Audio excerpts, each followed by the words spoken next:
Chapter 1. The firewood crackled soothingly, the gusting wind whipping the flames into a merry dance. It would have been a peaceful scene, one to relish and relax to, were it not for one small detail. This was an execution, and the executioners were about to burn a man alive. Me, that is. A panel of 12 high inquisitors had gathered to see the sentence carried out. Half of them were praying for me, while the other half cursed me. The foolishness of it all made me chuckle. They were like a gaggle of stooges getting in each other's way. Neither their prayers nor their curses would do them any good in the end. Yet that didn't keep the judges' expressions from radiating triumph and arrogance. They were convinced that they had defeated me at last. They were far from right about that, though why bother telling them? I let them believe as they wished. I neither resisted when they inscribed seals on my body to restrain my powers, nor when they'd condemned me and pronounced my sentence. I always knew that it would end like this, and I had made my preparations. Even if blood magic was unavailable to me at the moment, I still had some power left. The first thing I did was desensitize my nerve endings so my body wouldn't feel the flames blaze. That way, my mind could remain sharp. I had activated blood beacons across a dozen of the nearest planes to draw my soul. I was curious to see if my escape would work. No one had ever attempted such complex blood magic before, but long ago an oracle had issued a prophecy, and I believed it would now come true. "I wonder," I said to my executioners, "are you overconfident or just plain stupid? Do you think my death will ensure your own safety?" Some of the judges stuttered in their chants, while others gritted their teeth in anger. They didn't like that I wasn't begging for mercy or screaming in agony. "No, don't stop on my account. Keep going." The longer I burn, the weaker grow the seals upon the nether plane. Ah, there, a few more of them went silent at my words. But my seals on the nether plane are the least of your worries, right? You've never cared about anyone but yourselves. So once my soul leaves this mortal body, you're all in for a real treat. A death curse from a blood mage will be just a little memento to remember me by. I mocked them without revealing all my cards. It was delightful to see the fear, to revel in the confusion and doubt on my enemies' faces. They could all screw themselves. There'd be no happy endings for them after their treachery. Don't believe me? A wicked grin spread across my face. You should. Suddenly, the menial stoking the flames closest to me began shaking. The capillaries in his head began to burst, and blood began streaming from every orifice. "Ah!" he screamed, collapsing. "Do you believe me now?" I cackled maniacally. "All of you are already doomed." I watched their faces twist in horror, a magnificent sight. The fire had consumed the lower half of my body, but I still wasn't dying. I couldn't feel the pull of the beacons, as if the planes available for my soul had suddenly flickered out of existence. Time was running out. The judges' heads were swelling, blood filling them like overripe plums. Any second now, they would start popping. It was a shame to die, of course, but at least I'd get a lovely fireworks display on my way out. The seal on my left hand holding my powers back began to smolder with black fire. It was gathering the last dregs of my gift, ripping it painfully from my very soul. Through my agony, I heard an unfamiliar voice. "Do you want to live?" it said. "I do."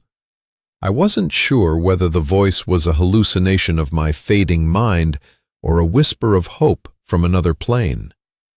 "Then you owe me, and don't you forget it." At those words, the world went dark. "Come on out, comer-in. Come on out, you little brat." A nasty little voice sounded from somewhere nearby. "Your mosquito god won't save you now. I'll end you quickly, in the name of the rat." What is this nonsense? They couldn't even burn me properly, and now they have the gall to berate me? Ugh!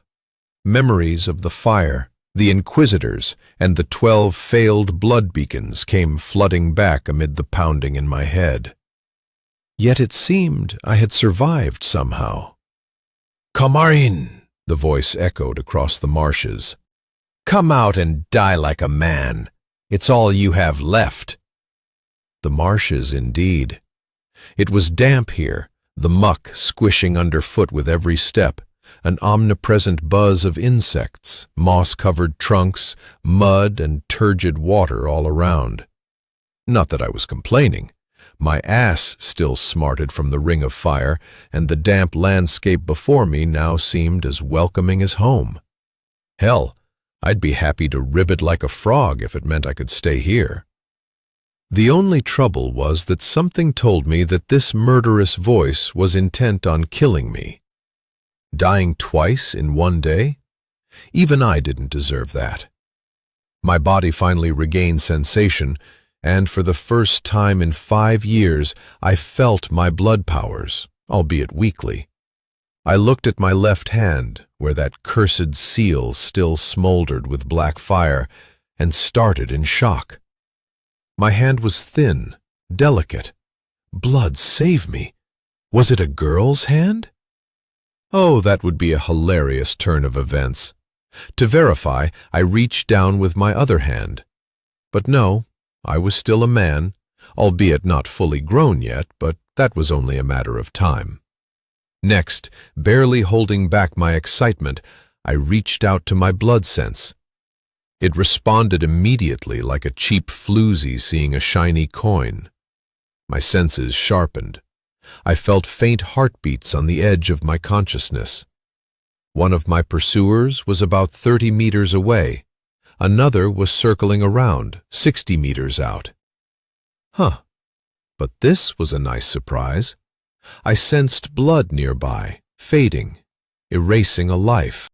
Thick and viscous, it begged to be tasted, to share its final memory. Looking about, I quickly found the man in a long black cloak, dying among the ferns.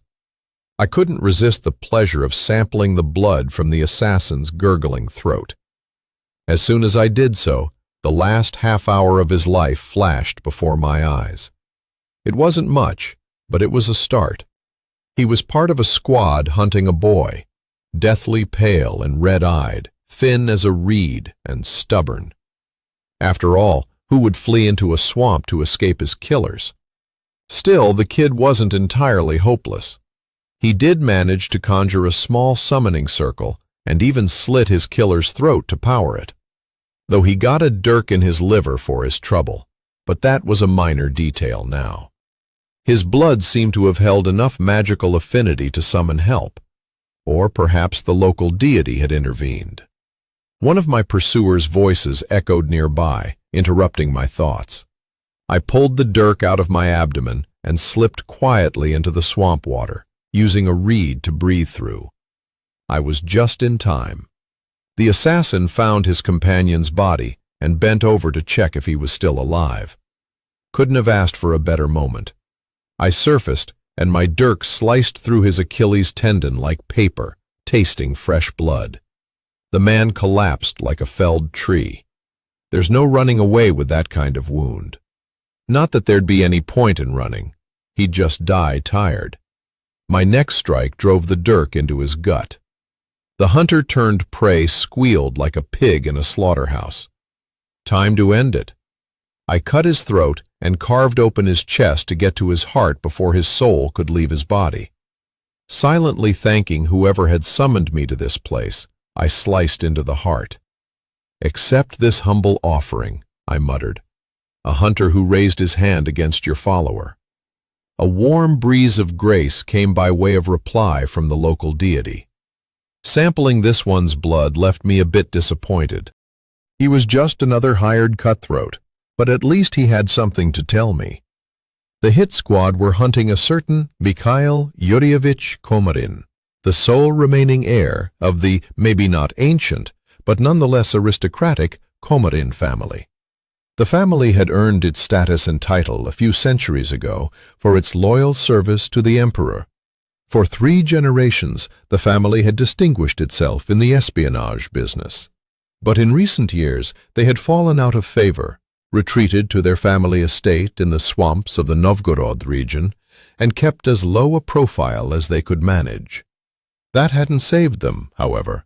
One by one, over the course of a decade, Mikhail's grandfather, father, mother, and a couple of uncles died under mysterious, sometimes violent circumstances.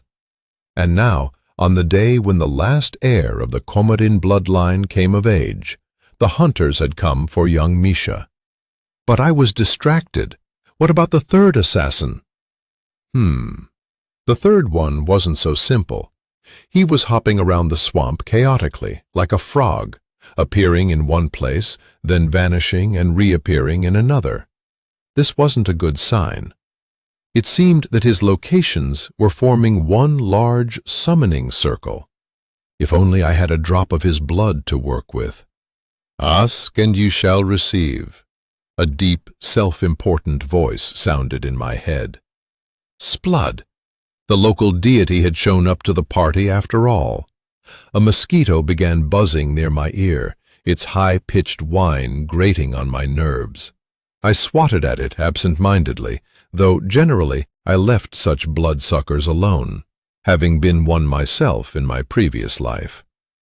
"Nice try, but she didn't come to feast on you," the local patron deity spoke again. "She's brought you a drop of blood, as you requested." "Well, aren't you helpful?" I smiled, extending the back of my hand. The mosquito landed for just a second before flying away, leaving behind a drop of blood that was instantly absorbed into my skin. Blood to blood. The gift gave me at least some information. Curious. My last pursuer was gifted like me, also dabbling in blood magic, though he mostly dealt in curses. His abilities were about as strong as a village healer's, but he made up for it with his zeal. He was currently conjuring a curse over this poor swamp. But for what? To end the local lineage? To curse these lands? Only to later buy them up for a pittance along with the noble title they conferred? A nice little scam, but a mosquito's proboscis would save my lands from this villain. He was just about to start powering the curse's mana contours, and I was happy to help. Focusing on my opponent's blood, I slipped into his consciousness. The connection was weak, superficial due to the holy seal on my hand, but there was no time for regrets. I focused on the task at hand. Oh, but how shaky he was, his hands all trembling. Who tries to conjure curses with this kind of tremor? Why, he could die, and in this case, he absolutely should. One wrong move, and thanks to my efforts, the curse's contour shifted, and the mana powering the curse began to flow from its caster, instead of the mysterious nearby mana pool he'd meant to use. It didn't take long. In a matter of minutes, the caster's body had shriveled and desiccated into a mummy. Scanning the area again with my blood sense, I detected no more heartbeats. The time had come to talk. Experience told me that soul transfers between planes didn't happen by random chance. They happened when some divine being was really in a tight spot. Now I just needed to figure out who I owed for this second chance that had been given me. I might be a blood mage, dark spawn, blah, blah, blah. But blood isn't a tool that any amoral bastard can use. The blood code wouldn't forgive such things. So I needed to find out the terms of the deal and start negotiating. "Very perceptive," replied the voice in my head. "Whom do I have the honor of speaking with?" I decided to be polite. After all, it was a deity who had saved me from the pyre and subdued my seal. "I am called Hades," the voice responded, now businesslike, "the mosquito god of this world. For the last 300 years, I have watched over the Comarin family, who are now being hunted by certain individuals. And you?" "Sorry, but didn't you check who you were saving from the fire before transporting me to your plane?" I asked, genuinely surprised. "It didn't matter to me who you were or what your name was.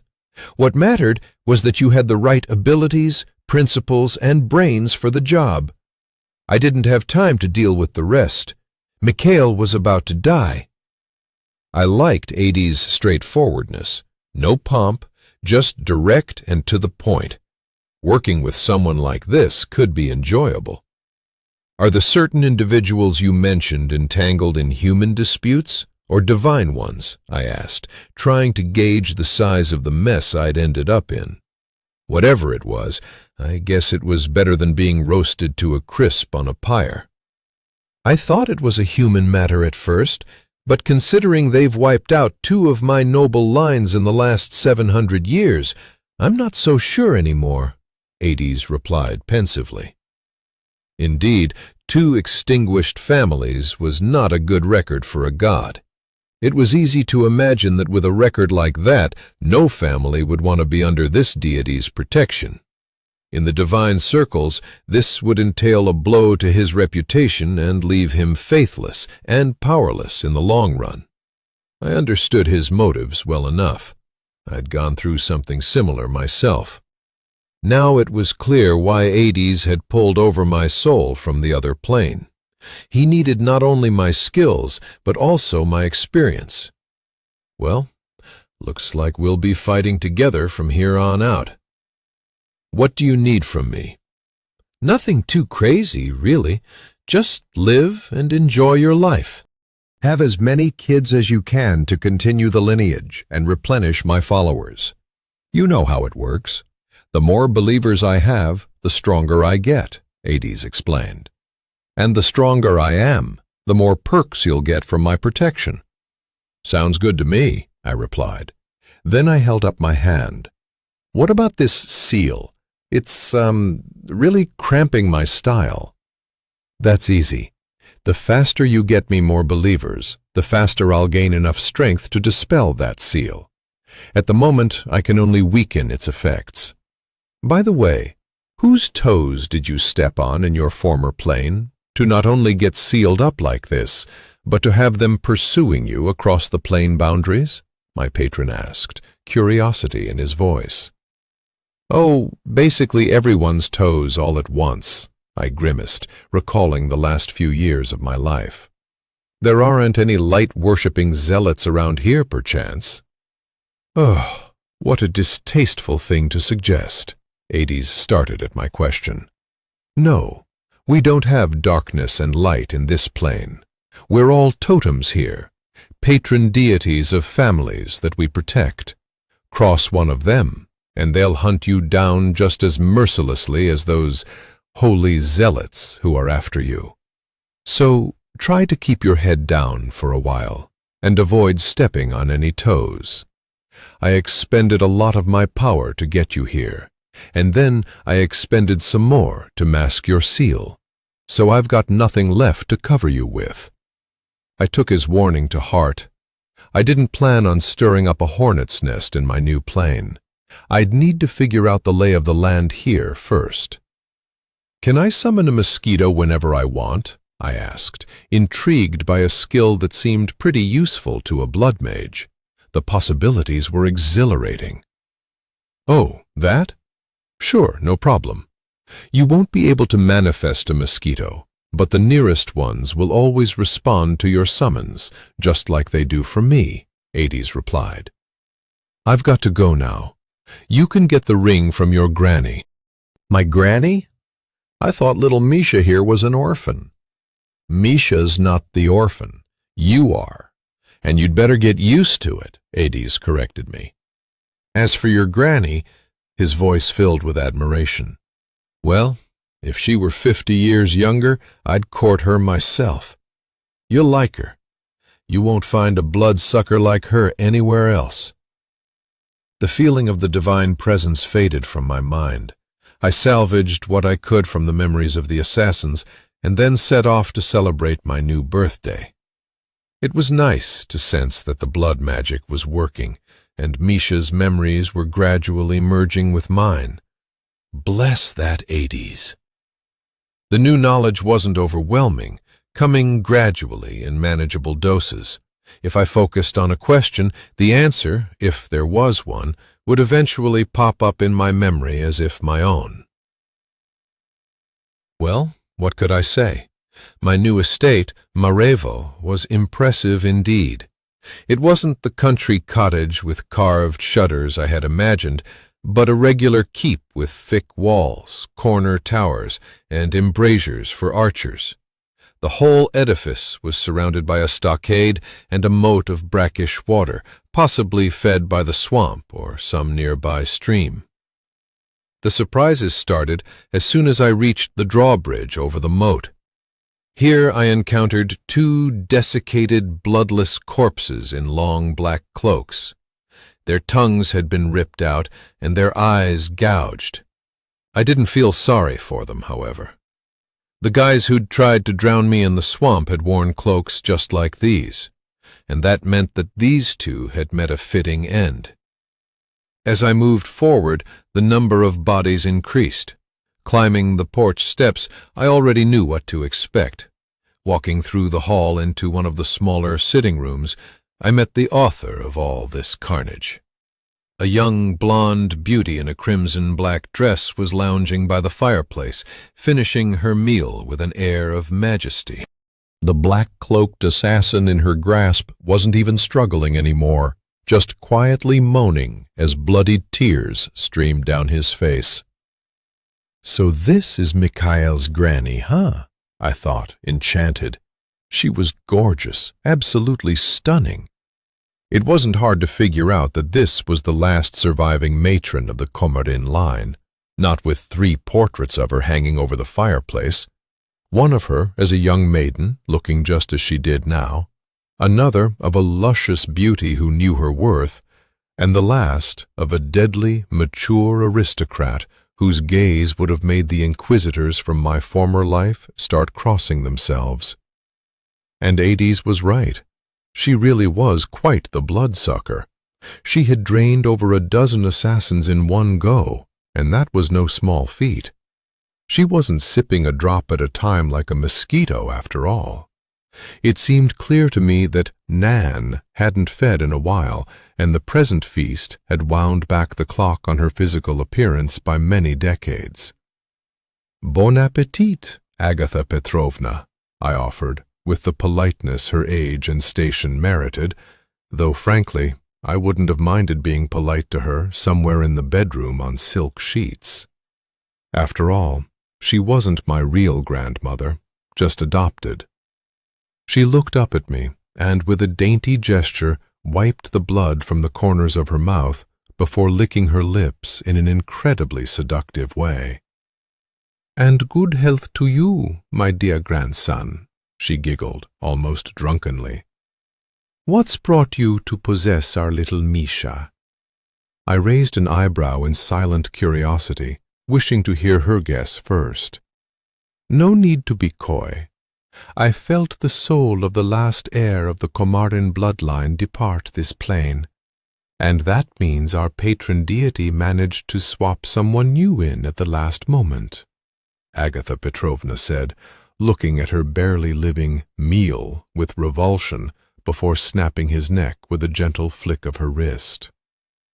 Her next movement was one I sensed rather than saw. In less than a heartbeat, the vampire appeared before me, bearing her extended fangs in a predatory grin. But by then, my dirk was already pressed to her throat, suggesting we exchange pleasantries in a more cordial way. Agatha was slightly shorter than me, so I had to make a conscious effort to meet her gaze and not get distracted by her nubile, pointed breasts. "You are to give me a ring," I said with a charming smile. Maybe you're not useless after all, Agatha muttered to herself, reaching boldly into her cleavage and pulling out an ancient adamantine signet ring with a mosquito engraved on it. Misha would have soiled himself from fear by now. No need to be insulting. I shook my head, defending my body's previous owner. He did manage to perform a minor summoning, and even sent his killer to the afterlife in the process. It didn't do him any good, Agatha said, stepping back and twirling the family ring around her finger. I'll have to keep an eye on you. You need to go to the academy in the nether plane, while I stir things up here a bit. I'm afraid that's not happening. I recalled Aidi's warning about the zealots scouring the nether plane for my long-suffering soul. The nether plane is off limits to me at the moment. Agatha raised an eyebrow in surprise, as if perceiving who I really was for the first time, and then lunged into battle. Her claws lengthened, flashing dangerously close to my throat. Parrying her strikes as best I could, I noticed she wasn't fighting at full strength, holding back deliberately. Our sparring session lasted less than 5 minutes, but drained every bit of stamina from my new body. Even with my dueling experience helping me anticipate her attacks, I couldn't always react in time. In short, I was weak. Nan stopped fighting as suddenly as she had started. Fine, since you can't go to the nether plane, I'll send you to the mosquitoes instead, she said, spinning the ring around her manicured finger. You'll get this in 3 months, if you're still alive then, that is. Her suggestive, malicious smile gave me a bad feeling. Who were the mosquitoes? A private school, founded by your great-grandfather, far from prying eyes and beyond the reach of the imperial law enforcement agencies, Agatha replied, with a warmth and nostalgia that caught me off guard. Its graduates are trained to be highly sought-after specialists in certain exclusive circles. Our services are obscenely expensive. A cult? An assassin's guild? Out loud, I asked something else entirely. Aren't you supposed to be preserving the family line? Isn't that your goal? If you become one of the mosquito's graduates, your and our family's odds of survival will increase significantly. The ring would be a hindrance there. The school enforces total anonymity among its pupils, as well as an utter absence of connections to their patron deities. I pretended to think it over, though a lack of connection to Hades didn't scare me. My own experience and blood powers would be more than enough, and I could use the time to bulk up physically. Suddenly, I noticed Agatha's expression change. She hastily pulled another ring with a black stone from her finger and tossed it to me. As I caught it instinctively, a multicolored portal bloomed into existence before me. "Tell them Agatha sent you," I heard Nan say, as she practically hurled me into the portal. She began to say something else, but a deafening explosion drowned out her words. As the shockwave rushed in our direction, the portal's vortex snapped shut behind me. Chapter 2. Cobblestones met me as I tumbled out of the portal and crumpled into a roll to soften my fall. In the next instant, an axe blade came down right next to my head, striking a sheet of sparks from the stone floor. What the? Scrabbling, I rolled away again as the axe blade came down once more on the spot where I'd been. A battle was raging all around me. 4 warriors were being pressed into an ever tighter circle, each one facing 2 or 3 opponents at once. The portal had disgorged me right in the middle of this melee. I didn't even have time to stand up, having to keep rolling and tumbling around like a crazed squirrel over the blood-stained stones. Blood, eh? That's good, though. Fresh blood, not yet clotted. As I rolled, my skin absorbed the substances of other lives, weaving them into an intoxicating cocktail of excitement, adrenaline, despair, desire, and even lust, overwhelming my self-control in the process.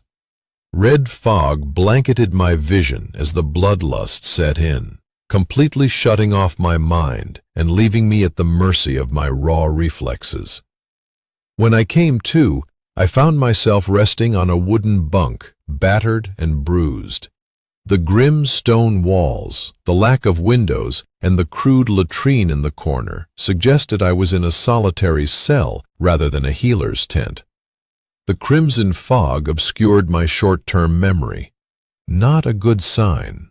The last time I'd lost control like this was in my youth, back when I couldn't keep others' blood separate from my own. Could it be that one of the combatants had bloodlust in his blood? Was that what had overwhelmed me so completely? At least Misha's body was still weak, or I might have done some real damage to those around me. My vision was still blurry, but at least this place didn't look like a torture chamber. There was, however, a bald man sitting across from me in a black military uniform without any insignia on it, his image doubling and merging back into itself constantly.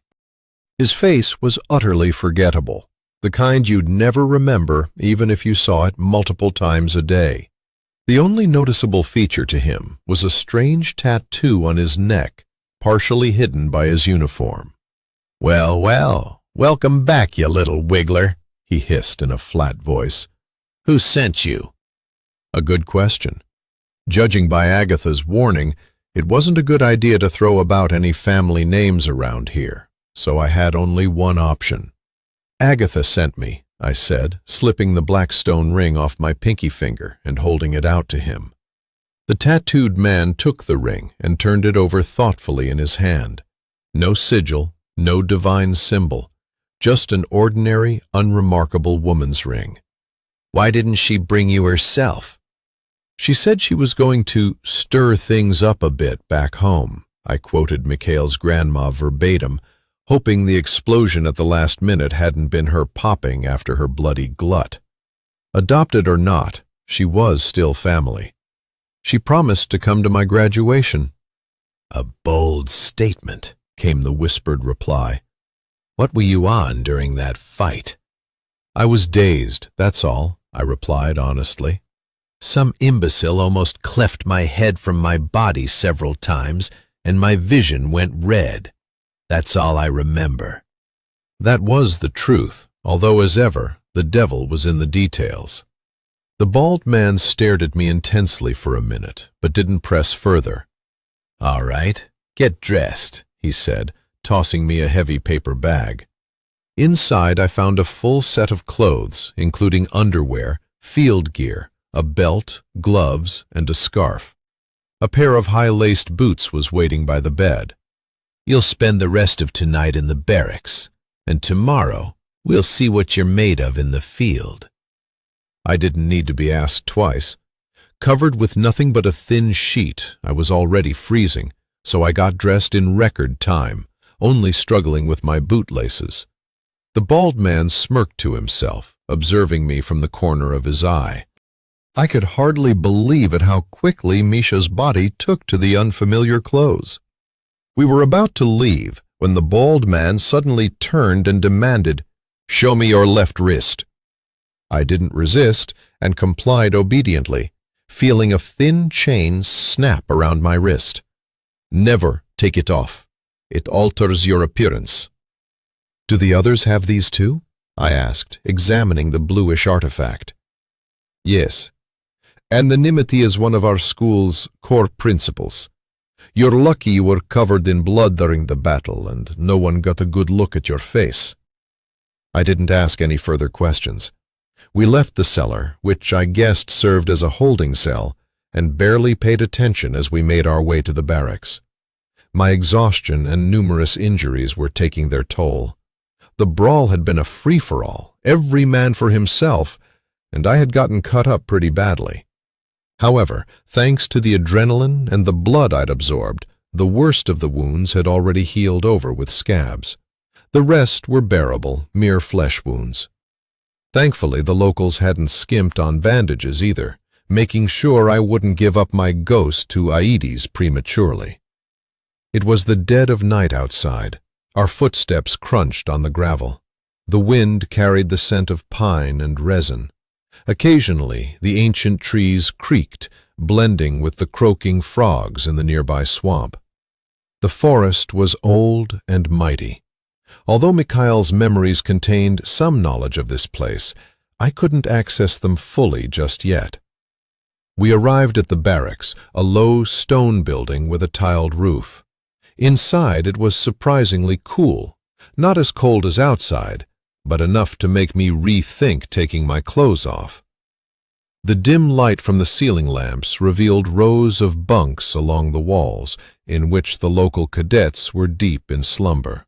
Some snored, others groaned quietly in pain.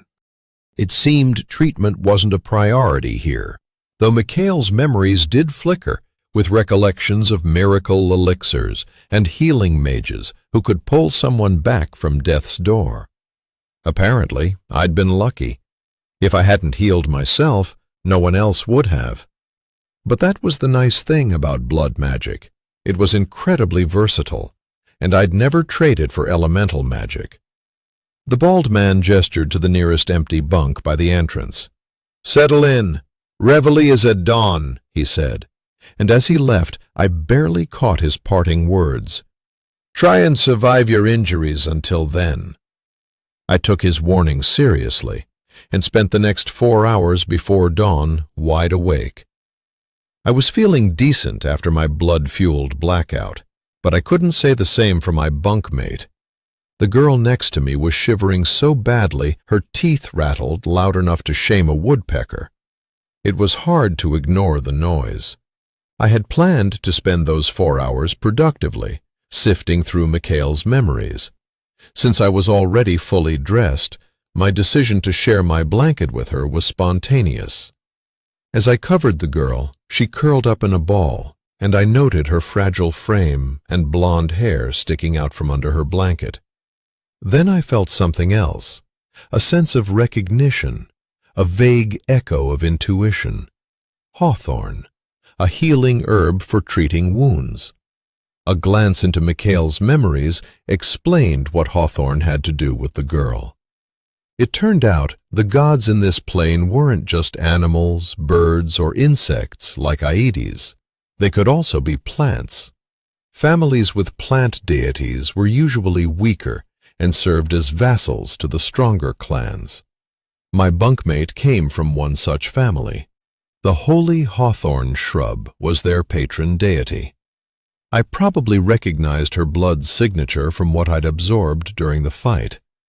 Interesting. My powers seemed to have gained new capabilities in this plane.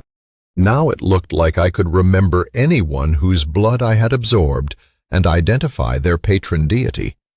If I could detect their powers, too, that would be perfect. But even without that, I couldn't complain. Reaching out with my blood sense, I swept it across the barracks, searching for those whose blood I had already tasted. The result was unexpected. Out of the 24 cadets, I recognized 12 from the first battle. So much for anonymity. There were all kinds of patron deities here: birds, fish, flowers, and trees. There were even a couple of unclaimed, or rather godless and totemless individuals. Dark horses, so to speak, with no patrons, all on their own. It seemed that by sending me to the mosquitoes, Agatha had tossed me into a nest of aristocratic offspring. It was like a jar full of scorpions where only the strongest would survive. And it wasn't just men. There were 3 girls here too: Hawthorn, Burdock, and Frog. Though how they ended up here remained a mystery. I also noted another cadet for future reference. He had bear as his totem, and it was his blood, with its hint of bloodlust, that had shattered all my flimsy barriers. At the moment, his snoring was like a war horn trumpeting through the barracks void. I couldn't identify the other 8 cadets.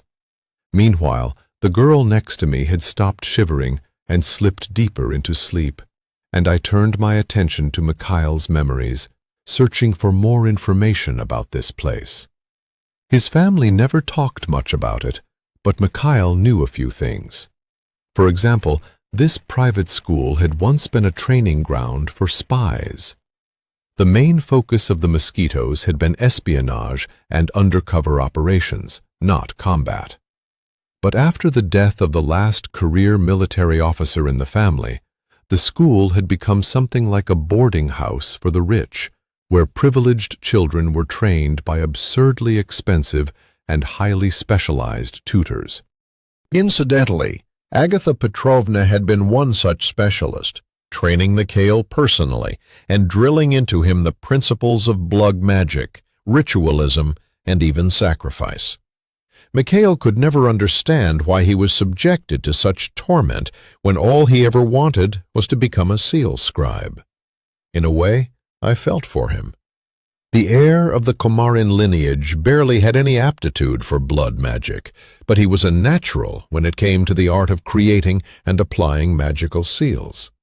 And yet, for the sake of his family's survival, he had diligently studied Agatha's teachings, despite barely managing to apply most of what he learned.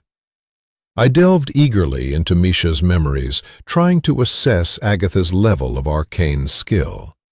It appeared that my new nun would rank among the top 50 blood mages back in my plane, yet she was still far from being the first among equals.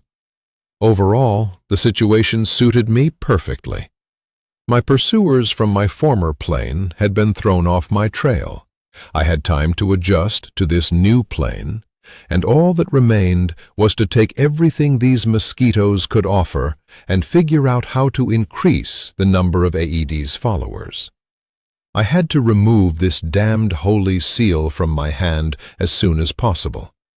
Having to operate through direct contact with blood made me feel like a naive initiate at the very lowest level of my magic's possibilities.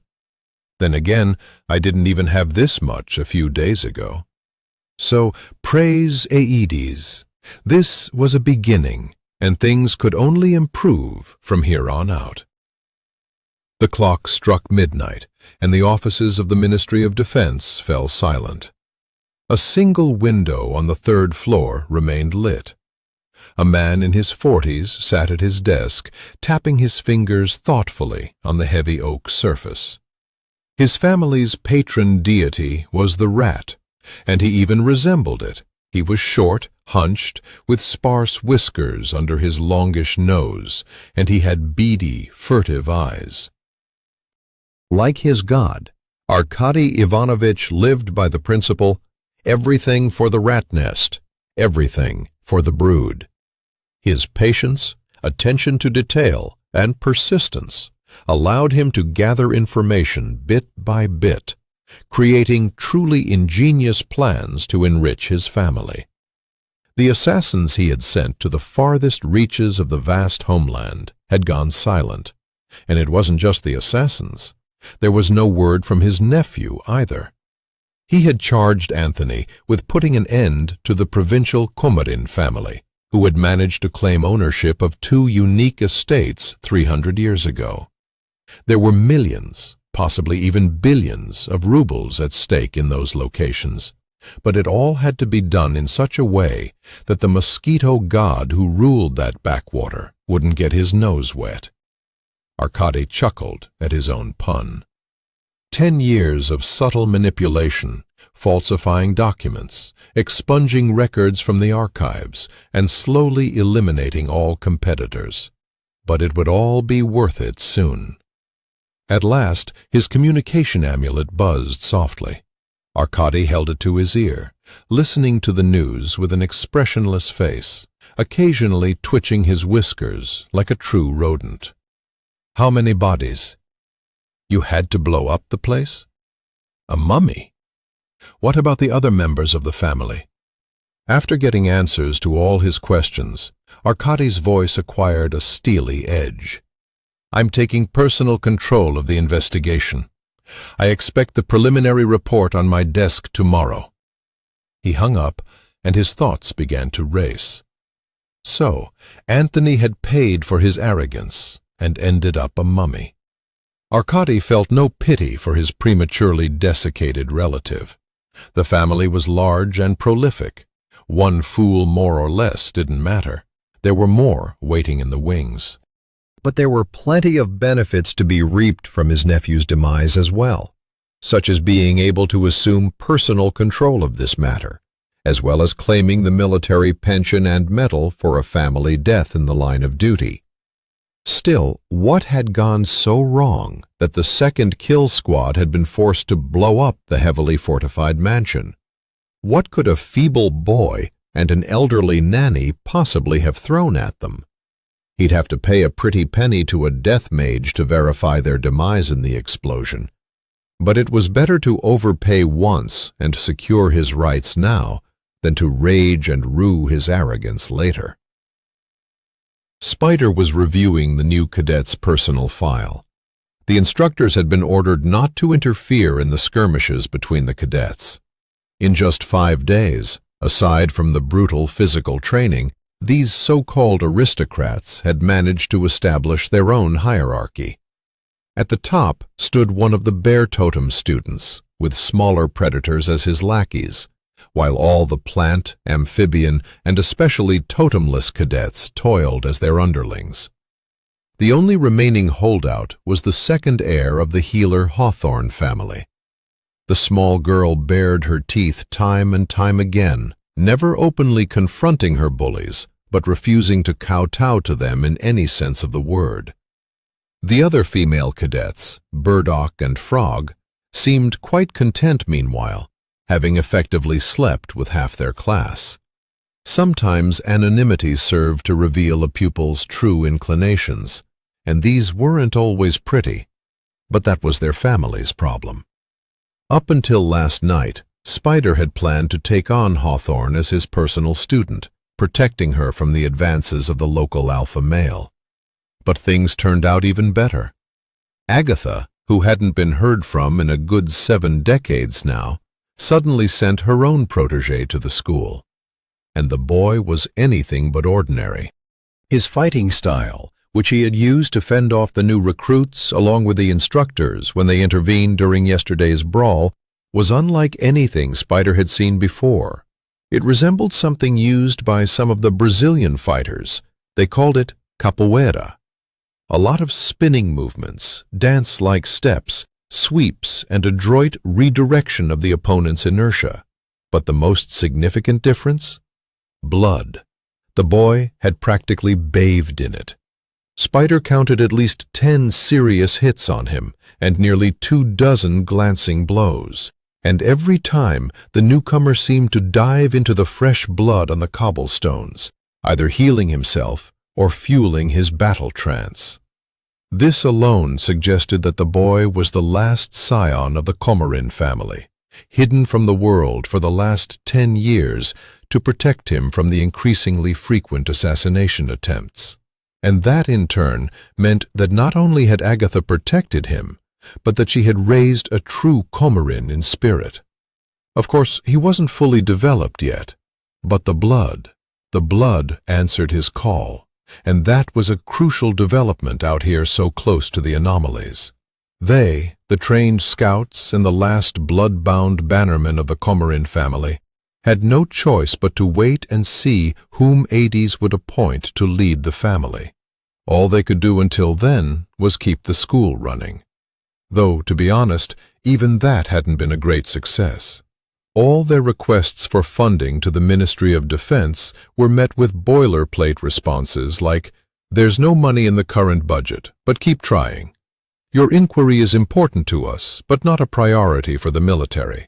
And the masterpiece, "Due to the prolonged lack of confirmation for the necessity of state personnel at designated secret facilities, funding will be cut. We recommend returning to active service to receive the necessary provisions." Spider spat at the mere recollection of this humiliation. They already were in active service, and if the ministry was overrun with rats, he and his men weren't about to become like them. Honor and duty still meant something to the Komarin family.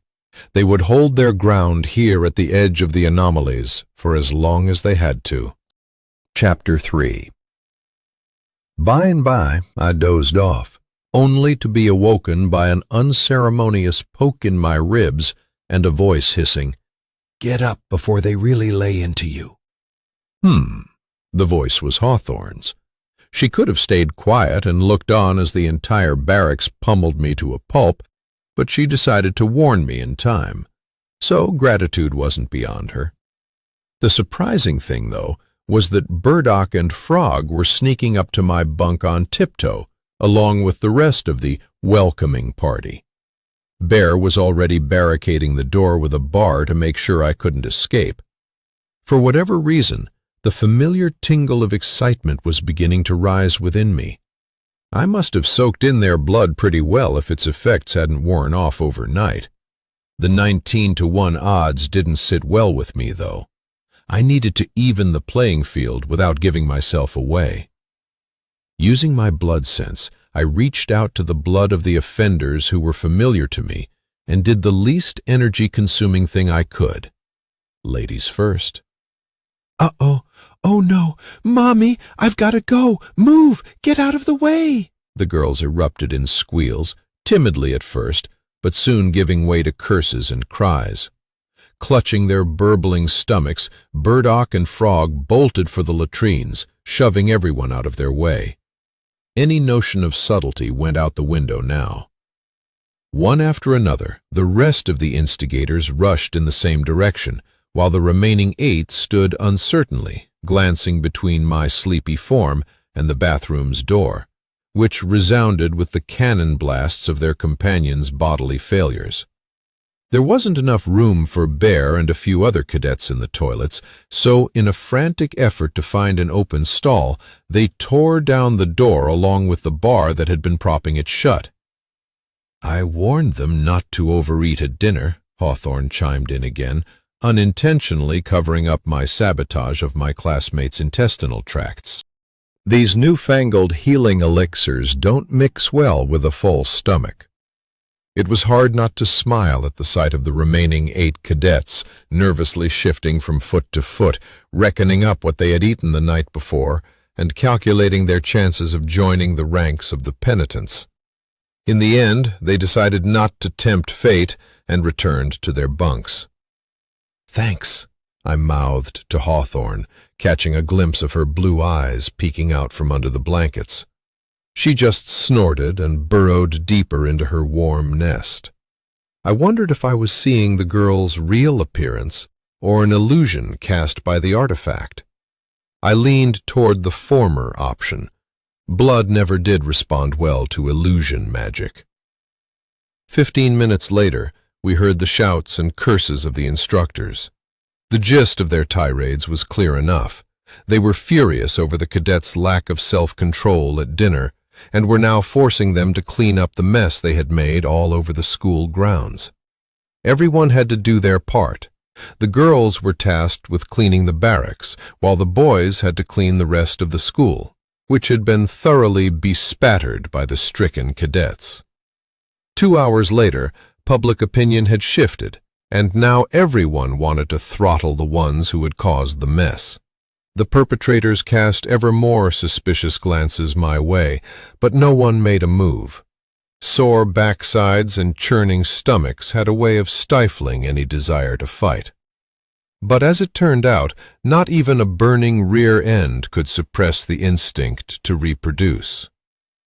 The school itself resembled a mid-sized mansion or estate hidden deep within an ancient forest. The stone walls with their towers were taller than those at Marevo, but it was clear both estates had been built based on the same blueprint.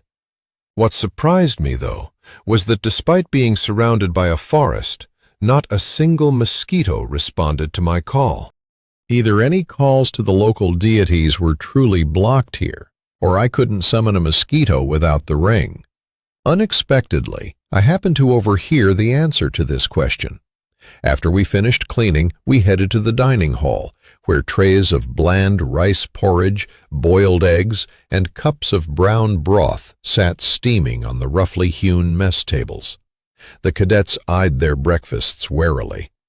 "Oak bark broth is so last century," Hawthorne muttered to herself as she sat down on a bench by the wall. "But at least it'll stop the diarrhea if the magic won't." "What'd you say, you little brat?" Bear immediately growled, settling in next to the blonde and pressing her against the wall with his massive frame. "Why is he so persistent?" I thought as I picked up my breakfast tray. As much as I wanted to eat, it looked like I was going to have to step in. This is a demon school, and it runs on demonic rules. You have to be able to defend yourself without magic, using only what's at hand. Hawthorne mimicked one of the instructors before turning to Bear. "Why don't you back off before I give you a permanent case of incontinence?" It seemed this wasn't the first confrontation between them, yet judging by Bear's reply, the warning didn't have the intended effect on him. "Quit playing hard to get, like you're some untouchable princess. The others don't mind sneaking off to play, but there aren't enough to go around, and I'm not standing in line," he growled, lifting her jacket with one hand and pawing at her body. "It's a win-win. You get to blow off your stress from excess magic use, and I get to enjoy myself, somatically." I slowly edged toward the alpha male, closing the distance for a strike. As a man, I could understand Bear. Hawthorne was quite the looker, petite with a narrow waist, a modest chest, and long, slender legs. But I definitely didn't approve of his methods. He was about to force the girl, and she wouldn't even know what he looked like, thanks to the school's insistence on anonymity. I was starting to like this place less and less. Where the hell were the instructors? What makes you think I even wield magic? Maybe I'm one of the unblessed, the blonde tried to stall, futilely pulling his hand from under her jacket. That just means you have no reason to resist when I'm doing you such a favor. Bear tried to press his entire body against her. Do me a favor instead. I grinned bloodthirstily and, taking advantage of his confusion, hit him square in the throat with my wooden tray. Bear suddenly lost interest in his little game, clutching his throat and struggling to breathe. Hawthorne didn't miss a beat either, clapping her hands over his ears from where she sat. "You idiot! Do you really think I can't figure out who you are?" she hissed right in his ear, making sure everyone could hear. "One more move like that, and outside the school you'll end up a eunuch, even if you're the Cretched heir." The girl was already at the doorway when an instructor's booming voice suddenly filled the room, as if he had materialized out of thin air. "Breakfast is over. Move it, wigglers! Out to the training yard on the double and familiarize yourselves with your equipment. Move it! Move it! Move it!" Amazingly, none of the cadets objected. They jogged out to the yard, leaving behind their unfinished breakfasts, disrupted by our little spectacle. We lined up quickly. Despite the delays the morning's cleanup had caused, field training was still very much the order of the day. Large backpacks lay at our feet. Hawthorne's pack was so tall it nearly reached to her chin. "You will now unpack and repack your backpacks, planning for a week-long hike," the instructor barked. I couldn't help but smirk. Mikhail's memories told me that Agatha often sent him on trips through swamps under the guise of these so-called hikes. Needless to say, they were far from scenic. At the time, Mikhail thought his Nan was tormenting him for the sake of it, but now it was clear she'd been preparing him for his time with the mosquitoes all along. I unpacked my bag on autopilot. Mikhail's muscle memory worked beautifully, and I silently thanked Agatha for it. The items appeared before me and were sorted based on necessity for the woody, swampy terrain. I was now almost certain that our route would take us through marshlands. I sorted the all-season tent, insulating mat, small digging tool, camouflage cloaks, personal first aid kit, tarps for shelter, individual rations for 7 days, and waterproof bags into a pile of indispensable items. I also placed the fingerless gloves, face cloths, ropes, water purification systems, a mug, a flask, and even thermal tablets for heating food and boiling water in the useful pile. Bringing extra sets of clothes and waterproof, windproof gear was also a good idea. I noticed the instructor occasionally casting curious glances at my work. Hawthorne, too, subtly shifted out of line to peek at what I was doing. The girl wasn't dumb and quickly adjusted her inventory. After waiting for her to finish, I swiftly packed everything into a small hiking backpack, which had been cleverly hidden at the bottom of the larger one. After some thought, I also decided to bring the larger pack, having first rolled it up as tightly as I could. I had a feeling it could double as a stretcher in a pinch. Who could know that I already sensed trouble brewing on the horizon?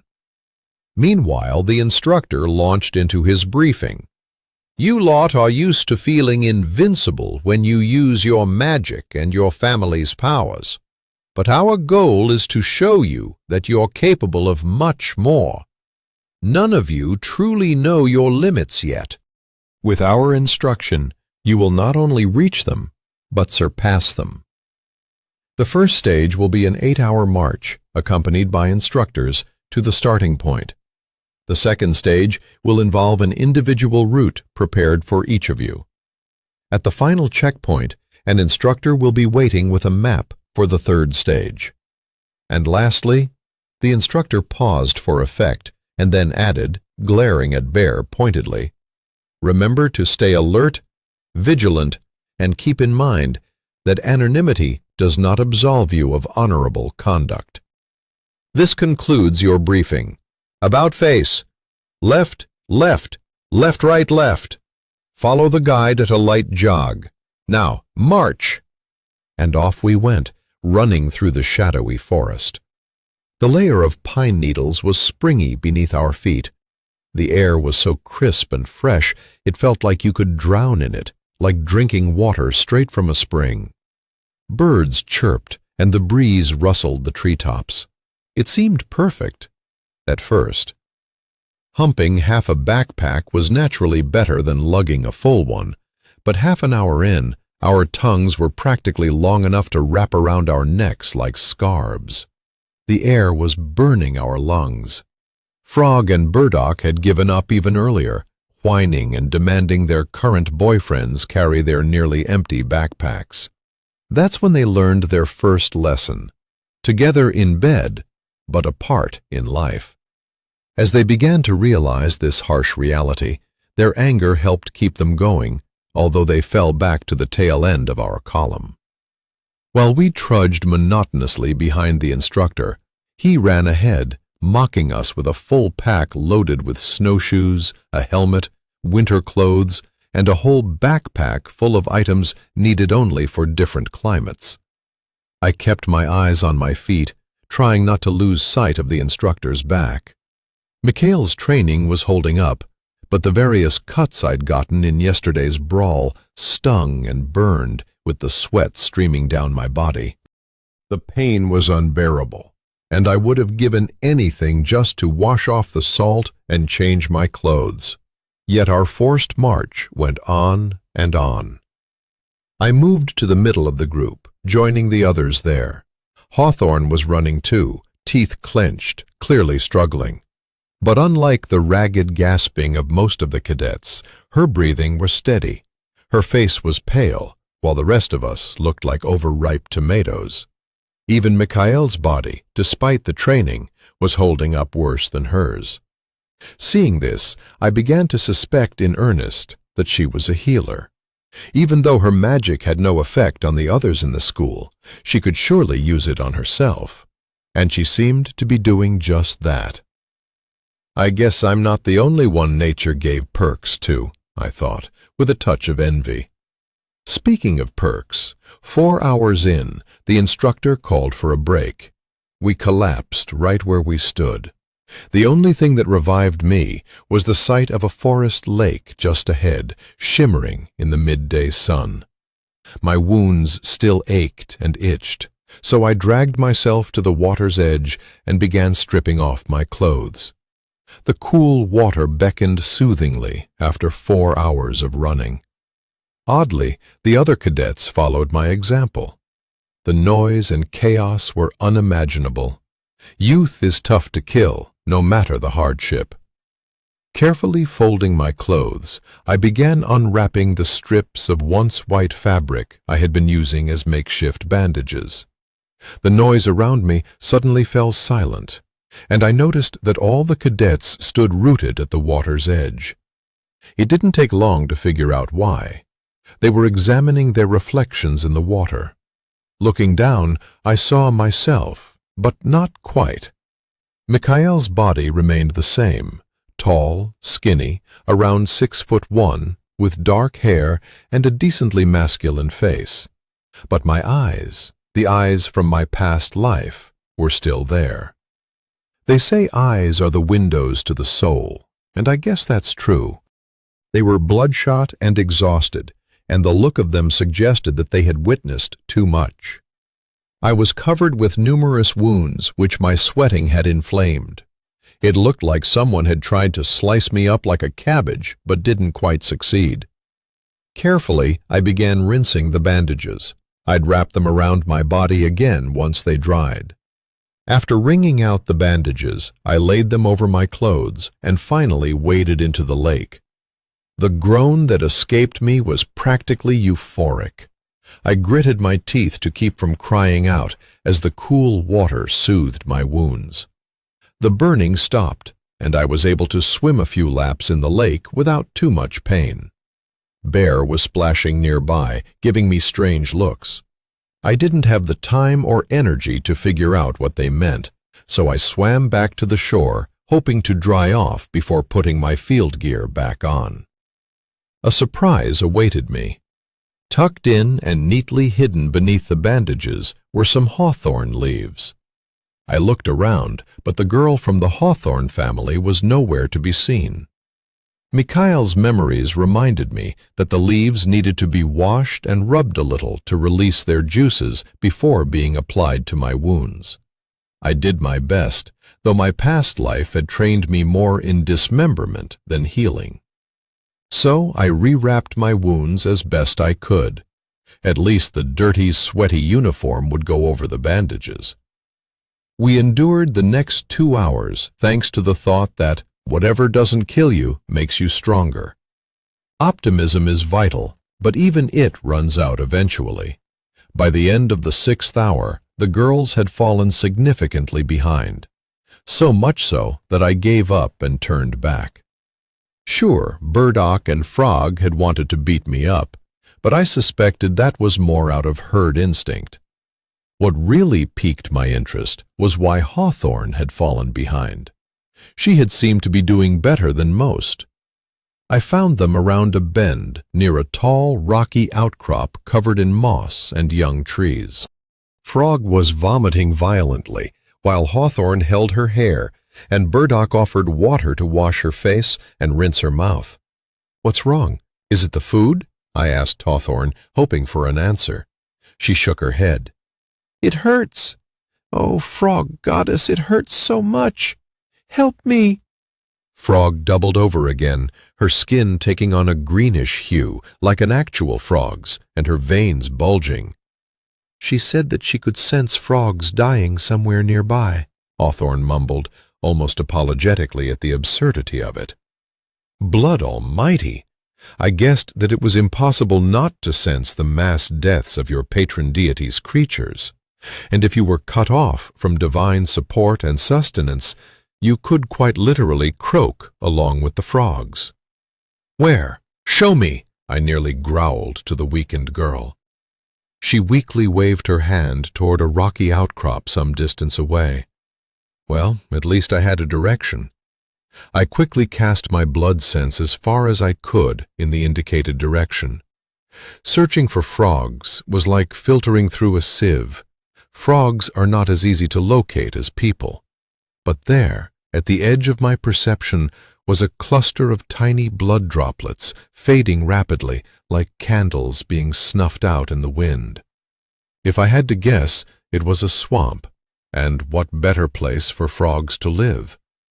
Someone or something really was exterminating the entire frog colony located there. "I'll go get the instructor."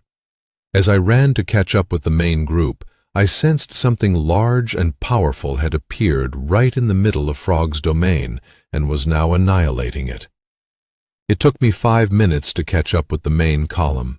Sprinting ahead, I reached the instructor and blurted out, "Permission to speak. One of the cadets is suffering from extreme exhaustion due to a magical energy drain." "Halt, cadets. Take a 15-minute break." While the others collapsed to rest, the instructor pulled me aside. "What proof do you have? How do I know you aren't trying to derail the exercise?" The instructor's gaze was intense, as if he suspected me of being a saboteur. "The girl didn't think twice about casting off her anonymity," I replied, with the most compelling reason I had. "Someone is slaughtering all the frogs nearby, and she's overwhelmed. She's got neither magic nor her deity to aid her." "Where?" The instructor took me more seriously now. "To the southwest of here. There's a huge swamp there." The instructor pulled a flat, magical amulet from his pocket, activated it, and spoke in a tense, quiet voice. "We have an emergency. Code yellow. Location: Village of Little Quagmire. Evacuate the swamp maiden beyond the boundary. Grid coordinates 1-6. With that, the conversation ended, but I remained fixated on the strange device.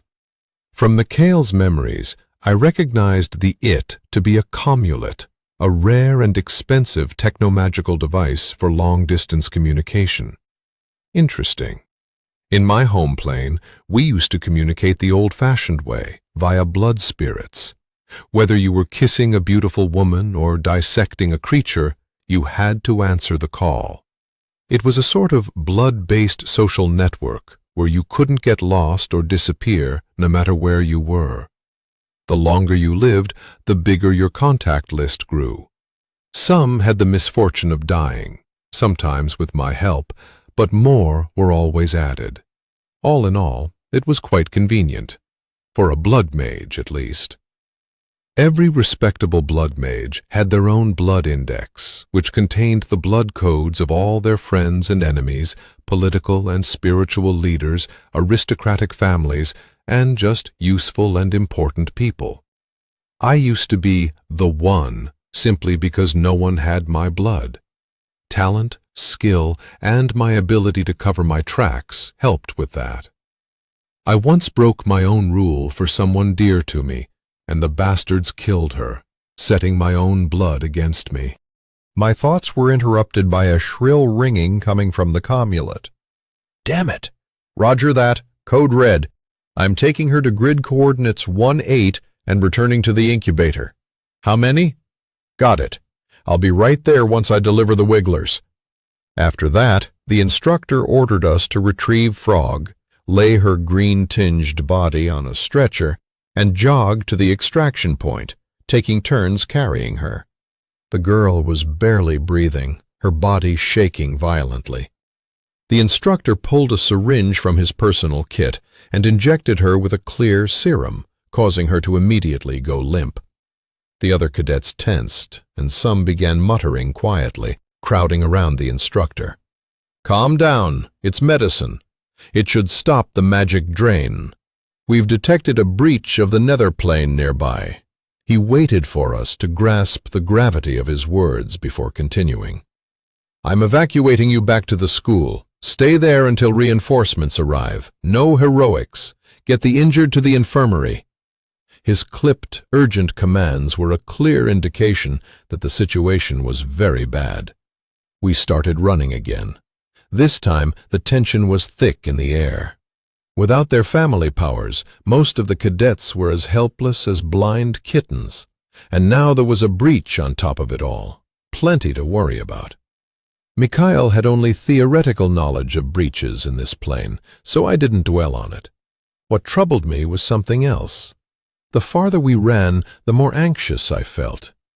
Something like a magnet was calling me back toward that cursed swamp where the frogs had perished en masse. There was no logical explanation for it, but I ran like the others, taking my turns carrying Frog on the stretcher. We reached the evacuation point in half an hour and arrived at the school minutes later. For the first time, I saw a portal scroll at work.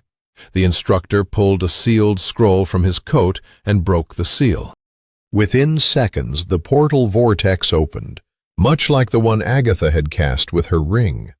The instructor stepped through first, ensuring it was safe, and then waved the rest of us through.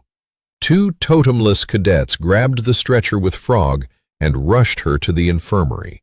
The rest of us stood hesitantly in the courtyard. "Should we summon our family bloodbound?" Bear suggested uncertainly.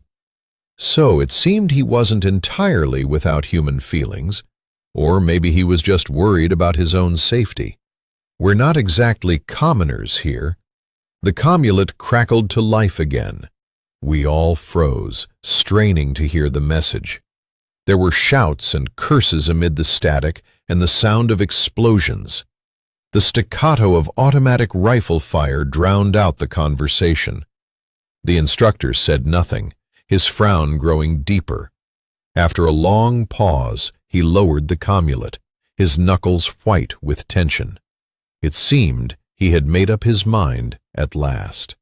"All of you are of legal age and fully responsible for your decisions," he growled through gritted teeth. "Your families bloodbound shall not set foot here, nor shall there be any aid from your family gods. None at all.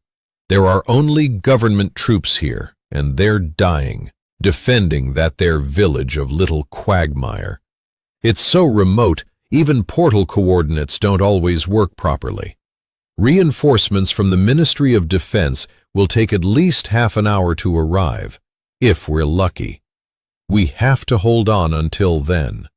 So if any of you have personal attack or defense spells without any bloodline magic mixed in, there are 300 civilians there, mostly women, children, and elders." He trailed off, letting us imagine for ourselves what would happen to those people without help for the next half hour. "I'm a SEAL scribe," I volunteered first, drawn to the breach. "But I only know what to do in theory. I'll give it a shot." "I have bloodlust," Bear muttered quietly to my surprise. "But I'll need a healer afterward, or I might die without even noticing." "I can heal," Hawthorne replied through gritted teeth. "But I can only handle about 10 serious wounds before I'll need someone to revive me. And there's probably already plenty of injured down there." She glanced apologetically at the boy she had threatened to castrate earlier in the day. 2 more cadets stepped forward, neither of whom I'd drawn blood from. One had the ability to harden his skin to stone, and the other could shoot poisoned darts, like a porcupine. The rest averted their eyes and kept silent. "Volunteers, step forward. The rest are dismissed. Report to barracks." Little Quagmire was perched on the edge of a deep ravine, and the mosquito instructors were holding the line from the ridge. They were fighting in sync. One group was firing their rifles, occasionally tossing grenades that sent shrapnel flying. Mikhail had trained in throwing similar explosives since childhood, hitting targets over 50 meters away. The second group was using AoE spells, alternating between flame squalls and hailstorms. From time to time, the ravine's floor erupted with stone spikes, as if trying to impale some unseen enemy like a butterfly on a pin. The only problem was, the smoke, fire, and stinking swamp below obscured any view of whatever enemy it was they were fighting. "You've lost your mind," a voice rasped behind me. It was the bald man who had interrogated me last night. His voice was barely audible over the cacophony of battle. "Why the hell did you bring the Wigglers here?" "They volunteered. Maybe if Orlov realizes that there's a major breach here, he'll hurry up for once. We've been neglected for so long, it can't get any worse. Besides, this one," the instructor pointed at me, "is a SEAL scribe, albeit a novice." Spider flashed a warning glance at me as if to say, "Don't stick your neck in a noose." But what he actually asked was something else. "Who here has weapons training?" "Me," Bear responded crisply, like a soldier. "I'm proficient with anything that shoots, cuts, stabs, or explodes." Why the hell was someone with his level of training sent here? I wondered briefly, before another thought occurred to me. Why did he act like a complete idiot with hormones in all the wrong places? Or had I overlooked something about his relationship with Hawthorne? "Guys, get ready," Spider rasped, nodding at Bear. Bear saluted in silence. "All right, I get him, but what about the girl?" The bald man shook his head in frustration, but was interrupted by our battle-hardened blonde. "Anyone critically injured here? I'm a healer. I can help." There was no turning down an offer like that. Spider seemed to forget all about me and Bear, while the nearby fighters handed Bear a rifle and some magazines. "Who are we fighting?" I asked, if only to seem professional. To be honest, I wasn't afraid. If anything, a wild exhilaration was bubbling in my veins, combined with nostalgia. I felt like I was back home. The powers inside me surged, demanding release. The binding seal on my hand strained like an overfilled dam ready to burst at any moment. I found myself rocking on my heels, itching to dive off the cliff and into the chaos below. I was being pulled toward the invisible plane rift, like a magnet. My blood sense was in overdrive, scanning the battle-torn hill, the villagers hiding in cellars, the wounded in the makeshift infirmary, and Hawthorne darting between the injured with superhuman speed. Already resigned to not hearing an answer, I caught a response from one of the mosquito mages who had been casting hailstorms. "Down there in the swamp," he began, but didn't finish, as a purple tentacle shot from the smoke, wrapping around him and dragging him into the rift, even as he screamed and fired wildly. Just like the old days back home. A crazy thought flickered in my mind. My purple darling. Oh, how much fun we used to have. But this can't be happening here and now, right? I shoved 2 fingers into my mouth and whistled sharply. The tentacle froze mid-swing, dropped its slightly crumpled prey to the ground, and then, much more gently, wrapped itself around me. Without hesitation, I bit into the tentacle. The blood from the otherworldly creature was absorbed into me instantly, and after a few minutes, I finally heard a familiar voice in my mind. "Where have you been? We've been looking for you." Chapter 4. His Excellency Count Daniel Andreevich Orlov spent his rare hours of repose at his estate, admiring the training of his prized possession, a 3-year-old stallion named Buran. A bay with perfect proportions and slender legs, the horse was magnificent from ears to tail. It was well known that the Minister of Defense was an avid horse breeder and equestrian, but few knew that Daniel Andreevich had managed to create an entirely new horse breed, the Orlov Trotter. Buran was destined to become the main stud and the nation's pride at the upcoming World Horse Breeding Exhibition, soon to be held in St. Petersburg. There had been so much effort expended, so many experiments conducted, and all that work had not been in vain. "Your Excellency," the head groom interrupted the Count's admiration of his stallion, "Buran needs a mate. There are a few candidates, but you understand." The Count understood. The Emperor had already claimed the first foal as a gift for one of his children. "We will wait and see, Tikhon. There is still time." Yes, Buran had time, but as for the Count, Emperor Kretchet often reproached him, saying it would be better if Count Orloff devoted the same enthusiasm to starting a family as breeding horses. But Daniel Andreevich never found the time. There were all kinds of affairs and responsibilities to see to. When you run the military department of one of the world's leading powers, you'd be lucky to find a few hours for rest, let alone find the time to start a family. That was what made moments like these all the more precious. As he admired his work, the Count didn't immediately notice the warmth emanating from the ancient departmental artifact, which had been hanging uselessly around his neck for the last 50 years. Being a military man with a sense of duty, Daniel Andreevich had strictly followed the instructions of the previous Minister of War of the Russian Empire. He had been told that the pendant was of national, if not global, importance, so it must have been true. At first, the Count had tried to investigate it, but then an endless stream of urgent matters had distracted him, pulling him away from the mystery around his neck. The only thing he remembered about the artifact was that it was supposed to signal a particularly powerful breach from the nether plane. However, the artifact had not done a thing during the other ruptures in Moscow or other cities, and even the previous minister had happily reported that there had been no such major breaches during his tenure. This is why Daniel Andreevich now became seriously alarmed. The amulet, shaped like a teardrop, kept heating up, to the point where he was forced to abruptly rip it off from around his neck and drop it to the ground, where it now glowed red-hot. Dialing the number of his personal secretary, the Minister of Defense barked into his commulet. "Get me the reports on all ongoing breaches, ASAP. Turn the entire place upside down if you have to. There's a global-level breach happening somewhere. I'll be there in 5 minutes."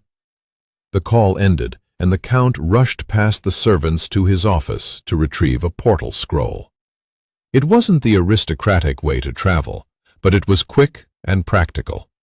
It occurred to him that he really should get into the habit carrying a few such scrolls with him, so he wouldn't have to run around like a madman.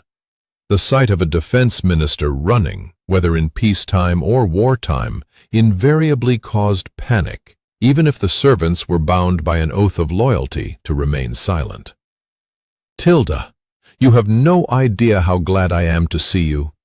I hugged the octopus girl I was so close to in my past life, wondering how she had ended up here. "You better stop causing trouble. I hope you haven't killed anyone yet." Matilda blushed deeply, her skin turning a dark shade of violet verging on black. "I tried to be careful, but it was so hard to break through, and those," she said with the voice of a very vengeful woman, "well, they just keep shooting at me." She was gently carrying me toward either the portal or the breach she had come through. As the gunfire wasn't stopping, Tilda had to wrap me in her tentacles, practically forming a protective cocoon around me. "That's my girl, my bodyguard. How did you find me? Don't you think I could locate a part of my own self in the river of time? You shared your soul and blood with me when you saved me as a child." I figured it was our blood link," I muttered under my breath, but she heard. "Oh, go on with your blood tricks.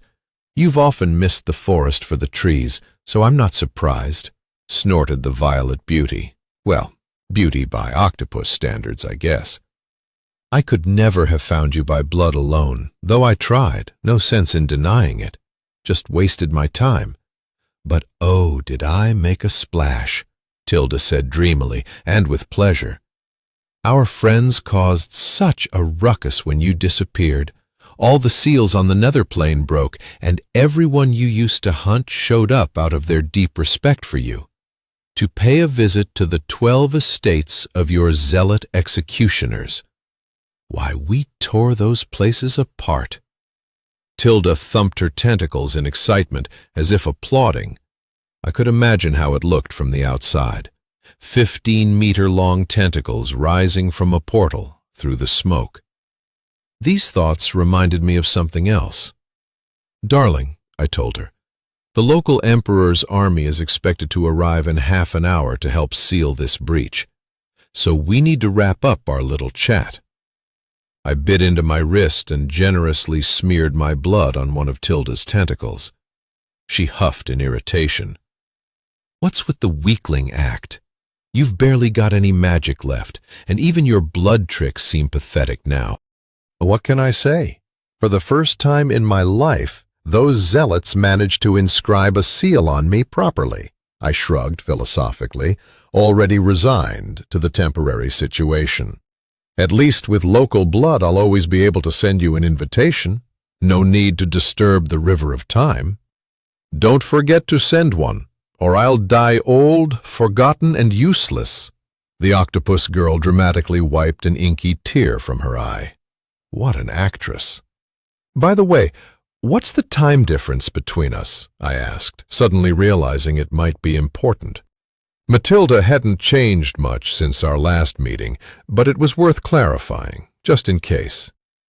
"I spent 1.5 years searching for your roasted corpse," replied my friend, "and one of the most dangerous creatures from our nether plane, completely seriously. Talk about synchronization. 1.5 days here equaled 1.5 years back home. For Matilda, time meant nothing, of course. We'd known each other for almost 200 years, but the difference was still worth keeping in mind. All right, Tilda, let's wrap up this unofficial visit. I'll try to arrange a second one in a few days. I've got a bad feeling there's some troubles on its way here." I was more serious than ever. While chatting with my old friend, I kept scanning the area around us. And sure enough, just off to the side of Little Quagmire, a detachment of the Emperor's men had appeared out of nowhere. Less than an hour had passed. If this had been a real breach, and not just a friendly visit, there wouldn't have been anything left of the local defenders, just blood puddles already soaking into the ground. Clearly, they didn't care much about the local populace. But there was no use jumping to conclusions at the moment. First, we had to wrap up this show. "Got enough strength to close the rift?" the octopus asked doubtfully, lowering me onto the scorched, barren ground that had once been a vast swamp. "Well, I'll give it a try. Seems I've got a similar ability round here, an innate one. Might as well test it out." "Don't go getting yourself killed in the next couple of days," Matilda snorted, slithering back into the breach. "Last time I left you alone for a bit, when I came back, there was nothing but a kebab left in the middle of the town square." "I love you too." I sent a playful kiss to the octopus and focused on Mikhail's memories. I had to close the rift. Now how was that kind of thing done here? "What's the purpose of you lot sitting here if you can't locate a breach of such a magnitude?" Count Orlov was furious. Half an hour had passed since his minister's pendant had turned red hot, and they still hadn't pinpointed the breach. If this was an invasion, a whole district could have been overrun by now. His personal secretary shrank into himself, bracing himself against the boss's fury. Count Orlov could be fierce and harsh when the situation called for it, and now was one of those times. Without giving any specifics, he had the entire ministry in an uproar, demanding they find what might as well have been a foreign invasion. Arkady Ivanovich had scoured every department, gathered all reports on breaches within the empire, even checked with his shadow informants, but there was nothing supernatural to report. Every territory seemed to be accounted for and under control, and, as often happens, the first warning that something was indeed amiss came from the most unexpected source. A nondescript young man in a black uniform without insignia hesitantly entered the minister's office. "Your Excellency, may I have a word?" he asked. He smelled of sweat and smoke, and looked as if he'd been dragged through a swamp before arriving. "Permission granted, son," replied the Minister of Defense wearily, involuntarily recalling how his own career had started in the field. Those were the best years of his service, when it was clear who was a friend and who was a foe, and he personally had far more respect for soldiers like this than for the bureaucratic rats holed up in his ministry. A soldier from Special Unit Mosquito has arrived with a request for operational support, in accordance with the direct order of the late Emperor Alexei Kretchet. "Bring me the archivist, now!" the minister barked loudly enough to rattle the windows. Then in a calmer, softer tone, he addressed the soldier. "Where? How long ago? And why am I only now hearing about a special unit codenamed Mosquito?" "Near Lakhdin-Pokya, Karelia, half an hour ago." "I don't know how to answer your second question, Your Excellency," the soldier responded crisply.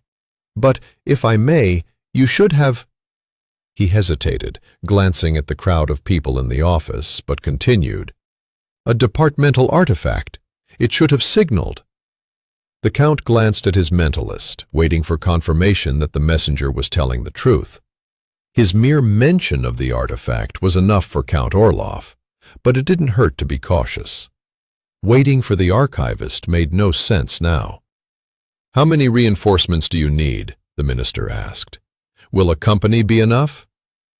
"No, Your Excellency. A regular company would be useless here. We need special forces with active personal abilities, no bloodline magic." There were indeed such soldiers in the service of the Ministry of Defense. They were affectionately called the Eagles. But how could the Mosquito unit have known about them? Pressing the alarm button in the highly classified division that reported directly to him, Daniel Andreevich Orlov thought that maybe it was high time he deployed directly to the field himself. This situation was too extraordinary. Not only had the Ministry of Defense missed a breach, but it seemed to have lost track of a special unit within its own ranks. That was a complete disaster. Something like this could lead to more than courts-martial. For this, heads could roll. The Eagles were clearly in no rush. If the monster hadn't calmed down after snagging Agatha's protege, the Mosquito unit would have been wiped out by now. The rifle fire and grenades did about as much to the octopus as pebbles to an elephant. They barely irritated it. Magic wasn't doing much damage either. The massive tentacles with suction cups kept emerging from the smoke again and again. What were the mosquitoes supposed to do? Hit it with artillery? But there was no artillery. There was nothing but a few dozen blood-bound bannermen here from an almost extinct lineage. Spider had ordered them to cease fire when he saw the creature weave a cocoon of tentacles and begin retreating to the rift. He understood that the monster was retreating of its own volition. "You're not even going to try to rescue him?" asked the healer from the Hawthorne clan quietly. She faltered, unsure how to express her internal turmoil. "He managed to trade himself for one of your men." "Not an option," Spider cut her off. "We couldn't even save our own. Right now, martial law applies, and the priority is to protect the larger group of civilians." He wasn't about to lead his people into a suicide attack. He had almost 300 civilians behind him, and there was no assurance that the newcomer was indeed the last comer in.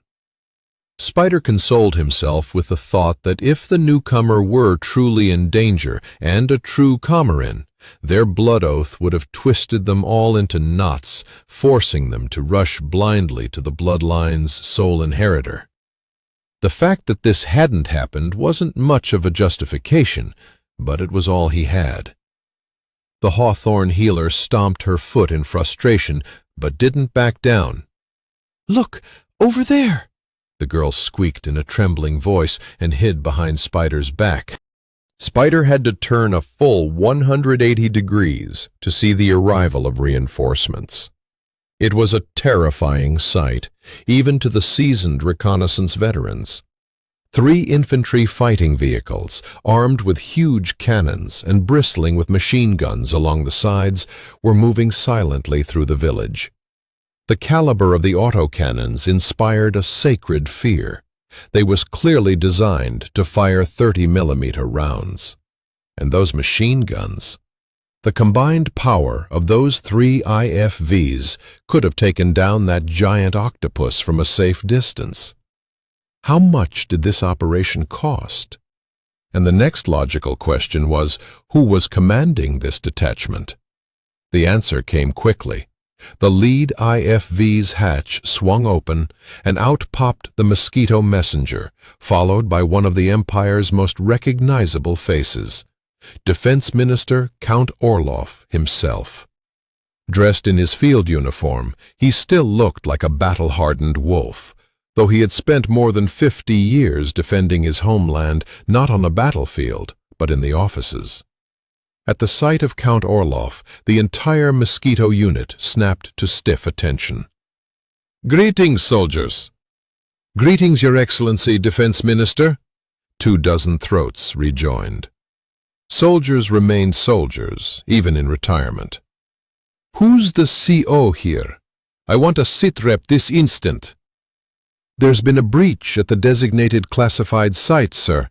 The breaching creature is tentatively classified as a level 6 or level 7 denizen of the nether plane. We held our positions to protect 300 civilians until reinforcements arrived. There have been no casualties among our service personnel. 15 civilians have been killed, and there are several more severely wounded. They require immediate evacuation. There are also some volunteers among the service personnel who have not yet taken the oath and are therefore not bound by non-disclosure vows." Having concluded his report, Spider carefully awaited the minister's reaction while keeping an eye on the arriving soldiers who were fanning out to cordon off the swamp. "Isolate the volunteers and administer the non-disclosure oath," Orloff commanded. "Evacuate the wounded to the regimental hospital. Move the civilians beyond artillery range." The Count's orders made perfect sense, yet they also caused Spider some alarm. If artillery opened fire, his new cadet wouldn't stand a chance of surviving. "Wait, Uncle Daniel, don't use artillery." The girl from the Hawthorne clan poked her head out from behind Spider's shoulder. "The octopus has one of our cadets. And besides, it's stopped fighting." "The creature's no longer attacking?" Orloff asked, puzzled. "Affirmative, Your Excellency. The octopus has been completely calm since it snatched the Mosquito cadet." Count Orloff scrutinized the girl closely and then asked with surprise in his voice, "Svetlana, is that you?" "Yes," the cadet answered, lowering her head, and then added quietly, "Just don't tell my father, please." "Your father's going to rip my head off," Orloff said colorfully, but then changed his orders as requested. The smoke didn't dissipate. The peat bogs were still smoldering, forcing the reinforcements to put on gas masks and call in mages to try and clear the smoke to get a better view of the breach. When at last they succeeded, the sight was something to behold. In the middle of the smoldering swamp knelt a young man in a black uniform with blood-red threads emanating from his wrists and weaving a containment seal over the rift. The octopus was gone. All that remained was the deathly pale mage and the shimmering red surface reflecting the setting sun's rays.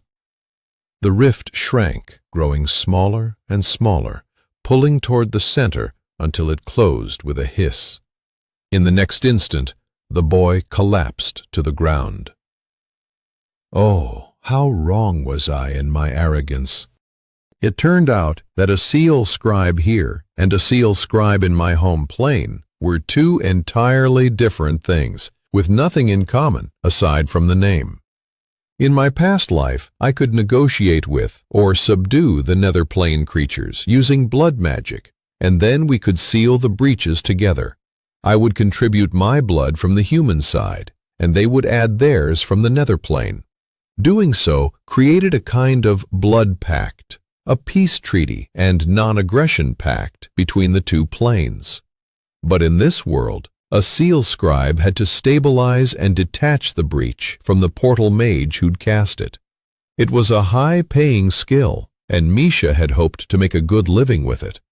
And yet, that knowledge was of no use in helping me close this damned portal.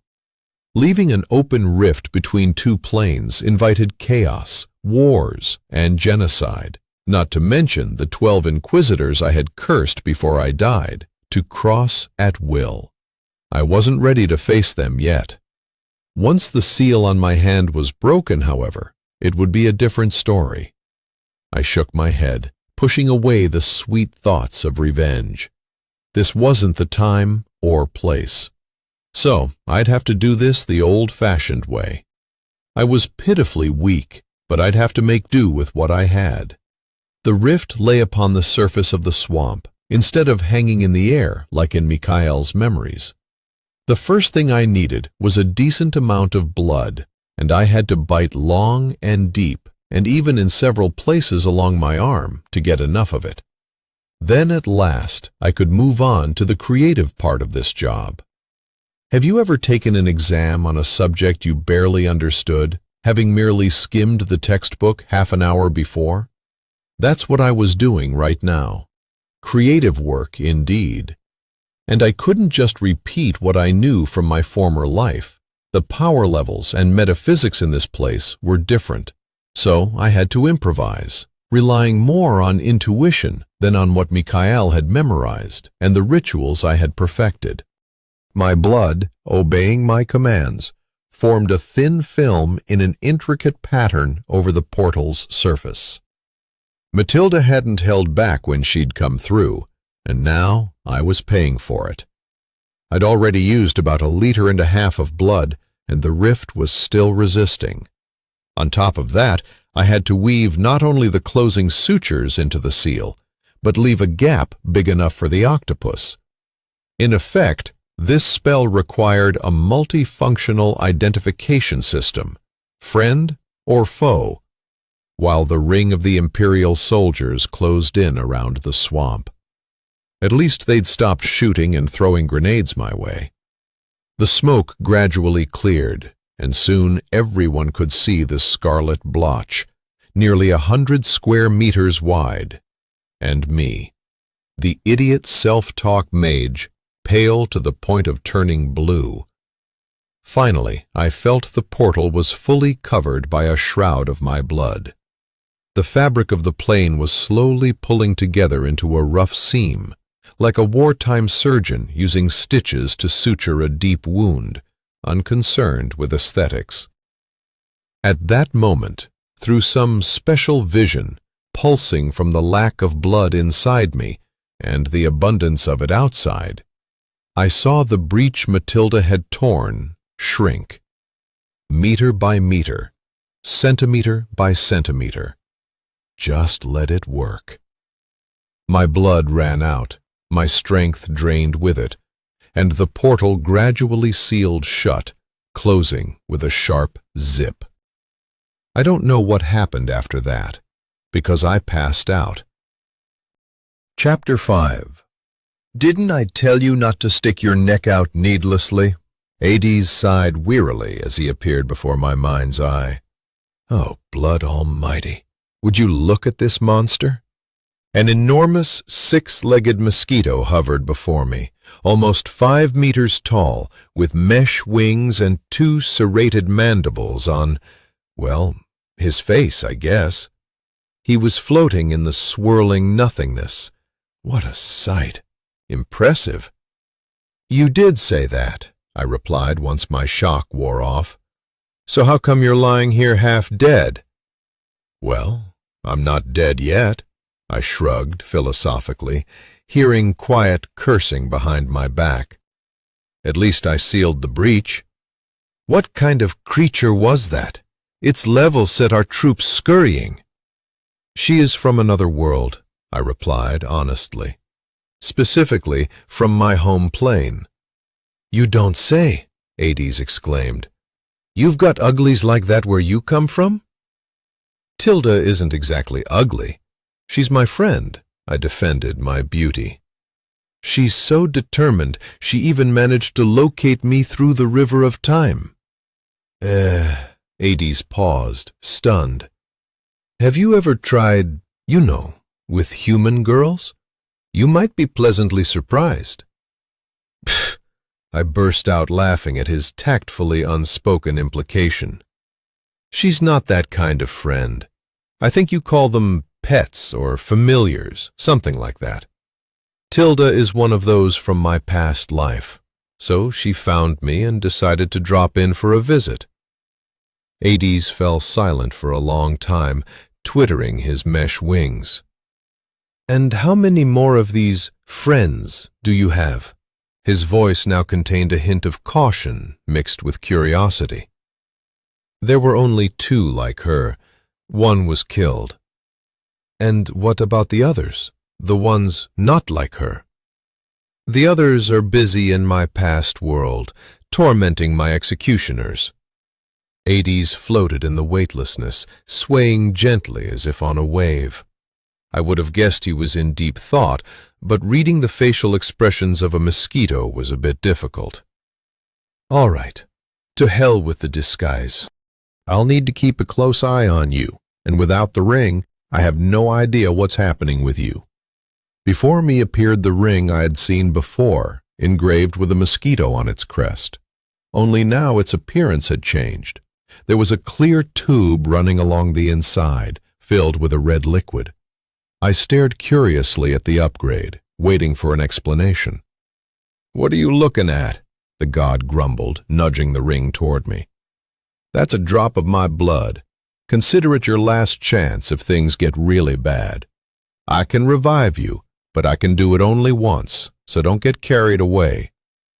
The ring slid onto my finger perfectly, melding with my skin and becoming almost invisible. I whistled inwardly, impressed by the honor bestowed upon me. I had divine blood. Oh, Hades, how much I could have accomplished with this back in my old world. So many experiments, so many possibilities. Why, I could have even tried to bring her back from the river of time. I don't know who you're thinking about, or what the river of time is, but this only works on you and Mikhail's blood. Hades quickly brought me back down to earth. You are Mikhail Komarin. Forget the past. I mentally agreed with my patron, but I had too good a memory to forget those responsible for her death, and mine. The time to dwell on that had not come yet, however. I woke up in a hospital bed, but didn't rush to open my eyes. Through half-closed eyelids, I watched Hawthorne scurrying around me, looking over her shoulder nervously. "We did everything we could," she mocked someone angrily. "His energy channels are scorched. Ah, stupid field medics. I'll show you how it's done." She spat on the floor. Then, cracking her knuckles as if preparing for a fight, the healer conjured a greenish, sparkling orb between her hands. It was like a ball of lightning, small at first, but gradually growing in size. Her mention of my energy channels concerned me, and I began checking my physical condition. In some ways, the local healers were right. My energy channels did resemble a tangled ball of frayed threads, instead of the smooth pathways running alongside my blood vessels, as they should have been. But I didn't detect any irreversible damage. A bit more blood, and I could fix everything in a couple of days, even strengthening the weak points along the way. Meanwhile, the orb in Hawthorne's hands had grown to the size of a human head, and the girl decided to begin the treatment. Her eyes glowed with a soft green light as a thin tendril of energy detached from the orb and flowed into my solar plexus. My first reaction, and all subsequent ones, could be described in one word: delicious. Using my inner blood sense, I observed as the healer untangled, reinforced, and in some places even fused my energy channels together. Blood would have done this instinctively, using the circulatory system as a model, but here I saw the masterful work of a healer. Impressive. After 2 hours, the orb between the girl's hands had thinned and disappeared. She was drenched in sweat, but there was a triumphant smile on her face. Well, there goes their idea of magical disability. He'll be up and running again in no time. She was about to leave when she noticed the ring on my finger. Oh, this is unexpected. But at least I know who you belong to now. I have a feeling you're going to drain a lot of blood from everyone. Smiling at her own joke, Hawthorne left. But my day, or evening, of visits wasn't over yet. I felt great, thanks to one blonde beauty, so I didn't bother pretending to be asleep anymore. Half an hour later, a man in military uniform entered the room. He was the kind of grizzled veteran the soldiers would often call their pops because he was like a father to them. His age and years of office work were beginning to tell in his appearance. Sifting through Mikhail's memories, I was more than a little surprised.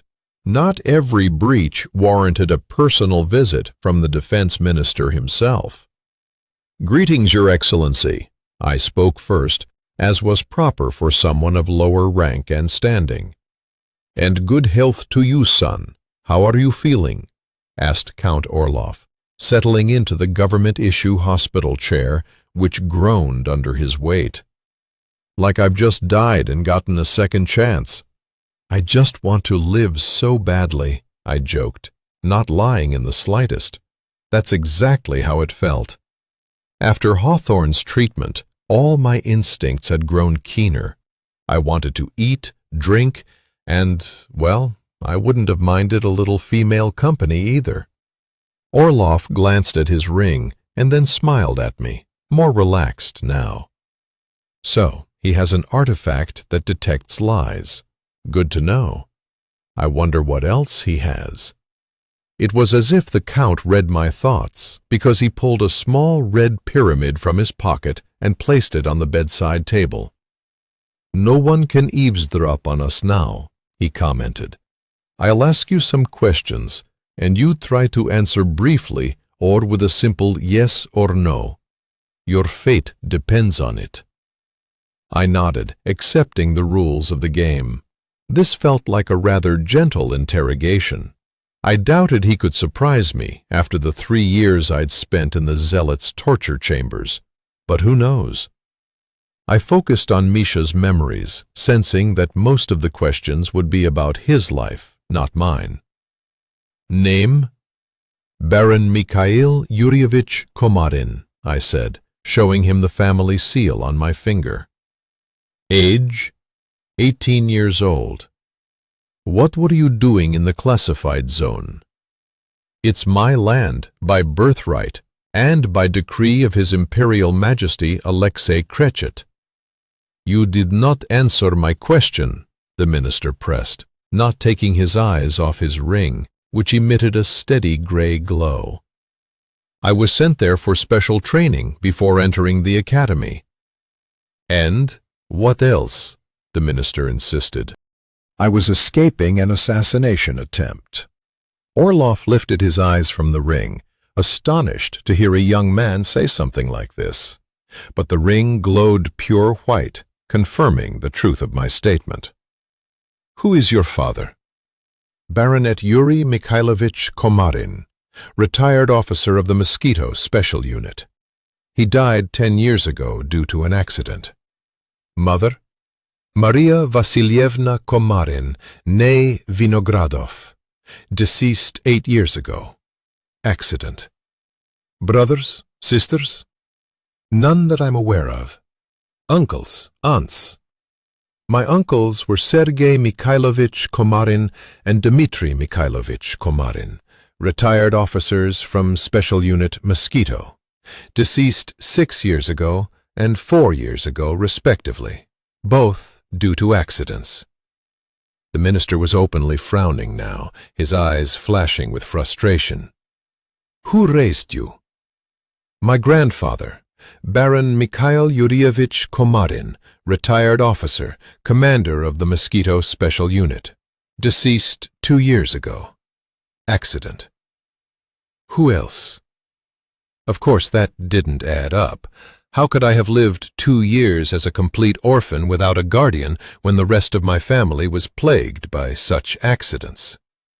My grandfather's second wife, Baroness Agatha Petrovna Komarin, retired officer of the Mosquito Special Unit, presumed deceased following an explosion on the day of my 18th birthday, right after she saved me from an assassination attempt. Orlov's eye began to twitch. Odd. Usually it's the person being interrogated who suffers a nervous tic, not the one conducting it. How did you seal the breach? I wish I knew, sir. It just happened, intuitively. The minister looked like he wanted to say something, but the ring flared white, acknowledging my total honesty. What happened to the creature? It went back home. It left on its own just like that? Yes. The ring blazed white, and the minister grimaced. It was the most convenient answer for a truth check. Why didn't it attack you? Oh, it touched me plenty, but I guess I didn't taste good, I said with a straight face, though my eyes sparkled with amusement. Orlov, who had been leaning forward during the interrogation, now leaned back in his chair, exhaling. It seemed the questioning had been harder on him than on me. Why didn't your family come to me directly for help? The tone of the question was different. This was clearly regret sounding in his voice. Now that was a good question, one I would have loved to ask the Komarin family myself. Misha's memories, as with all the previous questions about the family, provided the answer. They did. We were denied personal audiences 3 times. I can provide the responses to our official requests. The motherland did not require our services for 300 years, not since the last breach. But now that a new one's opened, here you are, the defense minister himself.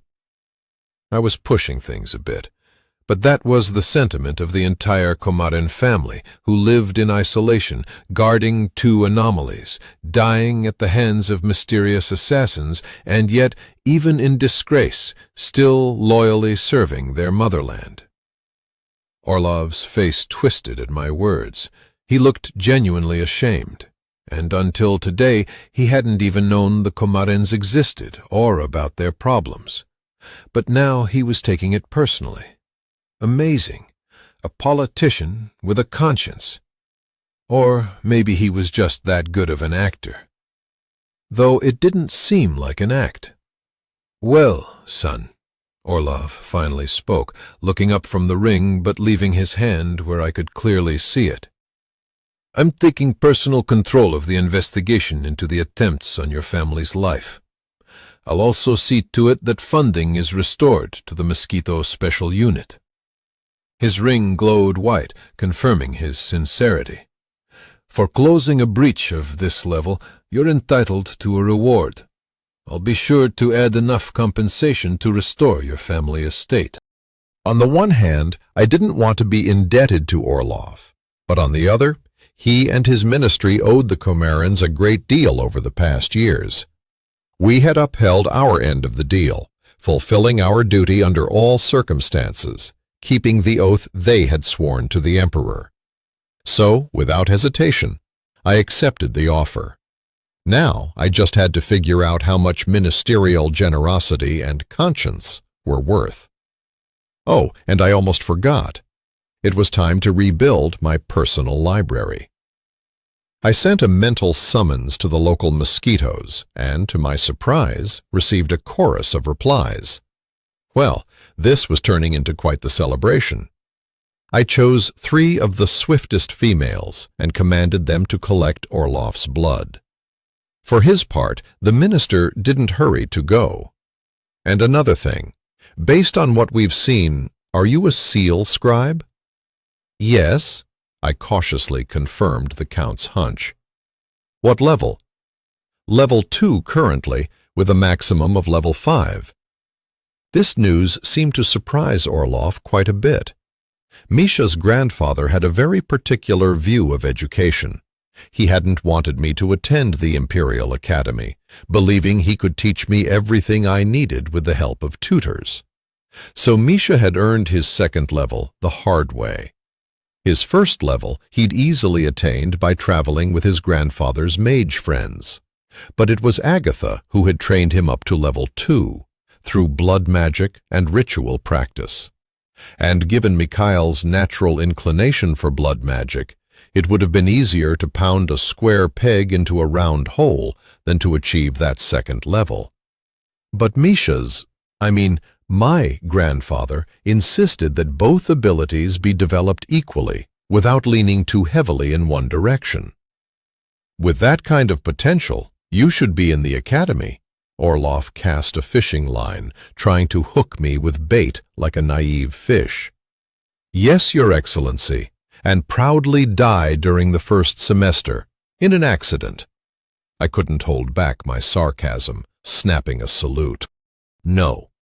Until I find out who tried to destroy my family, I'm not stepping into the limelight. Besides, we Khmerans have our own school, and it's just as good as the Imperial Academy. It is staffed with people loyal to my bloodline. The last sentence didn't go unnoticed. You think? It's not my place to think.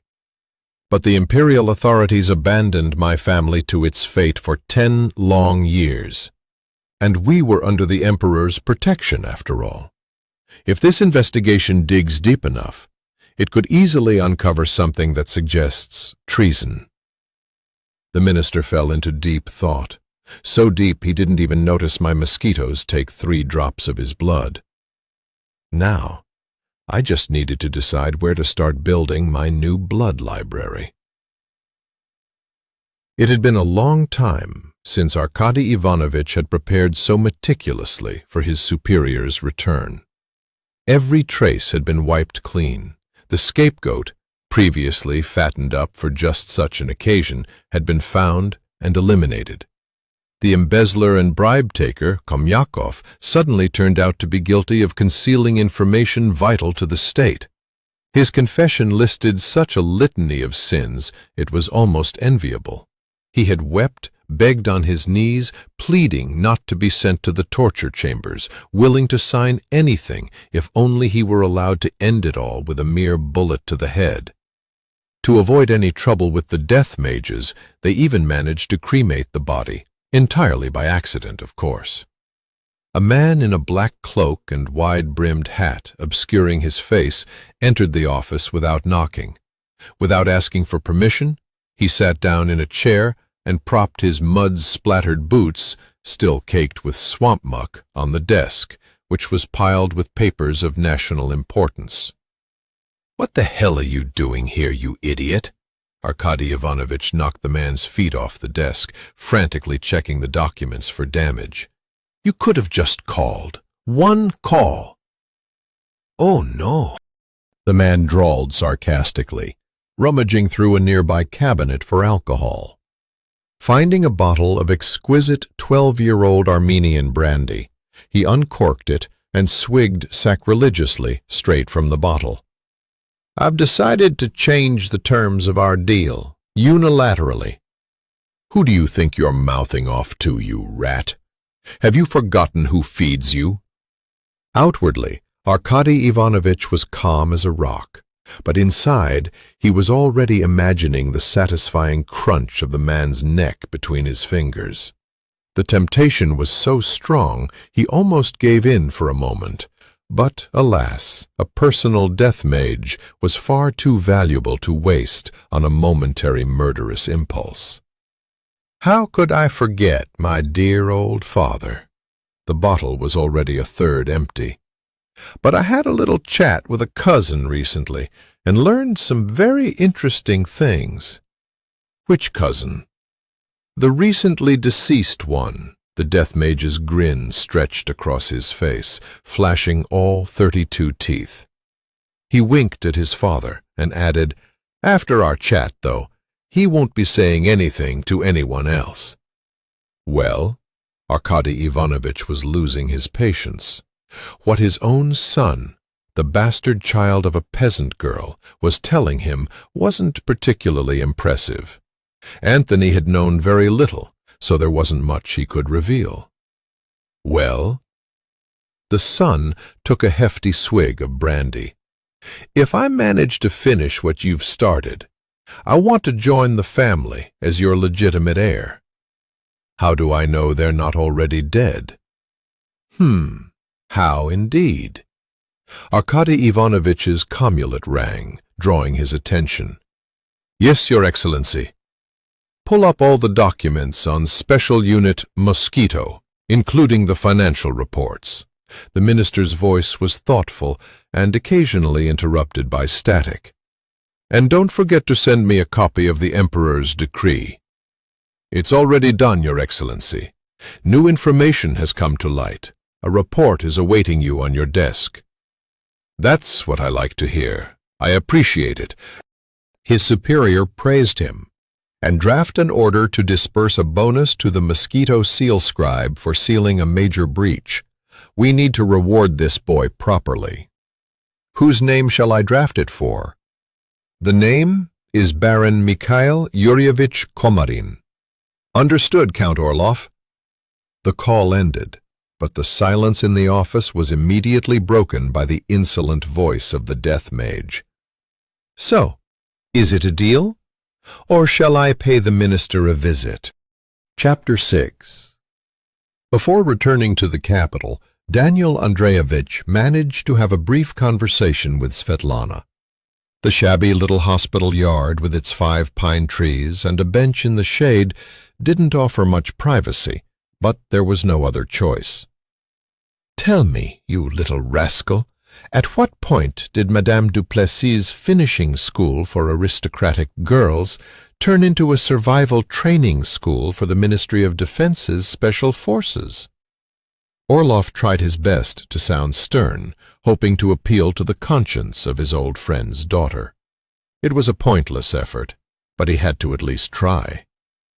"Uncle Daniel," the blonde nuisance sniffled, practically crying into his chest as she hugged back to learn etiquette, or make me take back to learn etiquette, or make me take dance classes, or drag me to salons and parties with all those suitors. And that's the last thing I want to do. Why does Slava get to study combat medicine and I don't? Why does he get special training and I don't? Why? Because you're a girl. You're supposed to get married and have children, not crawl through swamps with a rifle and helmet. Orlov stroked his friend's daughter's head, knowing full well his words would only fire her up. And who said that? What kind of outdated nonsense is that? Uncle Daniel, what makes me any worse than Slava? Svetlana let go of the Count, her face flushed, nearly steaming with indignation. Forgetting all caution, she blurted out, "Today I stabilized a dozen wounded. Everyone was saved. I patched up that seal scribe from the swamps in 2 hours, while your field medics were ready to declare him a magical cripple. So how am I worse? 11 people saved in 1 day. And all my parents ever tell me is, you need to get engaged." Orlov just shook his head. She was a troublesome girl, through and through. But having no children of his own, he loved Svetlana more than anyone. She was more like him than her calm, level-headed father, who was the chief physician to the imperial family. "Oh, Svetlana, your father will wring my neck if he finds out I knew about this and didn't send you home." Orlov already knew he'd give in to this dragonfly's persistence, especially since her words carried weight, 11 lives' worth of weight. He'd also have to talk to her father, Count Hawthorne, to make sure he didn't push the girl too hard into marriage. If she rebelled, they'd be searching for her across all of Mother Russia. "Uncle Daniel, we won't tell him." The girl winked mischievously and quickly added, "And anyway, everything turned out fine in the end." The minister just shook his head. Ah, youth, with its near-invincible belief in immortality. He'd been like that once, too. The memory alone made him sigh heavily. You'll deal with your father yourself. I'll keep quiet, but at least take a look at the suitors. Maybe one will strike your fancy. You have right.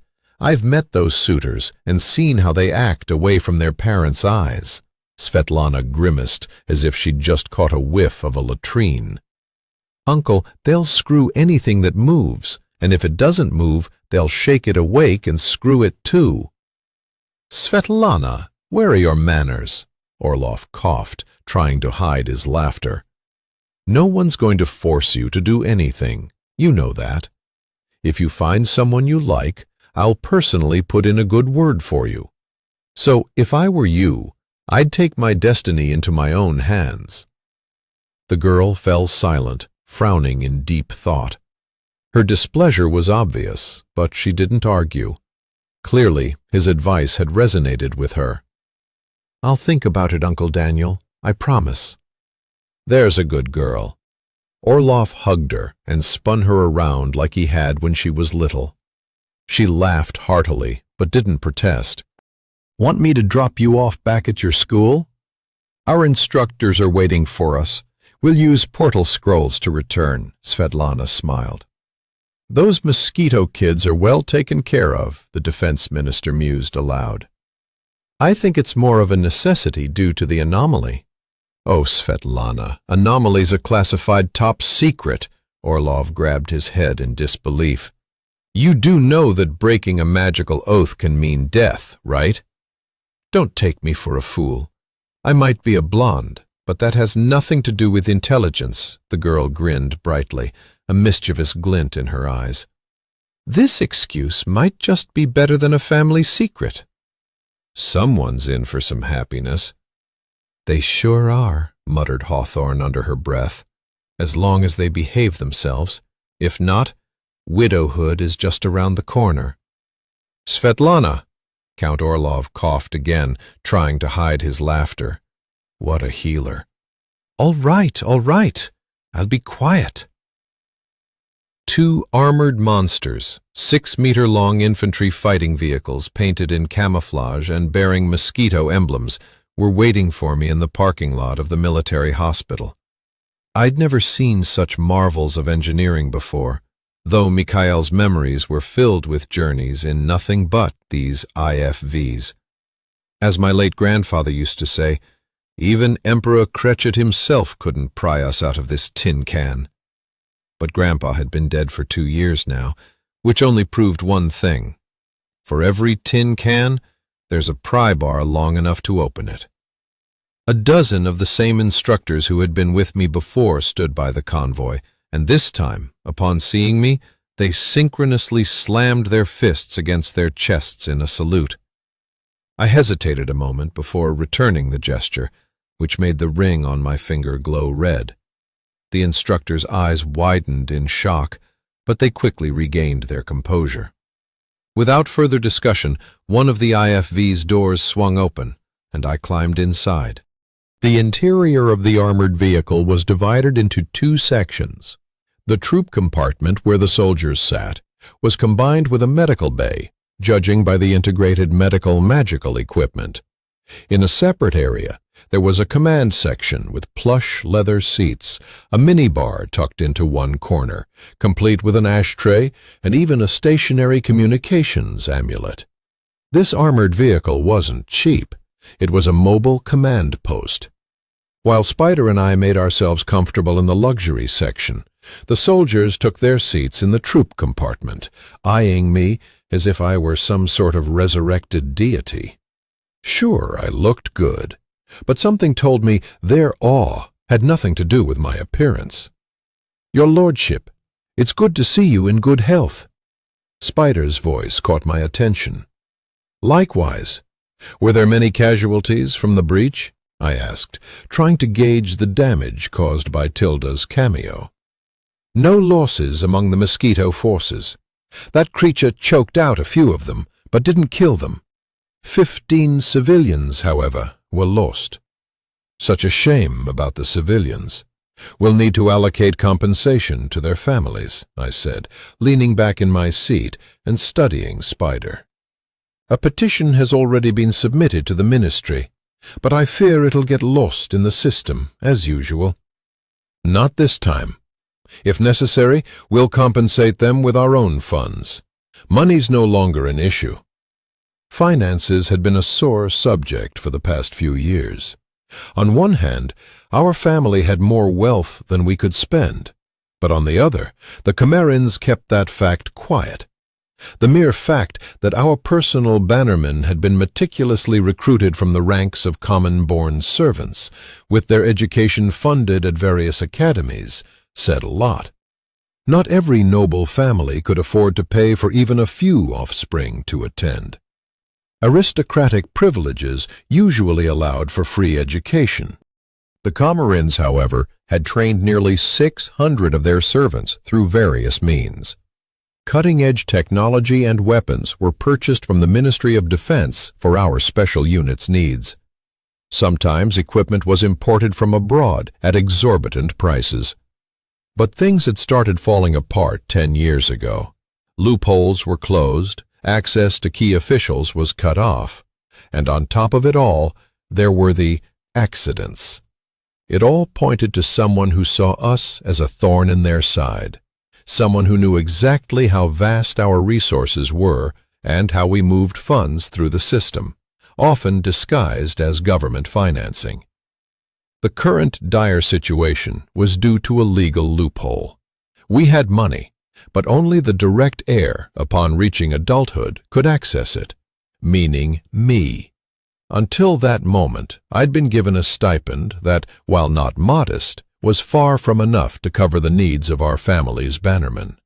Even Agatha Petrovna, who'd married into the family, received an allowance smaller than mine, as she had no children with my grandfather. In hindsight, she was probably brought into the family to avoid suspicion. These previously fragmented facts had recently come together. Hawthorne's treatment had an unexpected side effect, so to speak. I no longer felt the divide between myself and Misha. We had finally merged into one individual, and I had plenty to think about. The vehicle picked up speed slowly, steadily accelerating. For a while we drove on paved roads, but soon we turned onto dirt paths. Spider averted his gaze, clearly uncomfortable, until I broke the silence. "Why didn't you leave with the others, or transfer to another branch of the armed service?" I watched Spider's expression carefully. Funny, our roles had reversed. In the cell, he had scrutinized me intensely, but now I had the initiative. The only difference was that I already knew the answer. I just wanted to hear his version of it. Mikhail Yurievich, we are your bloodbound, loyal until death. And the money? We managed as best we could. We even started those training courses with Agatha Petrovna's permission, just to make ends meet. Spider spoke directly, not avoiding my gaze, not fawning or groveling. He did not have a guilty conscience, and I knew this not by deducing it from his expression, but from a sample of his blood that my mosquitoes had already brought me, just as they had from every other soldier in the armored vehicles. It's always better to check everyone at once rather than regret missing a traitor in your own ranks later. Every single one of them was a loyal bannerman of the Camerins and part of my grandfather's personal guard, bloodbound, as they called themselves. Indeed, using my gift, I could see the red threads of our blood link stretching from me to the soldiers, flecked with gold, a sign that their oath was given voluntarily and sincerely. Another new ability had surfaced, allowing me to see their magical affinities. The soldiers' magical cores looked like whirlpools of water, icicles, fiery tornadoes, and other fascinating elements. It turned out my grandfather had recruited quite the extraordinary force. If only I had more like them.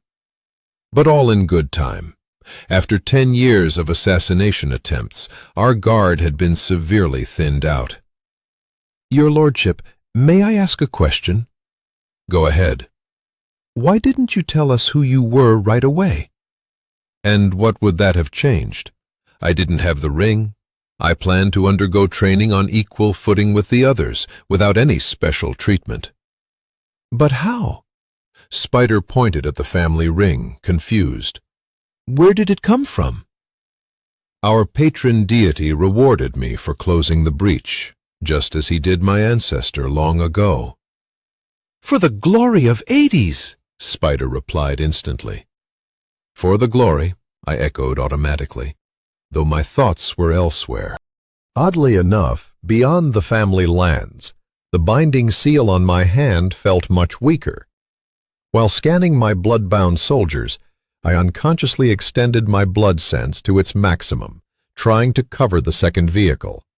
The range of my ability had increased dramatically. Besides my own soldiers, I sensed an ambush 3 kilometers ahead on the forest road. "Slow down," I ordered, trying to buy time. The driver of our vehicle reacted instantly, without asking questions. And likewise, the mosquitoes in the woodlands around us responded to my request immediately. My small, personal army of scouts. Thank you, Hades. This was one of the best abilities he could have bestowed upon me. The scouts worked fast. Once I had blood samples, I was shocked. First of all, the ambushers were all common-born. Secondly, they were preparing something big. And by big, I didn't mean icicles or fireballs. No, they were preparing something cataclysmic, on the level of an inferno or a storm of chain lightning. 3 teams of 5 mages were conjuring lethal spells. Above each group, I saw hazy symbols of the elemental magic they wielded: fire, earth, and air. Guessing what they intended to hit us with was impossible. Well, not entirely impossible, but not with just a few drops of blood. And curiously, there were no water mages. Oh well, I'd deal with that later. But no, here come the water mages. They'd cut us off from behind, closing the trap. I had to make a decision on how to proceed as quickly as possible. I trusted my 10 bannermen, of course, but I had no desire to get caught in the crossfire of 4 elemental mages at once. A crazy idea popped into my head. Why not fake my own death? That way, I could see which vultures would come to circle us first. After all, they'd been working toward their goal for 10 years. Why not lure them in with a tempting piece of bait? I focused on the threads leading to my soldiers. Let's see how much the family ring simplifies working with those bound to my bloodline. "This is Baron Comarin speaking," I announced. "There's an assassination attempt being prepared against us. Theoretically, we have 0 chances. 4 powerful squads of elemental mages are working on something deadly up ahead. I propose we do as follows." Marcus was nervous. This was their first contract of such scale. When he, an ex-commander of a border unit, suggested that his comrades form a mercenary group, they'd been skeptical. However, the pension for retired soldiers wasn't much, and the one thing they were good at was fighting. Over time, Marcus cobbled together 4 teams of elemental mages from his former comrades. They offered clients mixed squads or specialized hit teams tailored to specific elements. All in all, business was booming. Marcus made sure to rotate his team members to avoid dissatisfaction, but all the groups had never worked together before. 4 squads. It was practically a mini-army. But Marcus felt deep down that the right opportunity would come, and so it did. It was but a single contract, but what a contract! They had to ensure success, and there was no room for failure. The payout was more than enough to cover all their moral, material, and other costs. In simpler terms, if they had earned this much in the regular army, they might never have retired. The surprises began immediately. Instead of expensive but cumbersome civilian vehicles, 2 military-grade armored monsters appeared on the forest road. They resembled machines Marcus had seen in the most secure areas of the Imperial border. It was clear the vehicle's munitions had been removed, but that didn't mean the soldiers inside weren't armed themselves. So their ambush had to be adjusted on the fly. Blowing up the armored vehicles with regular spells wasn't going to work. They were likely built to withstand magic of at least level 3 or 4. The mercenaries decided it wasn't worth the risk. This setup had been created for a rare and exceptional situation, and it seemed that moment had arrived. Each team was preparing a devastating AoE spell that could decide a medieval war in their favor. Together, they guaranteed certain death. Marcus gave the order to prepare backup charges, just in case they had to hold the spell longer than expected. The contract accounted for the use of additional resources, so the mercenaries spared no expense working meticulously. "Earth!" Marcus's word set the ambush into motion. As soon as the armored vehicles crossed the designated line, the earth beneath them split open, and the vehicles plunged 5 meters into the ground. "Water!" Marcus barked. "Air!" At his command, the water mages created 2 water spheres around the armored vehicles, and the air mages vacuumed the oxygen out of them. For safety, they held them in this watery void for almost half an hour. During that time, the fire and earth mages were on edge, expecting a last-ditch suicidal attack from their targets. But there were no signs of life, which both relieved and unsettled them. It didn't make sense. A cornered rat fights back more viciously, but apparently there were no rats here. "Earth! Fire!" Marcus gave the order to move to the final stage, waiting longer than necessary just to be sure. "Water! Stand by for protection!" The earth mages raised layers of stone to the surface, and the fire mages melted them, creating hermetically sealed sarcophagi, the final resting place for their unfortunate victims. Granite encased the armored vehicles, trapping them in solid rock. The water mages, meanwhile, maintained a 5-meter protective shell to shield the forest from accidental fires. Marcus's heart ached as he watched the armored vehicles disappear into the flames. They were worth a fortune. What was remarkable was that even after all the spells, the vehicles were barely damaged. But the order had been clear. Everyone inside the vehicles bearing the mosquito emblem had to be eliminated. Some vague memories scratched at the back of Marcus's mind. Something about the mosquito emblem. A shadow of recognition, but it didn't fully form into a memory. The armored vehicles vanished, buried under layers of cooling stone. The walls of the chasm closed, as if a localized apocalypse hadn't occurred there just 30 minutes ago. "Jiva, Trava, you're up." The slender twin girls got to work. While Trava restored the landscape, healing the vegetation at the edges of the road, Marcus quietly pulled Jiva aside and asked the question that preoccupied him most. How many were there, and when did they die? "There were 11 occupants, 6 soldiers in the first vehicle, 5 in the second. They struggled to the end. I stopped sensing any life as soon as the vehicles sank into the molten stone." "Could the stone have interfered with your sense?" Marcus was being cautious. He couldn't afford to fail such a serious contract. "No, I can detect living beings up to 1 kilometer underground, even worms." Jiva gritted her teeth. She hated when anyone doubted her professionalism. "There are no living beings down there now." Marcus nodded and was about to ask another question when someone interrupted him. "Marcus, a word." The men stepped aside, not disturbing Trava as she continued her work. "I'm not sure if this is important, but you need to know," said the earth mage, a bearded, stocky man, looking a bit shaken. "I remembered something. About 20 years ago, the Ministry of Defense had a special program for gifted common-born mages. They were trained in academies and then recruited into a top-secret special unit. Their emblem was a mosquito. Chapter 7. My bloodbound were shaking me with all their might, trying to bring me to my senses. Splashing water on me and slapping my face didn't help much, but Spider wasn't the commander of the old guard for nothing. After a few minutes, they forced my mouth open and poured in some truly invigorating liquid, a mix of 2 parts of single malt whiskey and 1 part fresh blood. I took 2 greedy gulps and finally started coming around.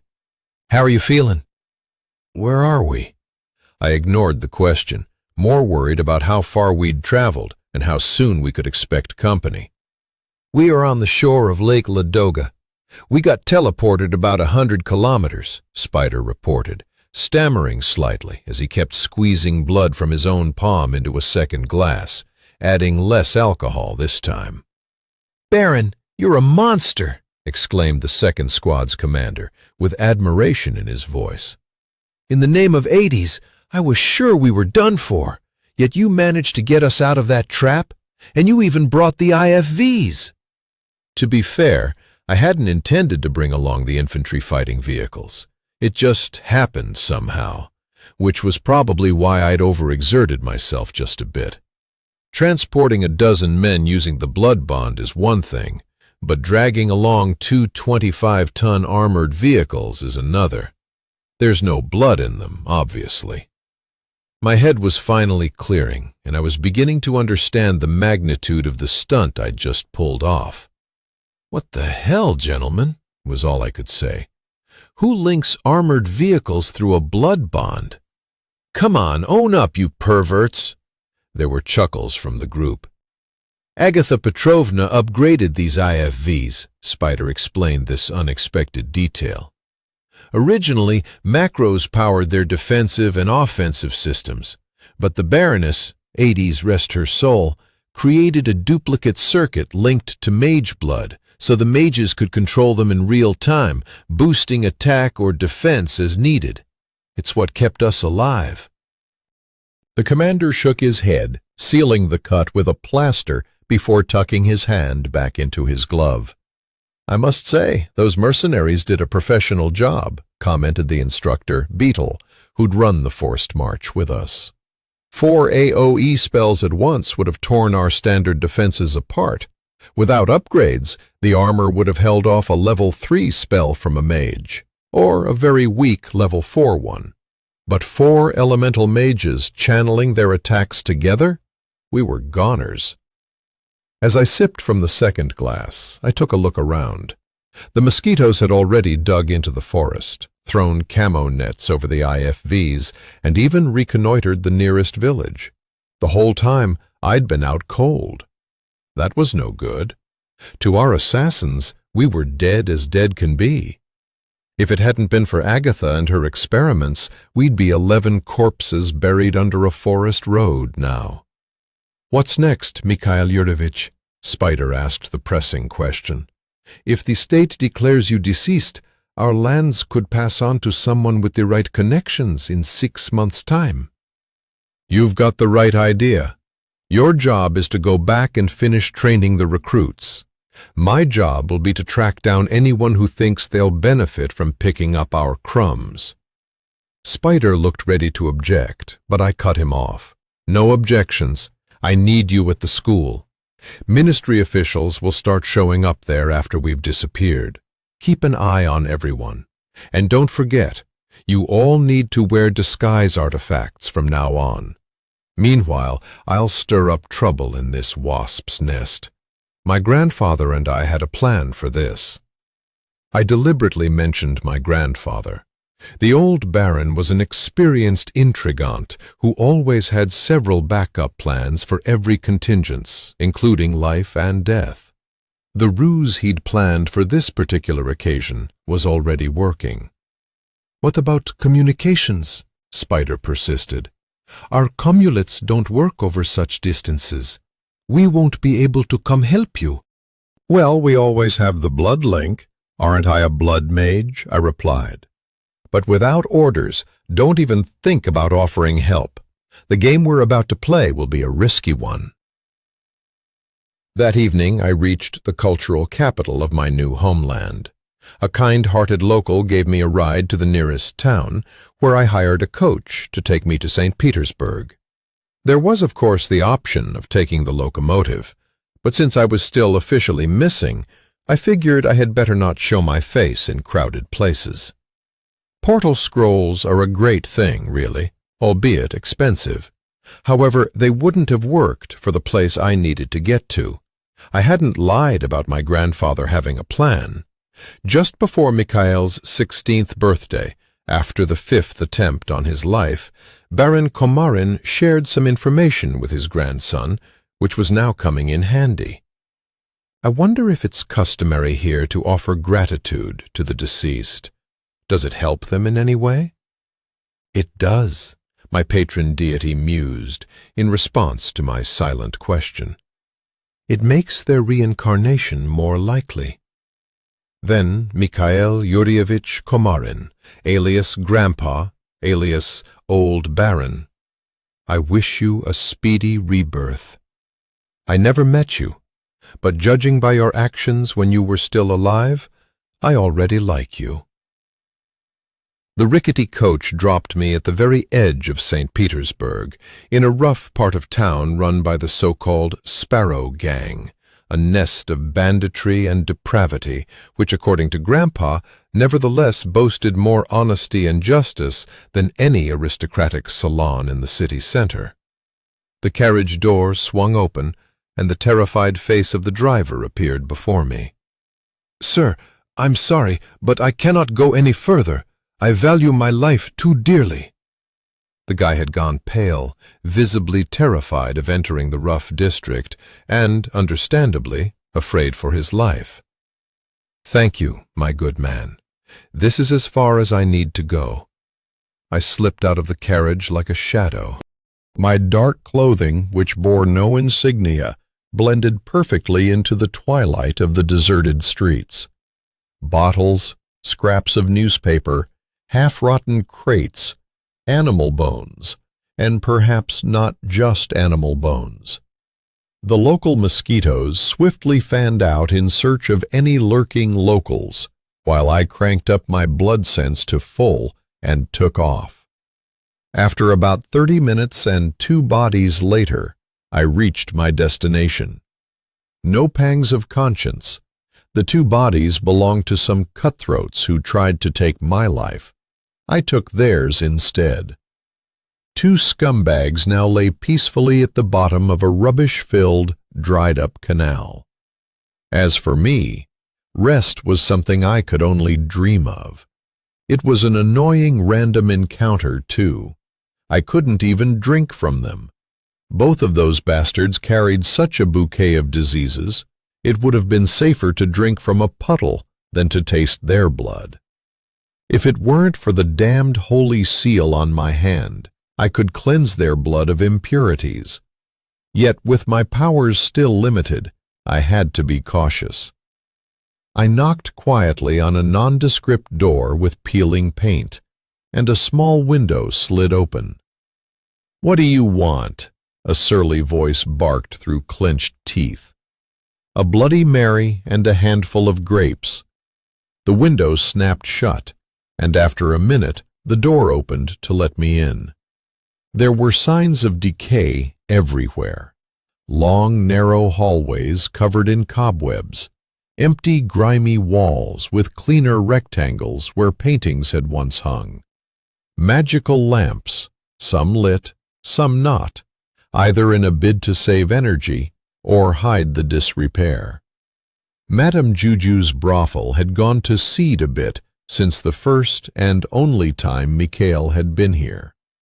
The local girls had made him a man, while his grandpa introduced him to one of his hiding places. The madame's office still held traces of its former luxury. Massive oak furniture, a few reproductions of famous painters, and an exquisite fan collection covering an entire wall. This was all that remained, of what had once been one of St. Petersburg's finest brothels. The madam greeted me personally, petite, shapely, with bright red lips and a mole above her upper lip. She looked no more than 30, but was at least 60.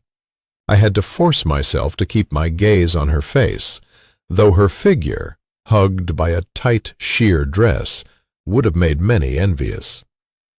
"Madam, you're as captivating and timeless as ever," I half bowed, kissing her delicate hand sheathed in a long black glove.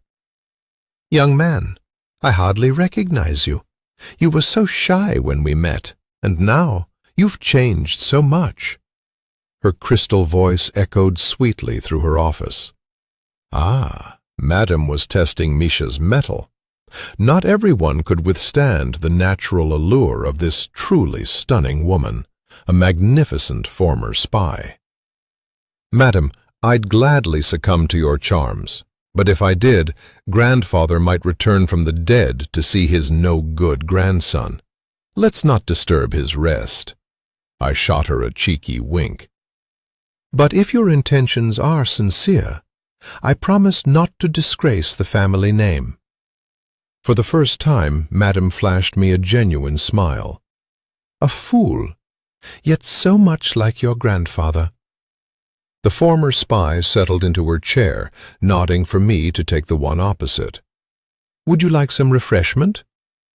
"What do you have to offer?"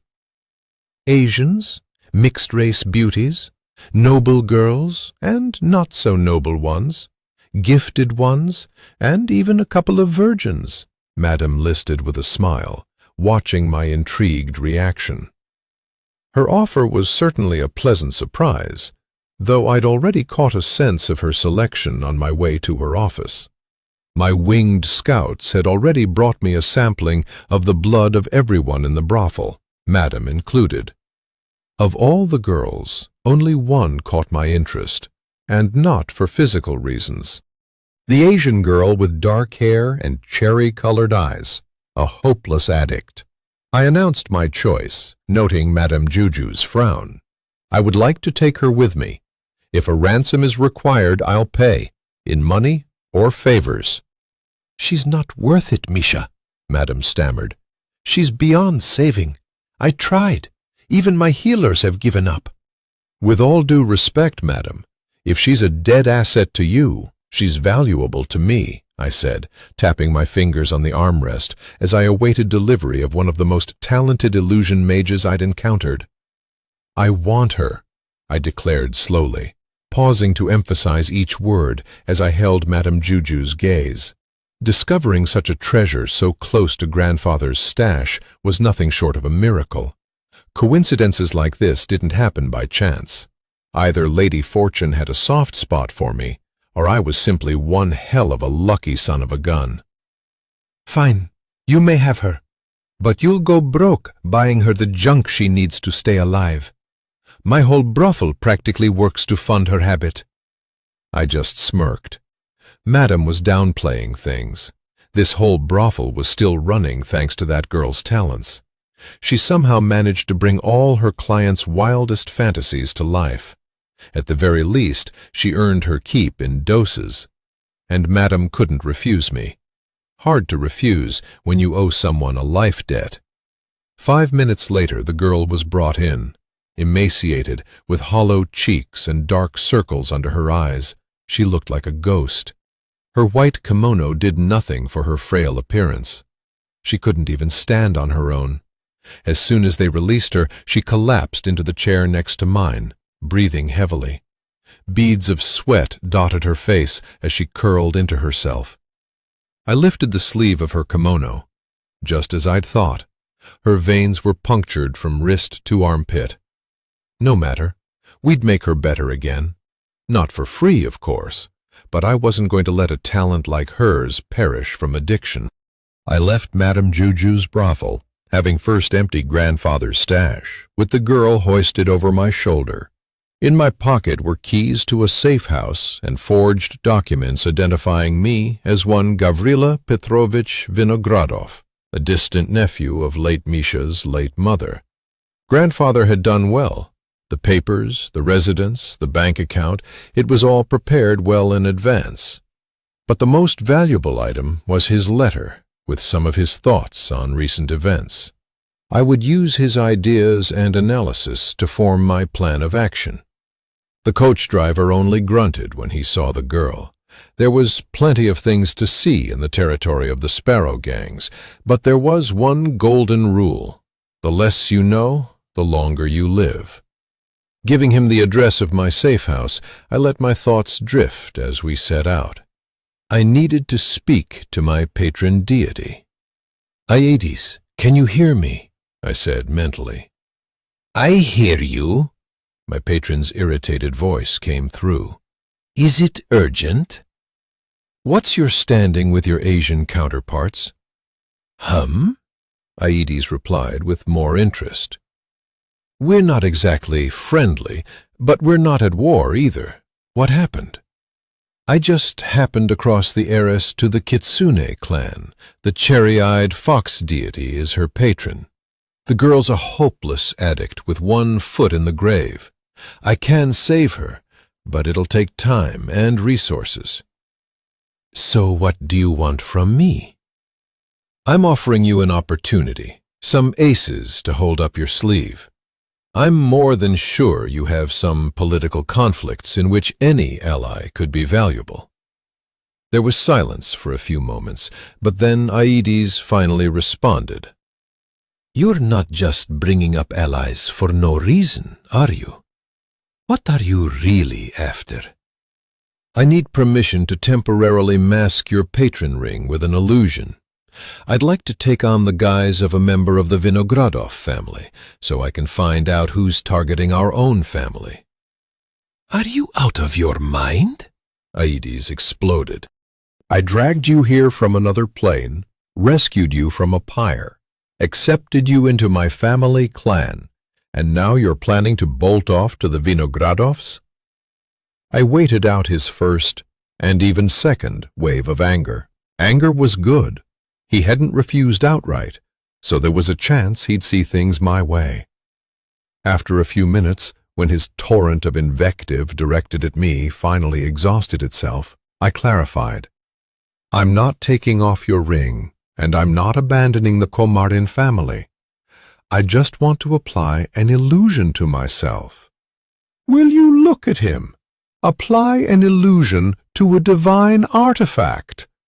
This isn't a matter of befuddling some yokels at the country fair. You realize that to use another family symbol, you'd need permission from Muscadine, the patron god of the Vinogradovs. That grouch has been in a foul mood for a century. He barely has any clan left, and now you want to come waltzing in, claiming the Vinogradov blood on your mother's side? All I ask is that you set up a parley.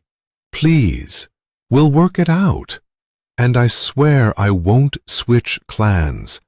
I would have to contravene the code otherwise."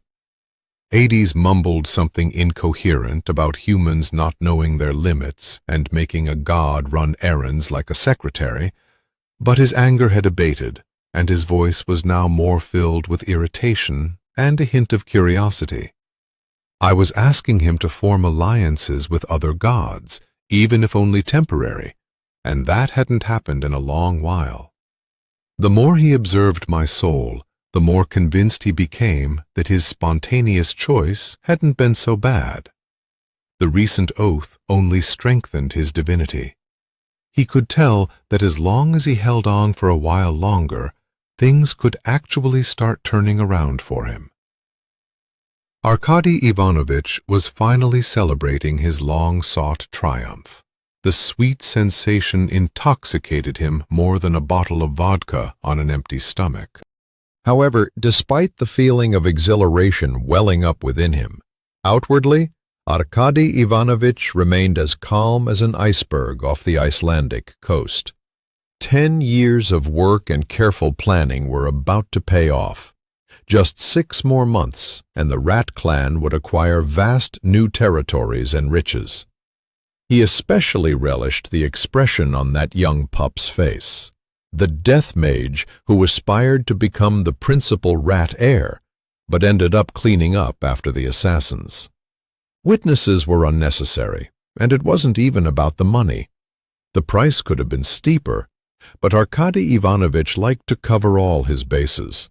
Who knew if some soldier might suddenly remember his honor or, heaven forbid, his conscience? Professional ethics still mattered.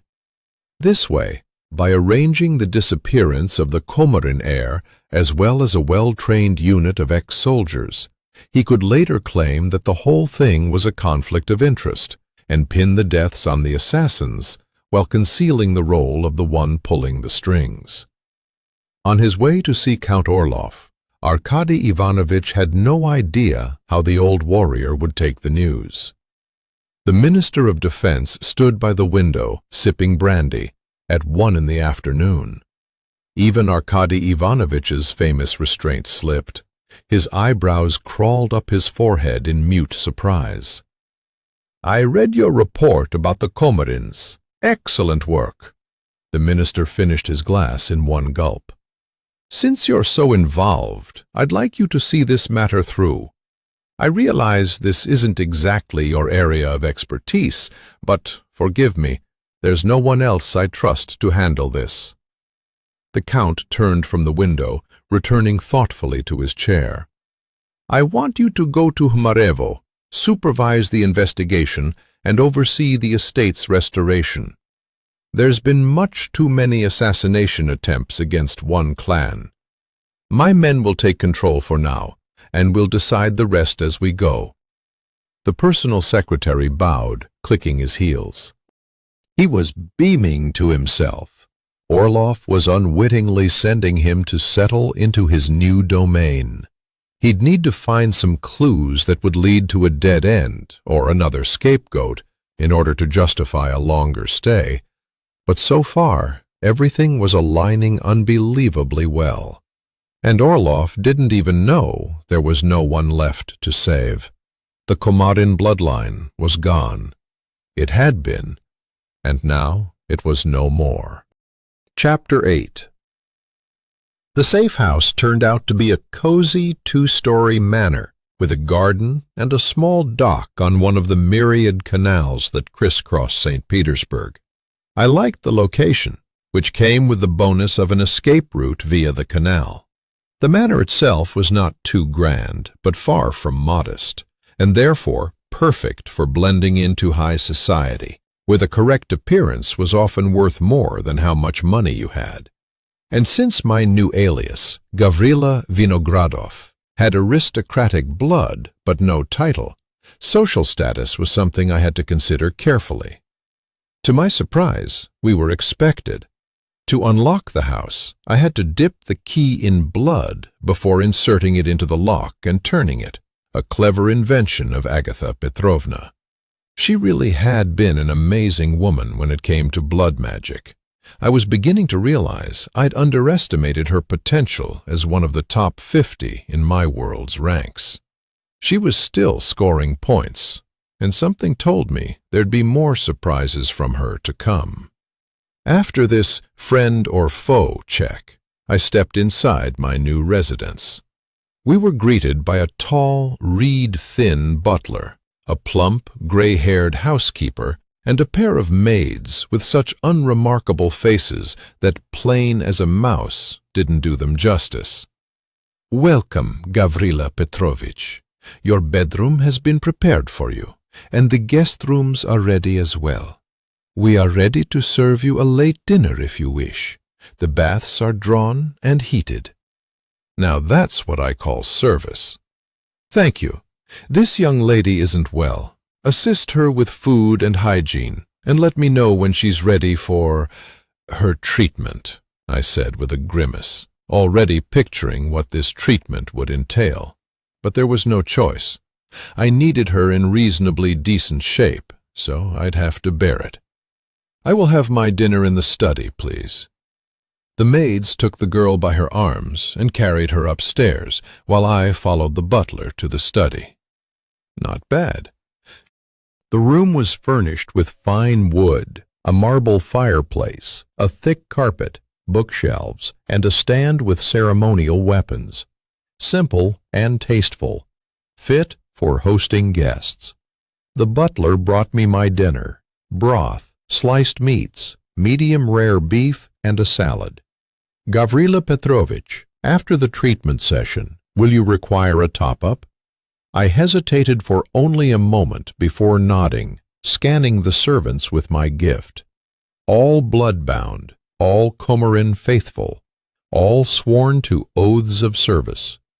The plain maids, as it turned out, were also quite powerful level 5 mages. They had no elemental affinities, but I'd figure that out later. The butler was a level 4 fire mage, and the housekeeper was a healer of the same level. Grandpa, you genius! What a team he'd put together! How much did this all cost? Not for the first time, I wondered about the sources of my new family's wealth. Minerals, came Adie's voice as he appeared in human form, settling into an armchair by the fireplace. He looked like a dandy in a black suit with a cane and a crimson neck scarf. His face was indistinct, with sunglasses in an adamantine frames perched on his nose, obscuring his eyes. I'm honored to welcome my patron god to my humble residence. I bowed my head in greeting and sat down in the armchair next to him. He acknowledged my greeting with a graceful nod. Minerals are the primary source of your wealth, he went on. After the first cross-dimensional breach was sealed, geologists discovered that the very nature of the affected area had changed. I didn't delve into the details, but the metals we extracted were sold directly to the defense industry for armor. Some mega-energetic agglomerates, what you call macros, were also unearthed, and those ended up in the private stores of the wealthiest clans by means of secret auctions. So the Comorins made good money, but true to their word, they kept a low profile and did their duty guarding the anomalies.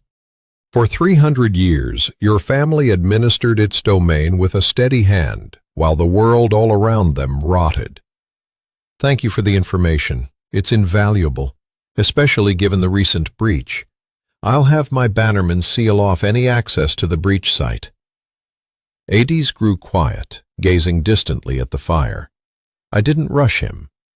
If a god decided to honor me with his attention, he had his reasons, and I wasn't wrong. How long will the treatment take? He finally asked, cutting to the heart of the matter. At most, 6 months. With my current powers, I can only manage 1 session a month. That's too long. There are 3 possible outcomes: alive, healthy, and gifted. If I go as fast as I can only guarantee 2 out of 3, I replied with a shrug, fully understanding I wouldn't choose that option even if ordered. In the worst case, I'd have to go back to my home plane to heal her, but I couldn't make that journey as long as my hand remained sealed. She has 4 months. Then the Kitsune clan will cut her off from its blood link with a ritual. It seems that a cadet branch of the family is stirring things up, looking to install their own heir in her place. What about Kitsune herself? Can't she just handle the troublemakers? I was genuinely puzzled now. Gods, after all, had the power to bless and curse. They could do practically anything, so why not put upstart followers in their place? My skepticism must have been clear, and Hades's face soured as if he'd bitten into a lemon. If only it were that simple. Our kind has, well, restrictions on interfering with the lives of our believers. Just imagine what would happen if all the gods decided to grant their blood-bound superpowers. A war would follow, wiping out entire families and ultimately weakening the gods. The same applies to curses or overt displays of power. Kitsune could curse or banish Akira, the upstart I mentioned, but that would cost her a chunk of her followers, and in turn, her power. We gods always have to maintain a balance in which the mortals and gods remain separate. I understood what he was saying, and yet Hades had pulled me from another plane. There seemed no clearer example of gods meddling with mortals to me. I didn't even want to guess how much of his power the maneuver had cost him. I know what you're thinking, but yours was a special case. An emergency impelled me to take drastic measures. Don't ever mention that you're from another plane around here, not even to your wife on her deathbed. There could be consequences. In our world, people don't just dislike plane hoppers like you. They destroy them on principle. The conversation had taken an enlightening turn. I hadn't planned to broadcast my foreign origins, but I hadn't expected outright persecution either. Back to the matter at hand. Kitsune would be very grateful if you could manage to heal Teimei sooner. Hades removed his glasses, revealing enormous compound eyes. And here's a small gift to aid you in Teimei's recovery. How unexpected! I took the glasses and tried them on. The world transformed instantly, first going dark, then bursting into vibrant colors. Looking at Hades, I barely kept myself from recoiling in shock. He was energy, pure, searing. It twisted, shifted in shape and intensity. I wanted to reach out, drink it in, submerge myself in it. I'd never seen so many shades of blood in my long existence. It was entrancing, captivating, and I had to force myself to look away. "Well done," my patron praised my self-control. "Few can resist the temptation. You'll figure out the artifact. There are some surprises hidden in it." Kitsune was generous on behalf of her heir. Imagine her gratitude if you heal her in time. I wasn't so optimistic about my chances, so I changed the subject. "Any luck arranging a meeting with Muscadine? I passed along your request but received no response." I thanked Hades sincerely. Without him, I'd have had no chance of reaching another god, much less gaining a bonus artifact like these spectacles. I'd have to test them a bit to find out what surprises they had in store. Lost in thought, I realized my family totem had vanished without a farewell. It was just as well. He'd already gone above and beyond for my requests. Remembering what Hades had said, I contacted Spider through our blood link. My conversation with the Mosquito Commander was brief. I ordered him to keep everyone away from the breach site until I gave the go-ahead. As long as I remained missing in action, no one, not even the Ministry of Defense, could claim my lands. I had a fair suspicion that the swamp, post-breach, had become a priceless source of family wealth.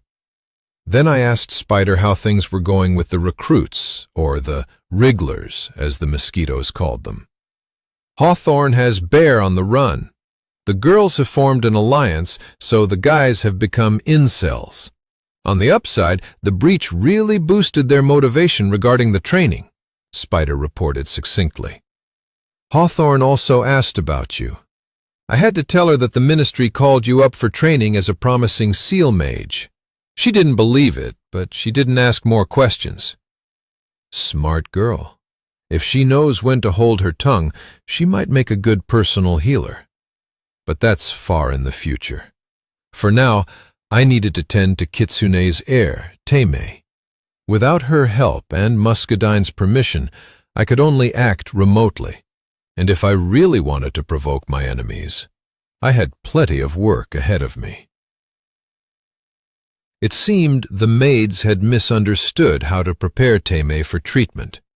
She smelled of delicate floral perfume and wore something sheer and white, barely clothing in the loosest sense. And loose was not what I could say about my pants at the sight of her. Despite her frail appearance, Teimei was well proportioned, reminding me of bamboo, stiff, resilient, and deadly. Her dark hair fanned out on the pillow as groans slipped from her lips, not of pleasure or desire, but of pain from her withdrawals. I knew I could help with that, but I had to get her to a stable state first. Shaking all unprofessional thoughts from my head, I scanned her with my blood sense. In her energy schema, black patches stained her arms and even her inner thighs. From these, tendrils extended out through her body, clinging to her vital organs and lymph nodes. The main energy channels looked like sausages that had been gnawed by starving dogs. This was bad. No wonder the healers couldn't help. The energy they invested in her would simply leak out of her like out of a sieve. I'd have to stanch the loss of life force from her before working on her energy contours. Taimei shivered violently, her body coated in sweat that plastered the thin fabric to her skin. It was quite an alluring sight. But those who get distracted can't work with blood. So I set to work. I'd always thought of blood as an almost divine essence, like a kind of demiurge. Blood had its own peculiar perspective and only helped those who shared its views, which didn't necessarily align with good or evil.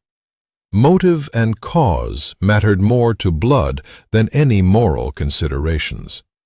This ritual would make Taimei a servant to my will, even a puppet, but it would hold her on the edge of death. A double standard. Just as Agatha Petrovna had created a duplicate control contour in the armored car linked to the mosquito's blood offerings, I would do something similar with Taimei, anchoring her to me. It had drained me heavily, needing nearly a basin of blood to sustain. But if I could endure the first month, the bond would become easier to bear afterward. I grabbed a letter opener from the study, a razor-sharp tool perfect for my purpose. After removing her robe, I began the ancient, simple ritual. It required me to carve matching runes on both of us, establishing a crude but powerful barrier against the poisons saturating her system. Not only did I encase each of her organs in my blood and will, but I had to take direct control over their functions. I'd be monitoring her decayed, energy-drained body for a month. Every failure would feel like my own pain, but the suffering would be well worth it.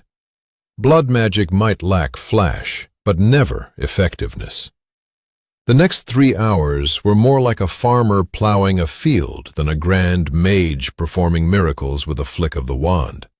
With each rune I carved on myself, I carved an identical one on Taimei. Our blood mingled, almost reacting chemically. The poison had all but replaced her own blood, so that only faint traces remained of her once powerful magic and ancient lineage. It seemed that she was alive out of sheer stubbornness and the power she had been born with. I couldn't determine exactly what that was, but that wasn't the goal right now. Rune by rune, I took control over the body of Kitsune's heiress. But as I worked, I realized Misha's strength wasn't enough for the duplicate circuit. "Bring me strong, fresh blood," I ordered the butler through the blood link. Moments later, he entered silently with 2 goblets. I scanned their contents and was surprised to find one contained fresh blood from a maid, and the other the same, mixed with local herbs and powders. "What are the additives in the second goblet?" I asked, not out of curiosity, but because my hands were already trembling from exertion. 2/3 of my vital organs were twisting from the pain Taimei felt, and my blood sense was spurring me to drink from the goblets as soon as I could. "Ingredients from the family estates, herbs, pollen, ground-up macros." No wonder it felt so nourishing. This blood contained components altered by otherworldly influence, possibly even from my world. Without a second thought, I downed both goblets, first the pure blood, then the cocktail. Euphoria surged through me.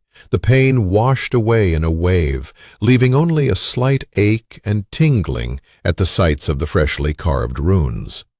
I'd have to investigate the local alchemy a little closer if it could have an effect like this. After that, the rest of the ritual went smoother.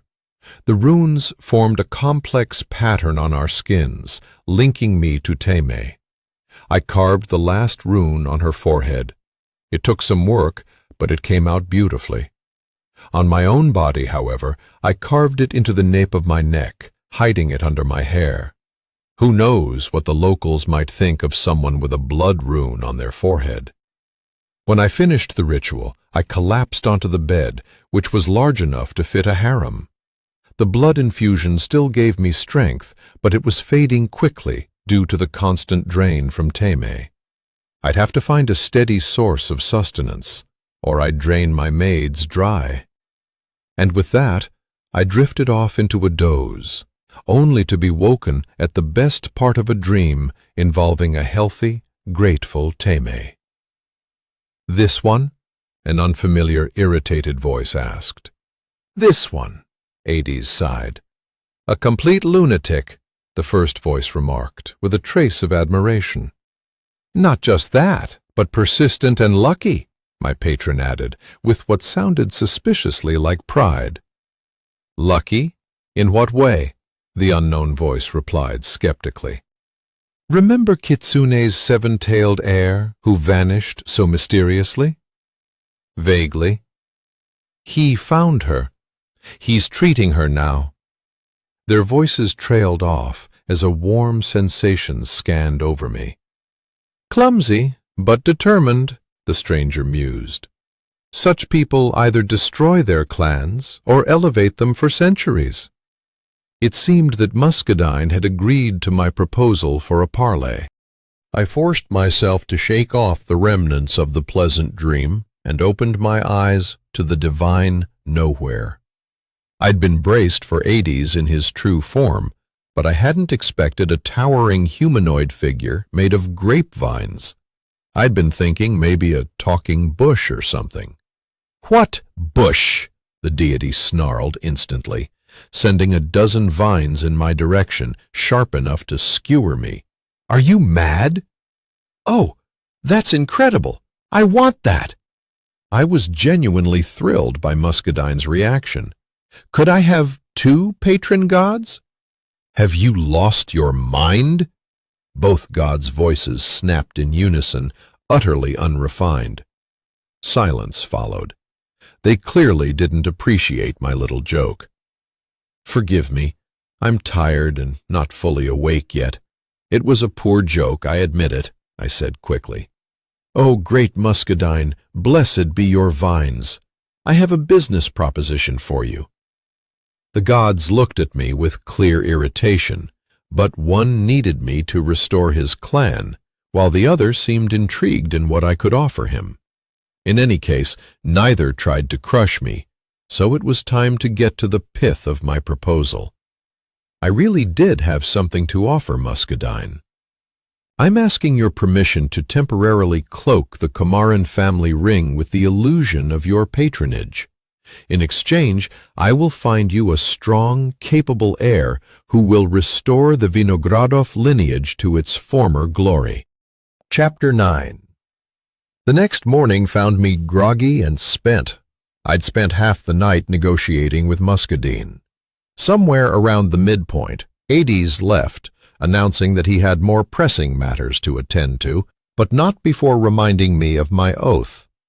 At this, Muscadine let out a grating, vine-like creak of frustration, clearly disappointed at missing his chance to poach me into his clan. After that, our negotiations only intensified. In the end, we agreed that Muscadine would not only grant me permission to cloak my family ring with an illusory Vinogradov sigil, but he'd also provide me with an artifact infused with ancestral Muscadine magic as proof of my identity. In exchange, I promised to secure a new heir for his family within 1 year, one way or another. The idea of asking for an artifact came to me from Kitsune's gift. If one goddess was willing to spare no expense for her heir, perhaps Muscadine might do the same. He did, though his generosity had its limits. The artifact he gave me only held enough magic for 3 uses, so I'd have to ration it carefully. When the butler, who was also my valet, came to wake me, he was speechless with shock. Not only was there now a ring with a grapevine motif on my finger, but a tiny grape cluster amethyst earring sparkled in my ear. The poor man's mouth opened and closed like a fish tossed ashore, his face reddening as if he were on the verge of apoplexy. "It's not what you're thinking," I murmured through the blood link as testament to my continued affiliation with the Comorin clan. My disguise here must be convincing. Instead of reassuring him, this statement only deepened his shock. For a second, I thought he might keel over. He could grasp transferring from one clan to another, but a divine-level disguise was another matter entirely. "Gavrila Petrovich," he croaked after a long silence, "your grandfather would be proud. Where shall I serve you your breakfast?" "In my study." "And bring me the morning papers. It's time to reacquaint myself with the St. Petersburg beau monde." The butler had almost reached the door when I called him back. "I'm certain my grandfather never introduced us, but I'd like to know my people by name." "My name is Arseny, Your Excellency," he replied, deliberately addressing me by my honorific and breaking with the cover story, but acknowledging my authority. "The housekeeper is Maria, and the maids are Vera and Nadia." I nodded in acknowledgement. "Arseny, assuming we have a carriage in the household, order the coachman to paint the Vinogradov crest on it. I'll also need a personal commulet and calling cards with my number." "Consider it done, sir," the butler replied, smiling into his mustache. "Do you have any preferences for the card's design?" "Blood red with golden grape leaves, and no name, just the number." Arseny mulled this over. "I believe we can have it ready for you this evening, sir." 15 minutes later, refreshed from a bath and finally dressed in a light indoor suit rather than the Comarin field uniform, I sat in the study, sipping coffee and perusing the papers. The Imperial Gazette treated me to news about the final rounds of the freshman tournament at the Imperial Academy, which meant that in this world the youth were pitted against each other from the very outset. Then again, this could be the best way to select the most talented prospects. I considered that I, too, would probably have to enroll in the academy, as per the local custom. Better to do it while the seal still dampened my powers. Otherwise, I feared what their local artifacts might make of my skill in blood magic. It would be possible to skip this step, as my grandfather had planned for Mikhail, yet there's no better place to make the connections you'll need later on in life than in the foremost school in the land. Money won't solve everything, and relying on Count Orloff for protection was beneath me. The Comarins had already lived in secrecy, conducting affairs solely with the Ministry of Defense. Had they had influential friends and business partners, perhaps they'd have found a way out without having to involve me. The Social Bulletin offered a goldmine of intel relevant to my interests. After reading about who'd gotten into drunken brawls with who'd been caught in compromising positions, and whose parties had been the wildest, I formed a plan for my outing that evening. The front page bore an announcement of an upcoming international flower exposition and florist competition to be inaugurated in a week by their Imperial Highnesses Princess Maria and Prince Andrei, the children of the Emperor. That was a must. If I planned to re-enter society, I might as well do it in high style. I even had an idea for how to make a splash at the international florist competition. But for now, I'd toss my first grenade into the wasp's nest. I quickly wrote 2 notes and summoned Arseny to the study. The butler appeared almost immediately, as if he'd been expecting orders. "Arseny, find a boy who's quick on his feet and have him discreetly pay for ads in the imperial papers. Have the Imperial Gazette publish an announcement in the next issue on behalf of the Ministry of Defense, and have the same appear in the Social Bulletin a bit later on behalf of the Heraldic Service. I grinned, imagining the reaction my little prank would cause. And I'll also need some pristine white roses to experiment on. 10 dozen should do. The stress was making Marcus's hands shake. Only 3 days had passed since his last assignment, and already 4 of his former comrades were unreachable. He'd ordered them to lie low, but not so low as to ignore even their own commander's calls. Jiva burst in without knocking. Despite being over 50, she was as slight and dark-haired as the girl he'd met in the service 30 years ago.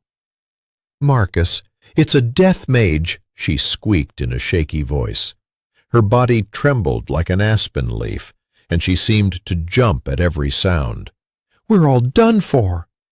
"Calm down, Jiva. What are you trying to tell me?"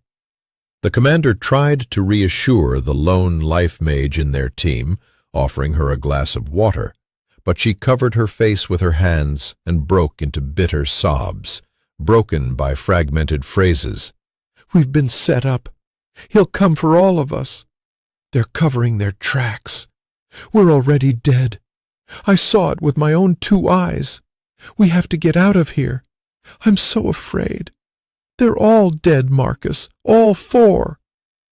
Marcus latched on to that last part. Exactly that many team members had stopped responding to his calls. "How do you know this, Shiva? What happened to them?" The mage's sobs only grew worse, so Marcus took the most straightforward approach. He quickly poured whiskey into a glass and handed it to her. "Drink this, now." She took a few gulps, coughing as she caught her breath. Her sobs began to ease. "Now, start from the beginning." "It's all because of those damned Camarins." Overcoming Teme's drug addiction in one fell swoop was impossible, so I had to gradually reduce the dosage. All day I monitored her condition, quietly relieved that, at the very least, it wasn't getting worse. But by evening, everything had changed. Wild convulsions racked the girl as if she'd been possessed by demons from the nether plane. And I was right there with her. The runes weren't working properly. While they gave me the willpower to control and resist the chemistry in Teme's body, unfortunately, Mikhail's blood was not strong enough. This meant I would have to dive into an entirely unfamiliar type of magic to tear the girl from death's grip. Draining the 3rd cup of blood from Nadia and Vera, I already knew this would only delay the problem, not solve it. So the idea of finding myself a pool of blood, once figurative, was beginning to take on a very literal meaning. "Arseny, I need fresh animal blood, preferably pigs, and more supplements from our ancestral lands." "How much?" Arseny replied through the blood link. My butler's composure and determination were impressive. If something was needed, then it was needed. "Fill the basin 2/3 full." "It will be ready in an hour," came the mental reply after a brief pause. An hour later, I was sitting up to my neck in warm blood, holding an unconscious Teme close to my chest. The abundance of blood caused a sense of exhilaration to bubble within me, tinged with a professional anger. In my previous life, I could have treated her affliction in one session, but here, with my limited powers, I had to reinvent the wheel and wade into unfamiliar magical territories. Not only had I painted myself and her in runes, like some traditional handicraft, but now I also had to heal her. Healing wasn't my thing. I was as much of a healer as a headsman is a surgeon, but when life is at stake, one has no choice but to learn. I carefully opened a vein on my arm to enhance my control. Sure, I could have worked only with animal blood, but I wouldn't have been able to finesse it like Hawthorne could. so I made it easier on myself. That's me, ever the opportunist. Activating my gift, I studied the results of the previous ritual, disappointed. I had hardly achieved anything with my artistic endeavors. The only real change was that Teme's internal organs had lightened from black to graphite gray. But by cutting off the poison's nourishment from her organs, I had unwittingly redirected that filth to her already shredded magical centers and energy channels, triggering today's crisis. Now I had to deal with the consequences of my own short-sightedness. Well, it was customary to pay for mistakes in blood, and that's exactly what I was going to do now. Having drained nearly a liter of my own blood, I leaned back, slipping into a meditative trance. My task now was to feel Teme's auxiliary contour, as if it were my own body, and command the blood to repair the internal damage to her channels. Unlike Hawthorne, I wasn't about to micromanage it. I let the blood restore her mana channels in a manner akin to the circulatory system. For lack of anything better, it would have to do. Magically speaking, watching the struggle between the poison, my blood, and the herbal supplements was fascinating. I felt almost like a spectator at a gladiator bout. Step by step, my soldiers pushed the invaders out of Teme's body, liberating channel after channel, node after node, core after core. It was so mesmerizing that I didn't notice when I passed out. I woke up to a tickling sensation. I was lying on soft green grass, notably naked. There hadn't been any point in getting into the tub clothed, hence my current state of undress. Who could have known I'd be summoned as a guest? A tiny cherry-red fox was nudging my ear with her nose, barking and growling adorably. "So, this is what you look like, Teme of the Cherry Kitsune clan." I scratched the fox behind her ear and smiled at the magical representation of my patient. The fox, in turn, melted into a blissful grin and even purred a little. "And this is what you look like, stranger from another world," a whisper echoed in my thoughts. "How did you reach me? No one has been able to for the past 5 years. Even my mother goddess cannot hear me." The fox's melancholy voice was at odds with her playful demeanor as she darted back and forth across the meadow. "Blood magic is vastly underestimated in this world," I shrugged. "As is illusion magic," Teme chuckled.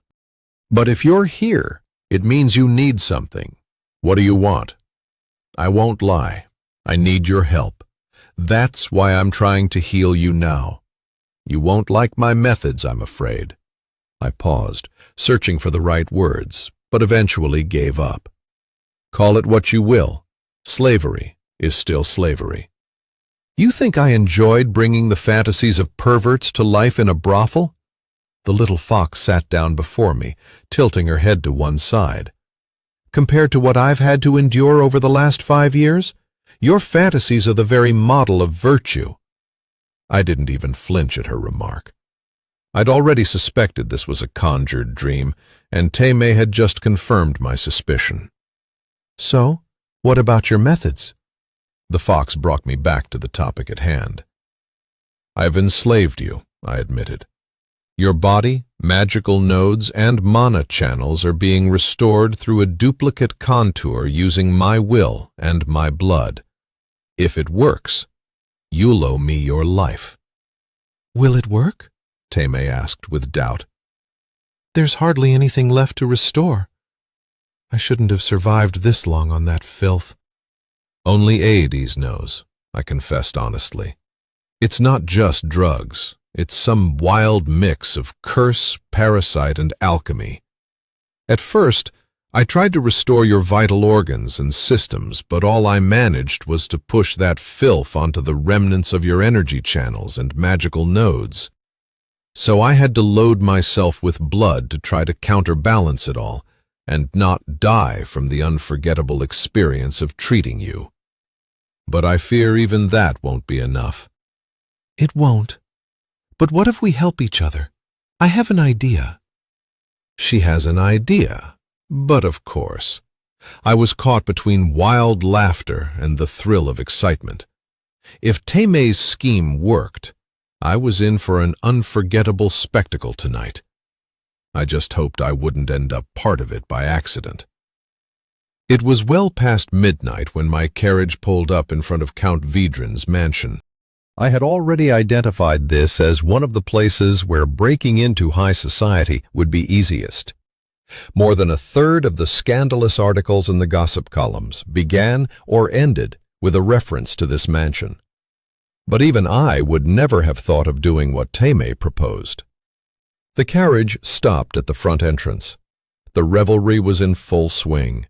Music, bursts of laughter, and half-dressed ballerinas running into the garden to escape lecherous aristocrats confirmed that we had arrived at the right address. The coachman opened the door, allowing me to step out with the girl in my arms. The black silk kimono, obtained by Arseni for the occasion, accentuated Teimei's aristocratic pallor and her fragile figure.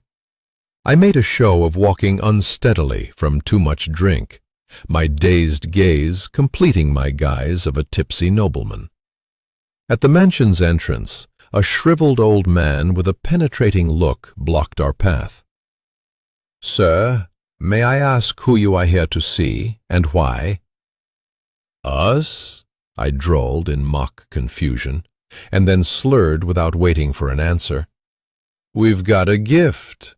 The Count ordered something exotic. Here."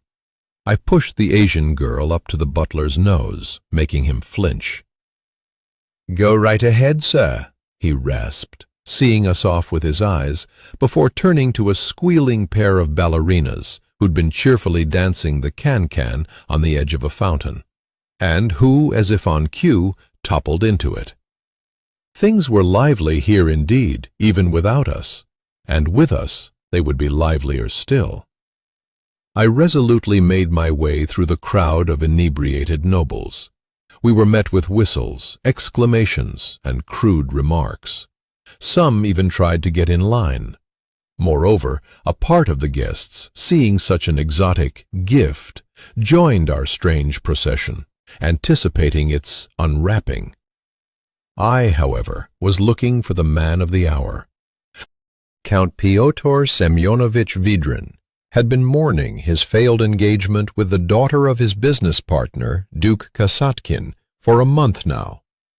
The young bride-to-be was wealthy, sure, but she wasn't easy on the eyes, so Vidrin didn't feel too bad about the breakup, and had been drowning his sorrows for a month now in the company of friends and courtesans. It was unlikely that one could find a happier jilted groom in all of St. Petersburg than Pyotr Semyonovich. I'd seen Duchess Kasatkina's portrait in the newspaper just yesterday. If I'd been given such a blessing, I'd have been mourning for a month too, if not longer. With such a wife, even polygamy wouldn't be any consolation, since the law required equal respect and thus equal satisfaction for all spouses. All in all, I understood the Count, which is why tonight could really be a gift for him. Teimei had promised to do her utmost. Finally reaching the ballroom, I found Pyotr Semyonovich in the company of two half-dressed young women. One was openly comforting him under the table, while the other offered her ample bosom, a sea-cup at least, as a shoulder to cry on. The Count responded to our appearance by turning his flushed face and downing a shot of vodka from his elbow. Lacking a proper chaser, Pyotr Semyonovich made do with his companion's cleavage. Perfect! I stopped before Vidrin and, with a flourish, yanked the tablecloth along with all its contents off the table. In their stead, the polished oak tabletop received Teimei. The poor Count sobered up slightly at the sight of such a gift. Pyotr Semyonovich, allow me to introduce myself. I am Gavrila Petrovich Vinogradov. I bowed dramatically. I've heard of your grief, and thus I couldn't help but concern myself with a consolatory gift. This is for you." Like a magician, I deftly pulled on the thin silk belt, which until now had fastened the kimono to Teimei's body. In the deafening silence, only the sound of rustling fabric and the guests swallowing their drool could be heard. The humble word orgy didn't even begin to describe what happened next in Count Pyotr Semyonovich Vidrin's mansion.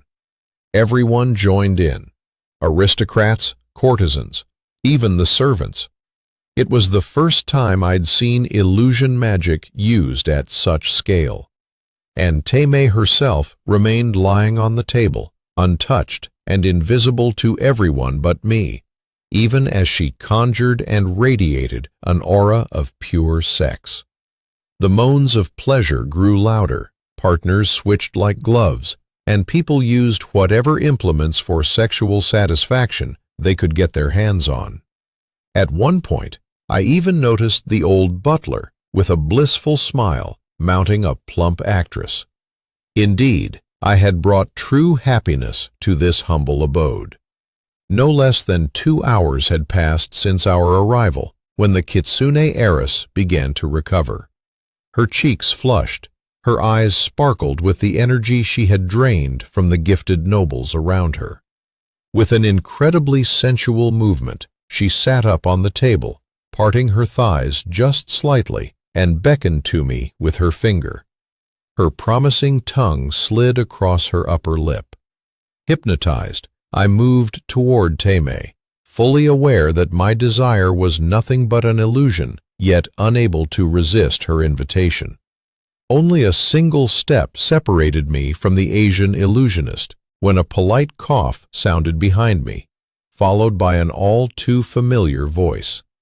"Well, you certainly know how to throw a party. I think I'll hang around this plane a little longer, if you don't mind." I turned around slowly, expecting to see Vidrin's mansion half destroyed by an interdimensional rift with Tilda protruding out of it to check out the commotion. But instead, at the entrance to the ballroom, stood a stunning naked beauty with pearlescent skin and violet hair cascading down to below her waist. "Tilda, if I'd known you looked like this, I might have married you in a past life." I gazed at my friend, who had abandoned her habitual octopus form for this beautiful human one, with genuine admiration. "Oh, come on! Back then you were interested in someone else, and I decided not to add fuel to your already complicated relationships." While we exchanged pleasantries, Teimei grew annoyed. Apparently she wasn't used to having her pleasure spoiled. Sliding fluidly off the tabletop, she appeared in front of Tilda in an instant and decided to go all in. Without any hesitation, the kitsune heiress passionately kissed the interloper. My friend mused thoughtfully as soon as the Asian girl pulled away. "If you have no plans for this lady, I'd like to have some fun with her." Teimei's face took on such a stunned expression that I couldn't hold back my laughter, for which I received an angry glare. "Who is this dyed hag?" the Asian girl hissed like an angry cat. "And why doesn't my magic work on her?" "Dyed? This is my natural color." Matilda playfully twirled a violet lock around her finger, then demonstratively changed her hair to black and slightly lengthened her nails. Teimei's eyes grew as wide as saucers, yet Tilda was only beginning to tease the young fox girl. "Let's not fight, ladies," I intervened in the brewing quarrel. "We really should get out of here before we become the subjects of public gossip." "It's always like this," Tilda pouted. "No sooner do I arrive than the party ends. Why do we have to leave in the middle of all the fun?" "Let her stay," the Asian girl snorted. "I'll give her such a ride that the best brothels in the world will envy her." "All right, both of you, out you go," I commanded the 2 feisty vixens. "We'll talk at home." To my surprise, the girls obeyed and headed for the exit in silence. Surely somewhere a pig had taken wing. We picked up our coachman along the way, pulling him off some maid. The lad gawked around in bewilderment, I guess having witnessing such rampant and widespread debauchery for the first time. We got into the carriage without conversation, but I deemed it necessary to provide some clarification. First of all, Tilda, this is Teimei, heiress of the Cherry Kitsune. She lives with me under a life debt. Once she works it off, she'll return home, I explained. Teimei is an illusionist with the ability to induce sexual fantasies and even bring some of them to life, through which she gains a heap of energy from everyone she ensnares. Tilda nodded, taking in the information. All her feigned hurt and sarcasm evaporated like dew in the sun. When necessary, she could be extremely focused and serious. Now you, I pointed a finger at Teimei. I thought we agreed that you wouldn't use your magic on me. Is this how you keep your promises? The kitsune lowered her head, hiding her eyes and saying nothing in reply. It wasn't magic. Don't be hard on the girl, Tilda laughed. She lost her head from gorging on mana. That kind of thing happens. And you need to get yourself a lover, or you'll start confusing magic with ordinary lust. Teimei blushed sweetly, confirming Tilda's point. So that's how it was. It was the fox girl's personal initiative, and I had misunderstood everything. I won't deny it was pleasant, but somehow we never managed to finish what we start, either in dreams or reality. Someone always interrupts. Teimei, this is Tilda, my friend, and... I hesitated, trying to find a way to explain the nature of our relationship, and finally settled on a more or less suitable word: bodyguard. As you've noticed, her magic is peculiar. She can also shapeshift into an animal. I won't say which, but she could swallow your little fox without choking. So it's best not to anger her. Teimei nodded and turned to look out the carriage window, still keeping her head down. Well then, I'll inform Teimei about moving on to the second part of the plan to find the killers of my family tomorrow.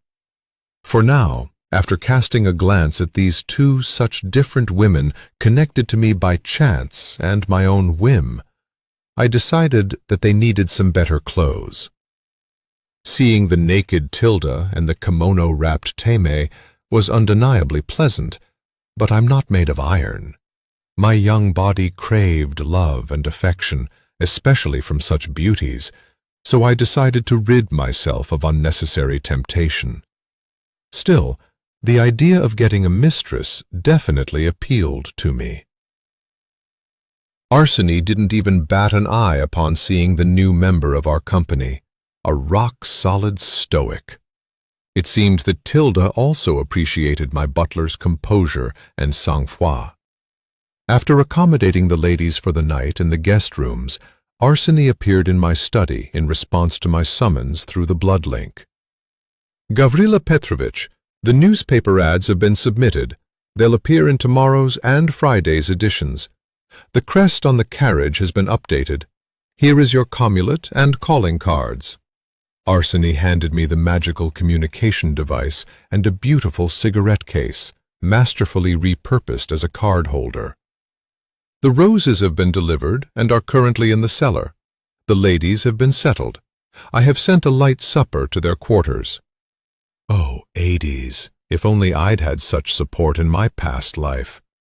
I guess I'd earned enough karma back then to be granted such happiness in this one. Thank you, Arseny. I took a satisfying sip of the scalding hot, strong coffee. The rest of the night I would have to spend sleepless, and my conscience wouldn't allow me to draw blood from Nadja and Vera for sustenance. So I had to perk up the old-fashioned way. Do we have a map of the city? I need to understand where the Ministry of Defense and the Heraldic Service are located. If I may. Waiting for my nod, Arseny walked behind me and took a small oval and azure stone from the shelf. This is a detailed and scalable map of the city. You need only insert it into the reader and think of the place you wish to look up. The reader turned out to be a crystal egg that opened into two halves. Placing the stone inside and closing the lid, I thought of the Ministry of Defense building. A hologram of the city appeared above the table, divided into sectors, one of which glowed green. After a couple of seconds, it zoomed in, and one of the clusters of buildings was highlighted. How convenient! In the same way, I thought about the heraldic service. Now understanding where everything was located, I could personally pay a visit to the head of the heraldic service, Count Zubrov. It was time to fulfill the promise I'd made to Muscadine. I would try the local methods first, and if they didn't help, I would resort to my own.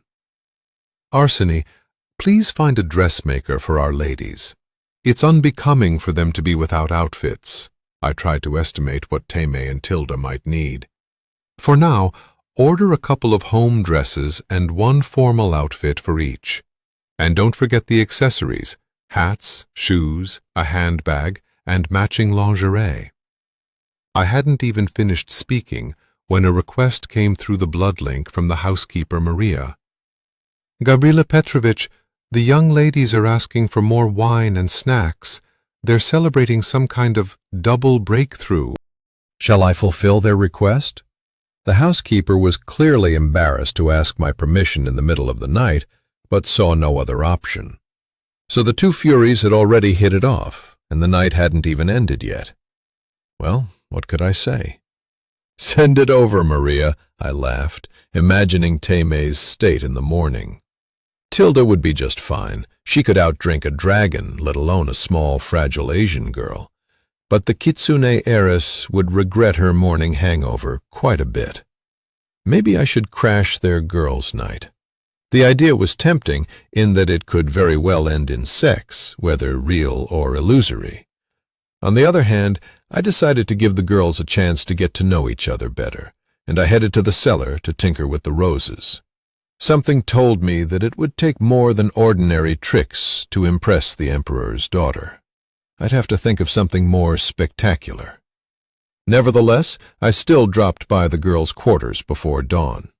Surprisingly, they were both equally wasted, which didn't prevent Teme from casting an illusion on me of such quality that I was amazed. Even Tilda was startled sober when she saw whose guise had been placed on me, and the fox girl had simply taken my true otherworldly appearance, which she had seen in the green meadow. Hiccuping drunkenly, she confessed that only this image remained in her memory, so it was either that or she could turn me into Tilda. The choice was obvious, but now I had to get used to seeing my true reflection in the mirror again. The Minister of Defense had spent the night at work and awoke to a suspicious clamor on the street outside his windows. Since his personal secretary had left on assignment, Count Orloff didn't hesitate to go down to the first floor to find out what was happening and why an agitated crowd had gathered outside the Ministry of Defense building. The office staff were running around like scalded cats. Yelling, swearing, and arguing resounded throughout the massive compound. As he entered the Department for Civilian Affairs, Daniel Andreevich caught the tail end of the speech the department head had been making. "Find me the prankster and launch him so deep into the nether plane that he'll never again forget what it means to joke with the Ministry of Defense." "And what shall we do with the crowd?" one of the subordinates squeaked, tucking his head into his shoulders. "Disperse them! With water cannon and chain lightning, whatever you want!" barked the department head, leading Count Orloff to consider that it was time to seriously address personnel policy. "If the Ministry of Defense uses force against its own citizens, we'll be the ones sent to the nether plane." Everyone in the office whipped around upon hearing the minister's formidable voice. Now it was the turn of the head of the Department for Citizen Affairs to seek safety in his shoulders. It was well known that if Count Orloff was bellowing with rage, there was nothing to be afraid of. However, if the minister spoke calmly, as he did now, a mass of barely restrained menace was accumulating behind his words, and if the levee broke... No, "What is the matter?" the minister addressed the intimidated clerk. Your Excellency, the Imperial Gazette published this public notice this morning. The crowd outside began to assemble a half-hour ago. The young man handed the minister a somewhat crumpled newspaper. The front page bore a public notice that read as follows: The Ministry of Defense announces a reward for any information on the whereabouts and condition of Baron Mikhail Yuryevich Komarin, MIA. The reward will be paid upon provision of verifiable evidence of his current condition. The notice had a lone mosquito printed in its corner. Daniel Andreevich was used to thinking quickly in critical situations. If not for the mosquito symbol, he might have taken this notice as some prank. In light of the constant attempts on the Komarin family scions, however, the printed symbol struck him as a sure sign that there was more to this. Assign 2 mentalists to this case. Interview anyone who comes forward. I will personally guarantee bounties of 10 to 50,000 rubles to anyone who provides useful information. The mages are to report to me personally and no one else. The Count surveyed his staff with a weary look and, taking the newspaper, returned to his office. He needed to think. Early in the morning, a young man who introduced himself as Gavrila Petrovich Vinogradov appeared at the offices of the Heraldic Service for an appointment with Count Zubrov, the head of the service. The young man had put up a tidy sum to secure a direct consultation with the Count, whose name was Nikita Illarionovich. The gist of the matter boiled down to the fact that this young Mr. Vinogradov needed a specialist from the Heraldic Service to certify his blood relations as well as his hereditary magical abilities. Such specialists were called sniffers or headhunters. Their services were used so seldom that few even knew they existed. Gavrila Petrovich, forgive my curiosity, but how did you become aware that the Heraldic Service might even offer such a service? Count Zubrov removed his tinted glasses and looked attentively at the young Vinogradov. Where had he come from? If Nikita Illarionovich's memory served him, the princely Vinogradov family had been in decline for several generations and lacked any heirs with strong hereditary powers. The family's cadet branches were impoverished, merging steadily with other families and having no access to the family's main assets. Now, suddenly, this offshoot had appeared out of nowhere. Muscadine's magic in him was sufficient to claim the inheritance of the princely title, but he was in no hurry to do so. Moreover, he now wanted to sift through all the heirs with the help of the sniffers to find someone even stronger. My aunt, may Muscadine and Hades rest her soul, was married to a man who employed the services of your specialists. I understood that this was not an inexpensive request, and satisfied only upon your personal recommendation, so I came to you. The young nobleman pulled out a letter from his jacket pocket, sealed with the Komarin family crest. This is addressed to you. With a slight feeling of sadness, Nikita Illarionovich examined the sweeping and familiar handwriting of his old friend, who had fought to the end to ensure his family's survival.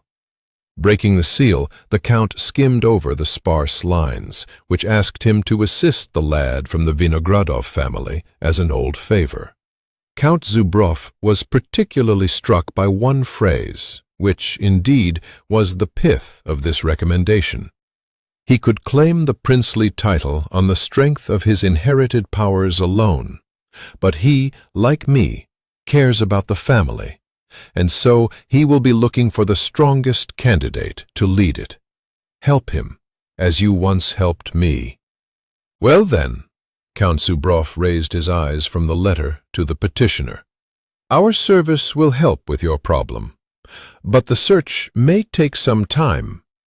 As it happens, I took the liberty of somewhat accelerating and simplifying this process, the young Vinogradov replied with a polite smile. A notice will appear in the Friday issue of the Imperial Gazette from your department, inviting all blood members of the Vinogradov family to appear before the heraldic service. Zubrov shuddered at the thought of the crowds that would flood the local offices of his service. Such initiative was worse than sabotage, but Vinogradov went on. I did this so that your people can create a registry of all the volunteers, determine the strength of their powers, and use that to search for the lost offshoots of my family. In extreme cases, if there are any questions, you may announce that additional instructions to the will of the last Prince Vinogradov have come to light. But he died almost 100 years ago, Count Zubrov protested. Exactly. If in 100 years the family hasn't been able to determine the line of succession, we'll help them. The young Vinogradov winked with a crooked smile.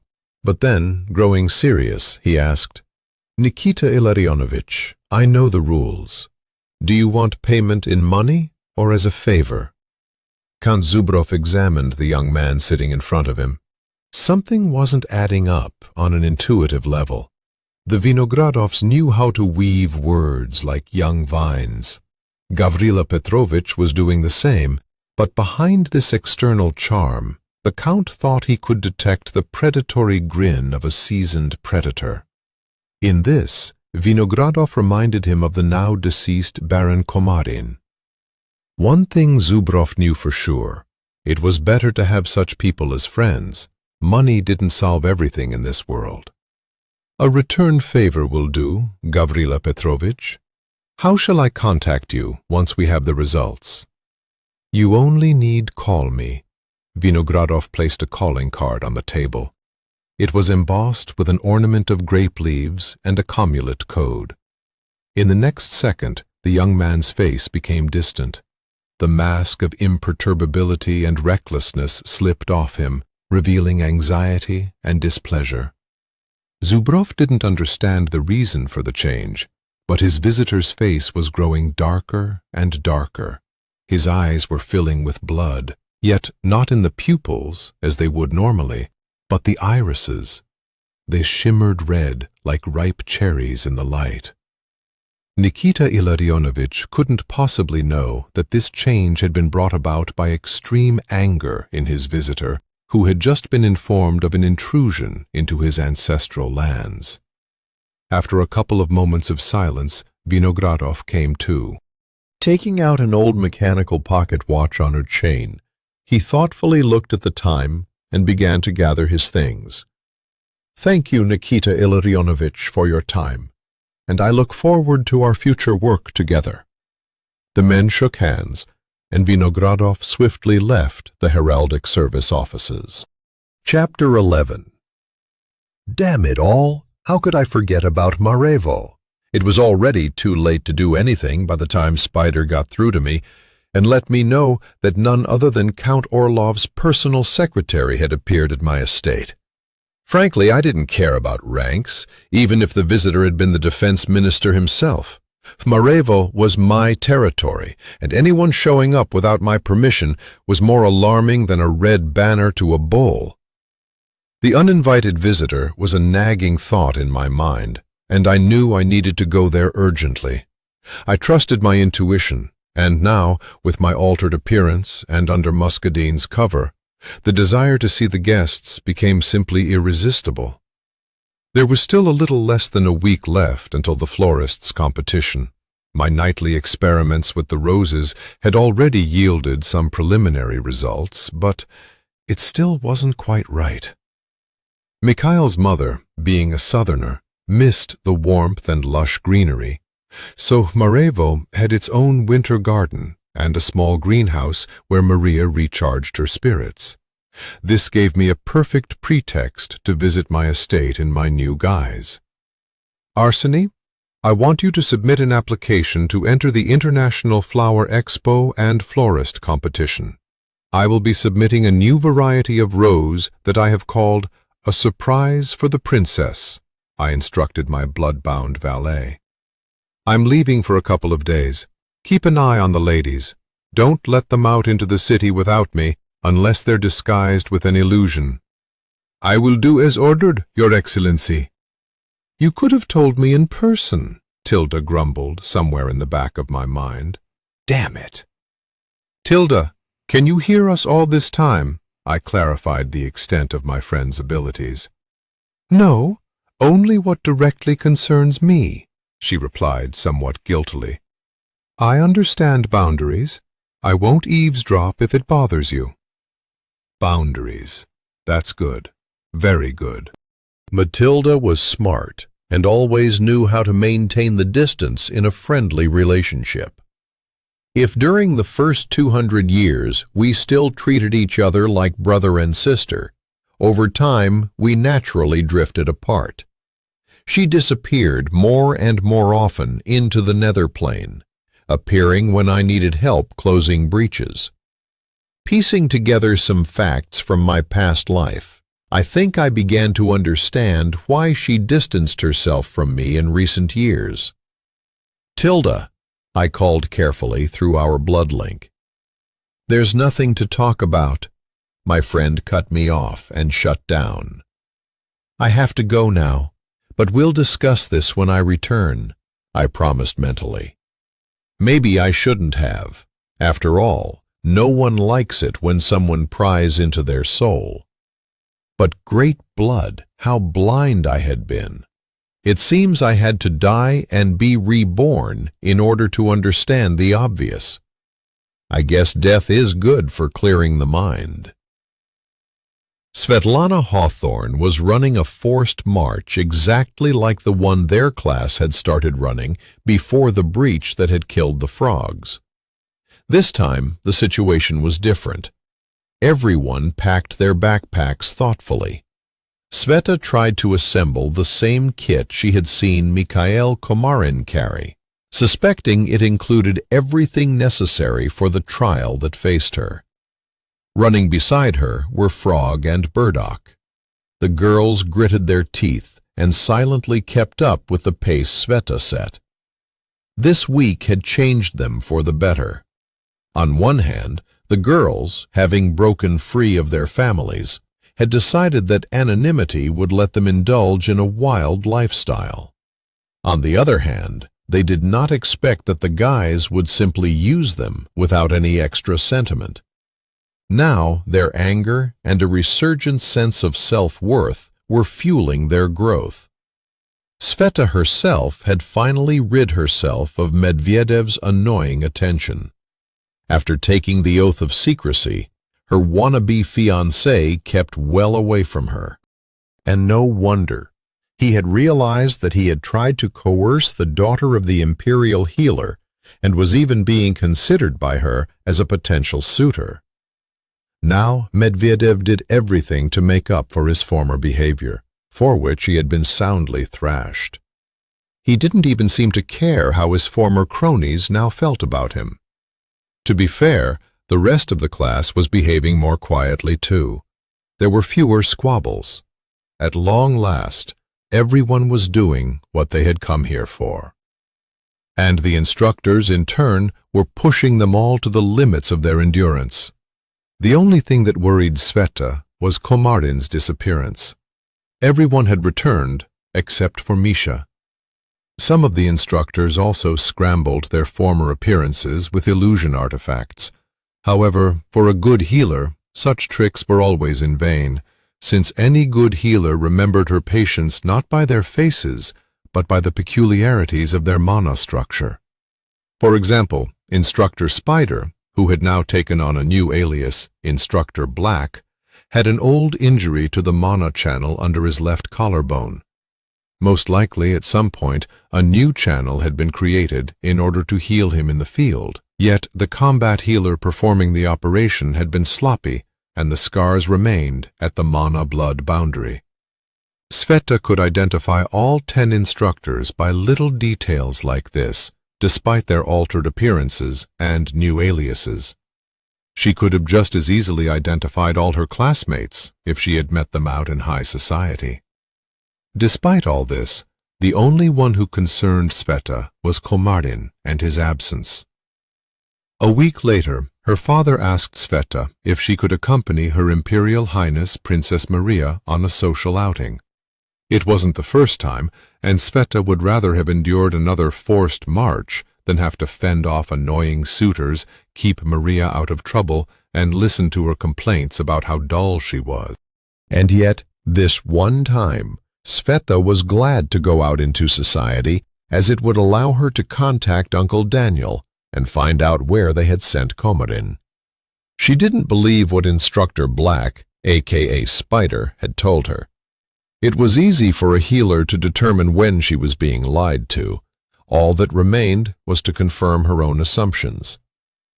If she was honest with herself, Sveta was interested in a guy for the first time. Komarin's calmness, composure, decisive actions, and unexpected selflessness had all won her over. It's one thing when all the suitors see you as a stepping stone to get closer to the imperial throne, and quite another when they help you simply because they can, without expecting anything in return. Given the aristocratic station she had been born into, true romance was likely out of the question for her, but she did want to make a good friend. Now pushing all superfluous thoughts out of her head, Sveta steadied her breathing, increased her blood flow, and picked up the pace, catching up with the main group. Affections aside, no one had cancelled the hard slog that still stretched interminably before her. I used portal scrolls to reach Marevo, but I didn't jump directly to the estate, instead first traveling to a small village of the same name. There I rented a horse and set off to visit my adopted home. Approaching the estate, I was stopped by operatives from the Eagle's special unit, whom I had seen before. They acted strictly according to protocol, asked about the purpose of my visit, checked my ring, and let me pass. After that, however, things got confusing. Construction crews in unfamiliar uniforms were bustling about my manor, which had been half destroyed in the explosion that killed Agatha. Amid the chaos stood a short, thin man with deep-set button eyes, a narrow, long nose, and a habit of twisting his lips gave him the semblance of a rodent. As I arrived, he was issuing orders in a clear, authoritative voice. The local mosquitoes, my lovely helpers, had already brought me his blood sample. There was, of course, too little of it, a mere drop, but the overall impression was mixed. The man seemed to care about restoring the estate, doing everything precisely, within the budget allocated by the Ministry of Defense, nothing to complain about. And yet a vague feeling that something was off bothered me. This rodent seemed to look upon my estate as if it were his personal property. One could, of course, attribute this to honest diligence. Maybe he was merely going about his assignment as if it concerned him personally. But somehow I didn't think so.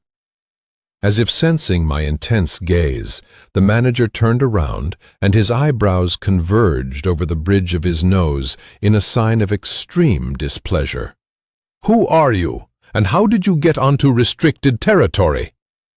His dry tone and the threatening notes in his voice would surely frighten many, but not me. "And a good day to you." I couldn't resist ribbing him for his lack of manners. "My name is Gavrila Petrovich Vinogradov. I am Baron Mikhail Yurievich Komarin's maternal cousin. I came to congratulate him on his birthday. And who are you? How come you are giving orders on another family's lands? I don't see a mosquito ring on you." The man froze with an inscrutable expression. He slowly looked me up and down, lingering on the family signet ring and the earring in my ear. "I am Baron Arkady Ivanovich Krisin, personal secretary to Minister of Defense Count Orlov. In the rightful estate's owner absence, I have been tasked to oversee restoration work on this facility entrusted to me." So that's who this guy is. The defense minister's personal secretary himself. Of course, I could blindly believe that he's here solely out of duty, but somewhere in the ministry, a rat has been digging under our family for years and has remained unpunished. Accordingly, Baron Crisson, whose name and appearance bore the redolence of a rodent, certainly shouldn't be discounted. "Pleasure to meet you, Baron." I extended my hand for a handshake, which Crisson ignored. "All righty then. Could you tell me where I might find my cousin?" "Unfortunately, he is currently undergoing training at a private boarding school. He will be unavailable for any personal meetings for the next few months." "Yes, indeed. Undergoing training. That's why you'll be surprised tomorrow when they declare me missing." "That's very unfortunate," I said, unfazed. "We had agreed that I would come by to pick up a few buds of Maria Vasilievna's roses. My aunt was a passionate collector of flowers and loved breeding them. I admit I have a similar passion." I flashed a charming smile, playing the role of an amiable ninny. "Since Mikhail is away, I suppose I won't linger. I'll visit my aunt's winter garden and rest up a little. After all, the journey out here isn't a short one." For the first time, Crisson's face betrayed some shades of emotion, the main one being vexation. Nevertheless, he quickly regained his impassive composure. "Why, naturally, Gavrila Petrovitch. I won't keep you," he said politely. "And please refrain from disclosing what you've seen here. After all, this facility is now under close departmental supervision." "Of course, I understand completely," I assured Crisson, and headed into the manor. Everywhere I went, I encountered construction workers and engineers. Some of them were consulting old blueprints of the building, trying to recreate its original appearance. It all looked like a full-scale, professional restoration job, but for some reason, the mere presence of strangers on my land infuriated me. I guess it made me sensitive because I felt a chill in my bones as I crossed the ruined threshold of my ancestral home. Trying not to show it, I proceeded to the guest wing, which was more intact compared to the main building. It seemed to me that every room, every corridor, enveloped me in warmth as soon as I stepped inside. It was an unusual impression. I don't remember such an effect when I first entered the house a week ago. Is it possible that the ring provides an additional connection to my ancestral lands in this plane? Or have I completely merged with Mikhail's body at last? I wandered through the rooms, trying not to attract attention. I was irresistibly drawn to one place, and it wasn't the master's quarters. Quite the opposite. Deciding to check my suspicions later, I went to the winter garden to play out my cover story faithfully. In fact, my adopted mom's greenhouse was surprisingly compact, but contained such specimens of flowers that even the imperial gardener would envy her. And it was all because Maria Vinogradova used ingredients from other worlds to do her plant breeding. It was for just such otherworldly flowers that I had now come here. As I dug around the delicate soil, I felt the presence of Crisson's people close to me. They were keeping an eye on me. Although they surveilled me professionally and from a distance, it was hard not to feel the two constant shadows that had latched onto me after my conversation with the secretary. It was also encouraging that, besides all these strangers, a dozen Komarin blood-bound servants were responding to my blood sense. Tracing these connections, I found people of different ages, magical abilities, and genders. Not all of them felt like fighters, but knowing the foresight of the old baron, they were undoubtedly people I could trust. And so it turned out. The Komarin bloodbound continued to serve the family to the best of their modest strengths and abilities. Closer to evening, I finally settled on a couple of rosebuds, from which I planned to create a gift for Her Imperial Highness Maria Petrovna Crechet. And then I unexpectedly received an invitation from Crisson to have dinner with him. Well, what can I say? I spent the meal's first course in a fog. There was a feeling that my consciousness was observing Misha's personality from the outside. It's hard to explain and even harder to describe.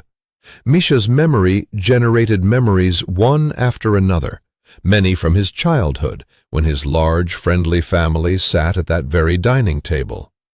Memories of all of them joking together in a blend of dark and military humor. It was funny to me, an otherworlder, but sad for Misha. Too many dear and close people had disappeared from his memories, one after another. The laughter had vanished from the rooms of this house, replaced by anxiety and fears. It was frankly an awful experience to relive this with my new host. All that time, Kristen was trying to engage me in polite conversation, yet I responded only sporadically due to my distraction. I managed to focus on the conversation at hand only when I accidentally caught an angry glint in the eyes of a maidservant attending to us. The elderly woman in a white cap and apron gave Kristen such a hateful look that it gave me chills. A sense of danger washed over me, forcing me to concentrate on the conversation at hand. "Forgive me, Arkady Ivanovich, I was lost in thought. I remembered how 10 years ago we sat here at the same table with my aunt's family." I sighed sorrowfully, not dissimulating at all. "And now only Mikhail and I are left alive from that once happy family." Kristen frowned, nodded understandingly, and finally repeated his question. "I was merely inquiring, out of ignorance, about your relationship to your aunt, Maria Vasilievna."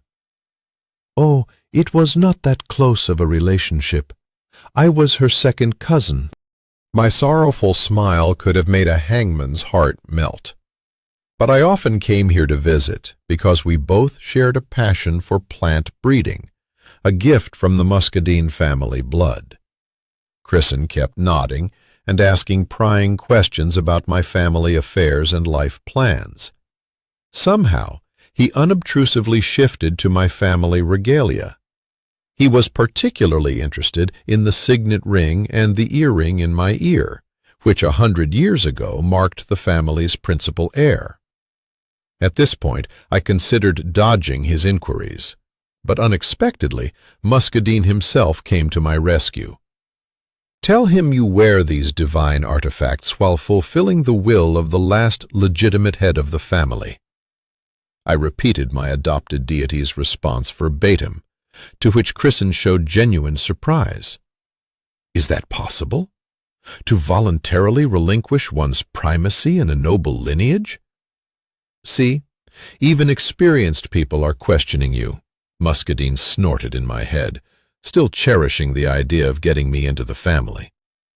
"It's all Muscadine's will. I dare not oppose it." I spread my hands and mentally replied to Muscadine. "Why do you need an oath-breaker in your family? I'll find you strong blood. I'm already looking." But Kristen wouldn't let up. Apparently, the situation I described had jarred him out of his customary worldview. "Well, at least were you offered compensation for fulfilling the will?" "Yes, Arkady Ivanovich, I won't deceive you. A reward was promised, but not of a material nature." I thought about the loaned artifacts and the divine cover. Such perks from a god are precious and can't be measured in money. "Too bad. I feel very sorry for you," Kristen muttered, and waved for the next course of our meal. When it came, the waiter also brought a dusty bottle of wine bearing the Vinogradov family crest. "In honor of your visit, I asked them to honor the guest." The bottle was quickly uncorked. Special glasses were brought for the vintage wine. The elderly maid was practically seething with anger and hatred as she poured the wine into the glasses.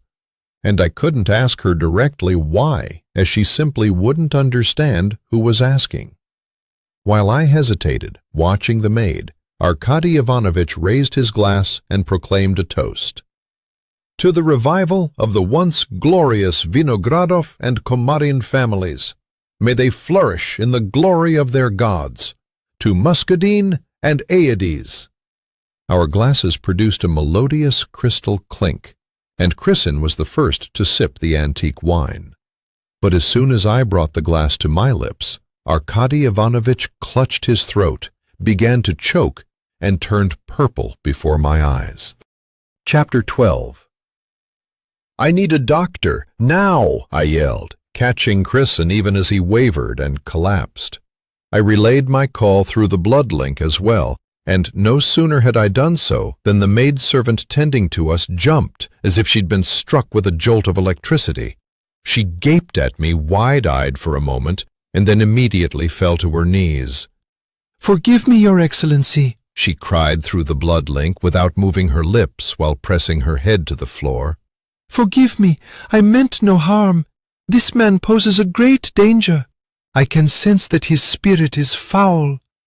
"Silence! You can explain later. Help me lift him," I snapped at the woman, just as the combat healer stormed into the dining room. "What happened? Who's ill?" Spotting Chrisin turning blue, the healer quickly moved his hands over the man's body, conducting a rapid diagnosis. "We were having dinner. A bottle of aged wine was served. We each barely took a sip before Arkady Ivanovich collapsed and started gasping for air." I summed up the situation briefly. The healer continued moving his hands over Chrisin until the man finally drew a faint, raspy breath. His face gradually returned to its normal shade, and within minutes the Baron was able to sit up on his own. "This was an attempt on his life," was the first thing out of Orlov's secretary mouth once he recovered. "I won't leave it at this," he hissed. "I'll run everyone here through the mentalists until I find the perfidious creature responsible for this." His eyes had filled with rage, and his purple face flushed with red patches of fury. He scanned the room, searching for the culpable party. Luckily, I'd already dismissed the maidservant mentally. Her guilty demeanor would have only provoked the Baron further, and I would have had no choice but to step in for one of my own. "There! He's the one!" Chrisin jabbed a finger in my direction. "He didn't drink the wine. I remember clearly. It's him.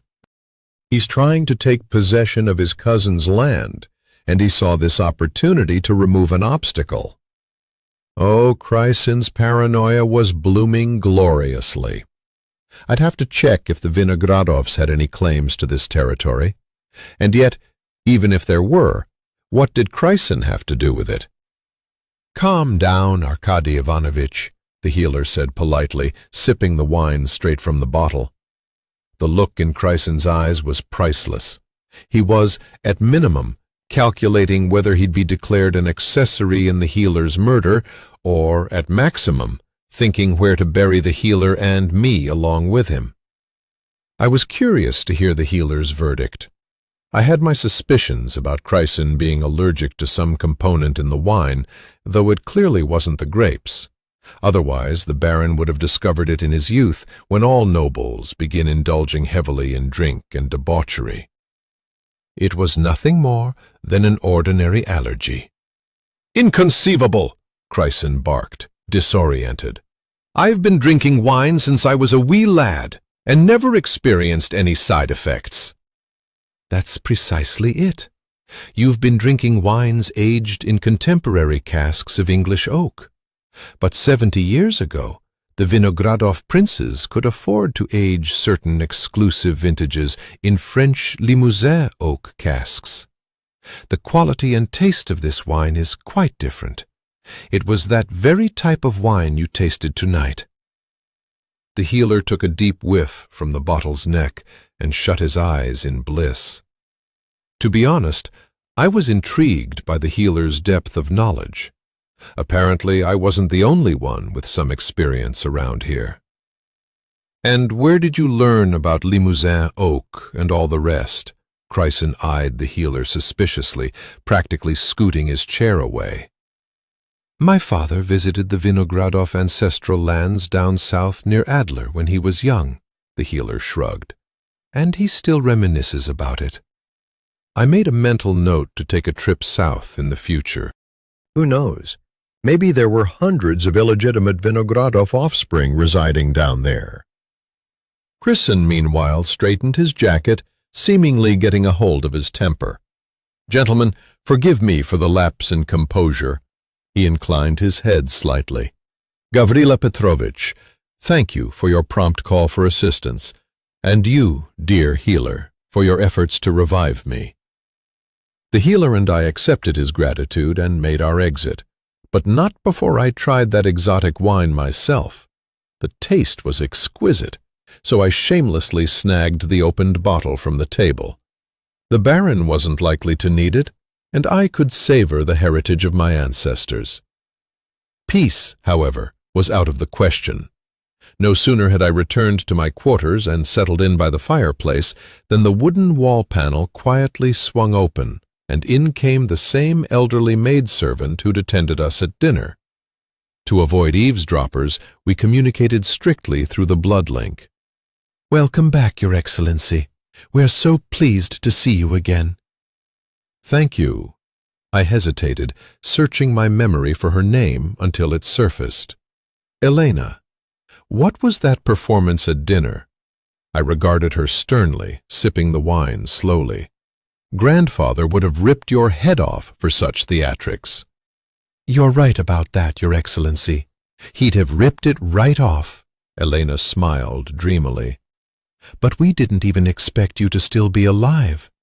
When we returned in the morning, per Agatha Petrovna's final orders, half the estate had been leveled, and strangers were roaming around claiming to be from the Ministry of Defense. We cleaned up as best we could and waited for you. Even a death mage was here, sniffing around, trying to revive the killers, but no luck." Elena held up her empty palm before her delighted face. "There was no cleaning up after Agatha Petrovna had done with them."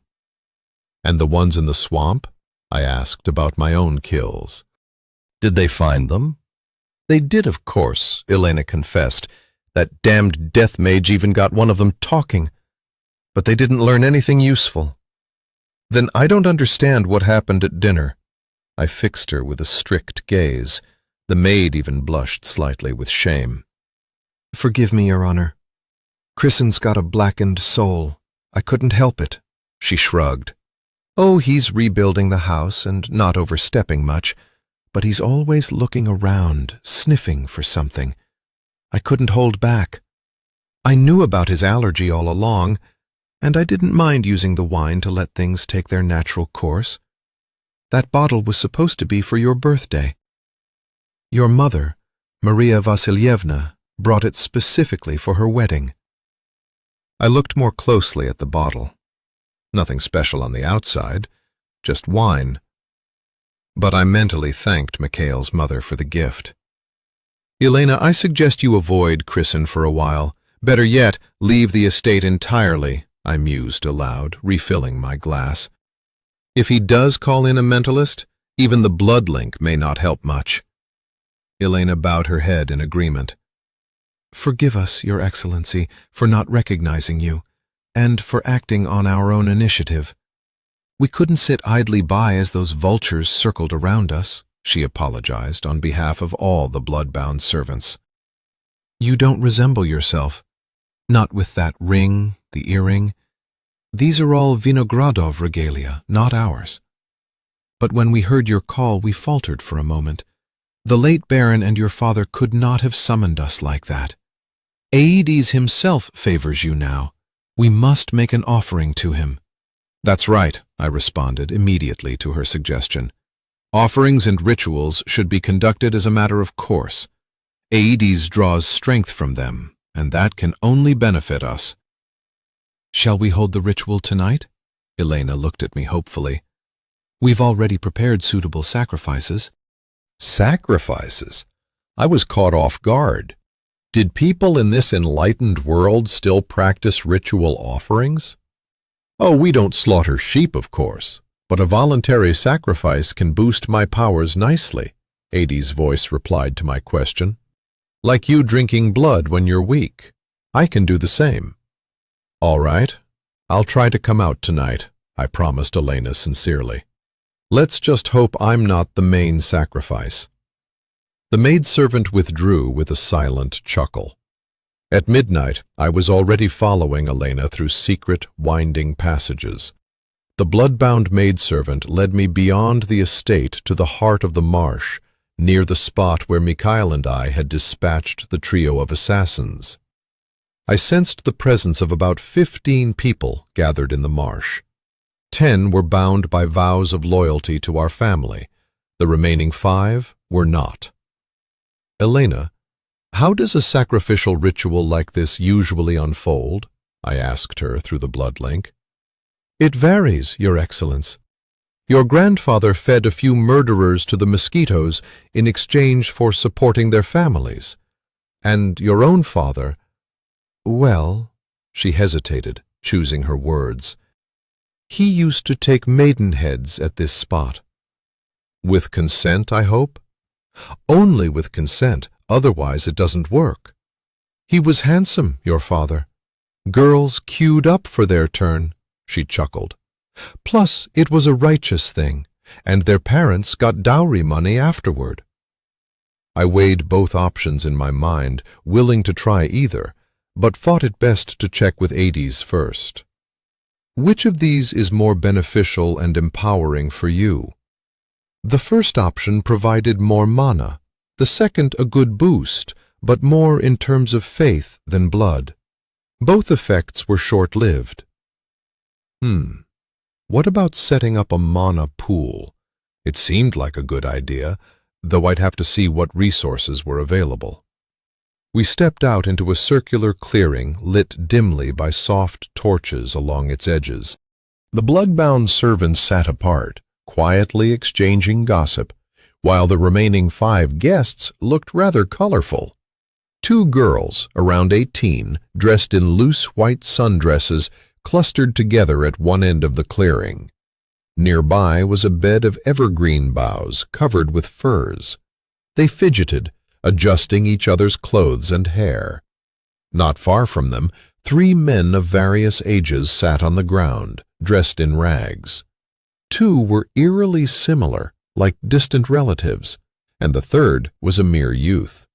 With their hands tied behind their backs, they chattered and even placed bets on who would die first. What are they here for? I asked Elena, examining the strangely cheerful prisoners.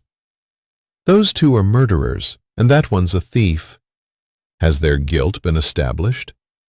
Justice often bends to the size of one's purse. In simple terms, those who pay up often end up innocent beyond a shadow of doubt. Yes, they confessed, and the mentalists confirmed their veracity.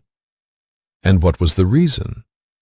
My question seemed to stump her, so without waiting for a reply, I approached the condemned. At the sight of me, they stood and even bowed. Their cheer faded away as I addressed them. Good evening. Their replies were disjointed. I have one question for each of you. Your honesty will mean everything. The men nodded in silence, awaiting my question.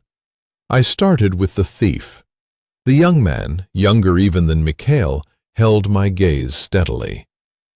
Did you kill or steal out of need or pleasure?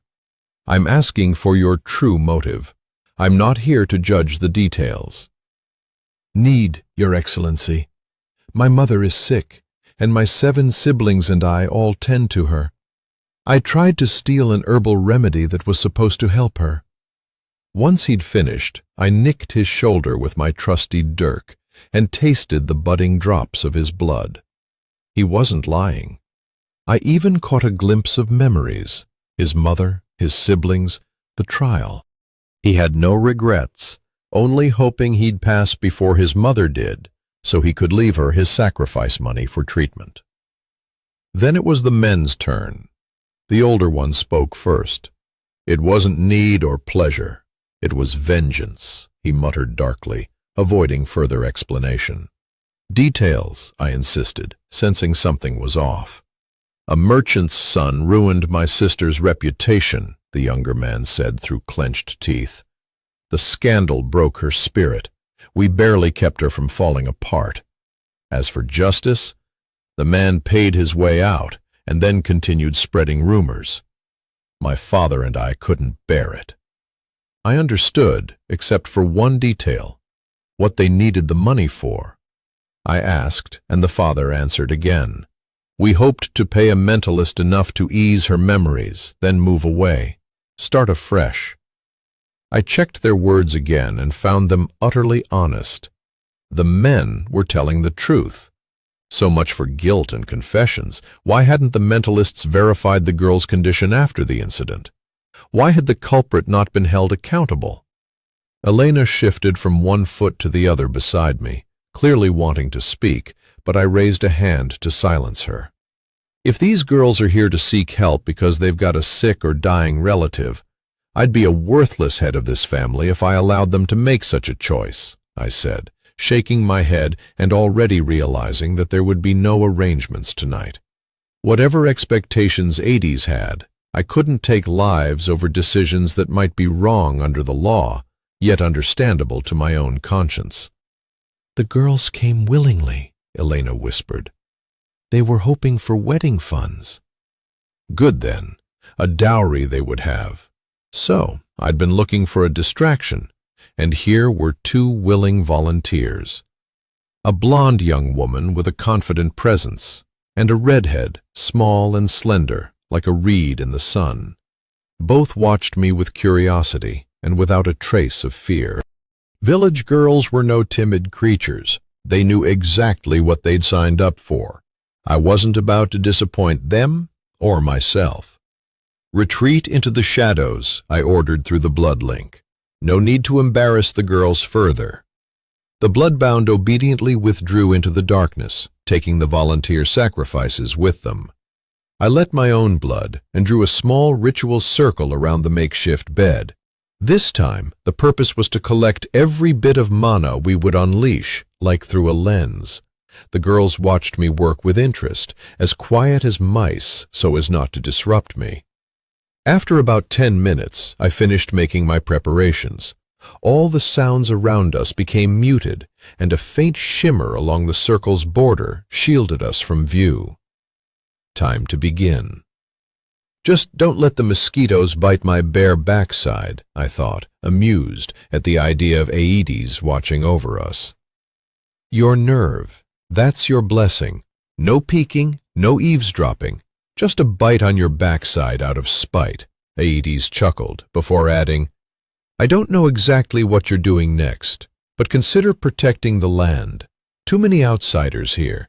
It shouldn't be this way. I silently agreed. I'd thought so myself. I couldn't be everywhere at once, but I could leave something here behind me to protect my territory. Aedes disappeared, displaying rare tact for a god, while the girls, noticing the misty veil, grew bolder. What can I say? An 18-year-old body with 3 centuries of experience is better than the reverse. The girls parted with their innocence tastefully and with enthusiasm. It pleased me that while I attended to one, the other didn't stand idly by, but joined the play. I'd always known redheads to have fiery temperaments. I can't say how much of the power went to Aedes, but in the process they praised him, not me. Sometimes you put in the effort, and all the glory goes to the boss. An hour later, we left the natural bed of pine needles entirely satisfied with one another. The veil had lifted, and Elena moved to lead the girls away, but I stopped her. Summoning everyone to gather around me, I proceeded to the next stage of our ritual. We started by administering oaths of loyalty to the girls and the sacrifices. When all the usual vows of doing no harm, serving until death, and upholding the family honor were spoken, I finally had the faithful to launch another, more complicated ritual. All 16 people in the clearing were necessary. I drew a large ritual circle with spokes for each person and charged each spoke's point with the fresh blood of my blood-bound servants. The wheel's spokes intersected at the place where part of the mana had already gathered, like a lens. The moment I closed the blood circle, the mana completed the loop and surged into me like a torrent. I was sorely tempted to keep it all for myself, as it could even suffice to break the seal on the rune binding my hand. But I didn't. My god was unfed, my lands unguarded. This was no time for selfishness. Forcing my will, I directed the blood and mana to the lens, and when both circles united into one construct, a red beam shot up to the sky.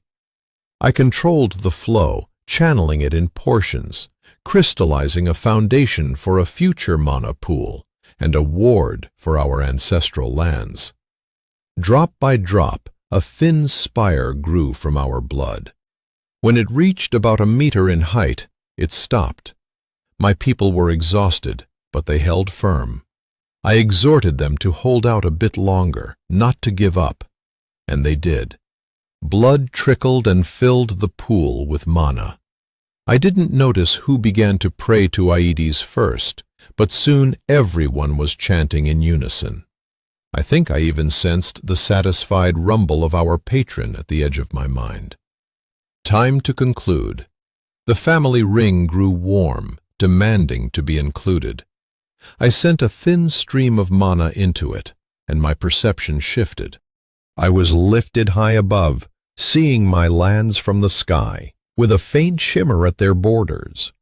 Inside the veil, foreign presences pulsated like sparks.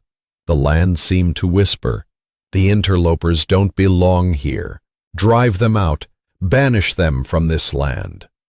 With nearly all my strength gone, I managed to weave a scattering of minor curses into the veil. I thought I felt a slight satisfaction from the land itself, something like, "Better than nothing, but we'd prefer more." "There will be more," I promised. "Once I'm restored, there will be, I promise." The spokes faded one by one, and my bloodbound slumped to the ground. A red spire stood in the center of the clearing. Once I could have conjured it from my own blood, but here I'd had to substitute it with my bloodbound stamina. I'd drained at least half a liter from each, perhaps more. But it was worth it. Now, all prayers and invocations of Aedes would no longer disperse, losing their potency. Part of the mana went to the god, while parts settled in the mana pool, feeding the ward over my ancestral lands. Weak still, but, as they say, great things come from small beginnings. Through the blood link, I ordered Arseni to transfer the promised sums to the 5 new followers of Aedes, who were now my bloodbound servants.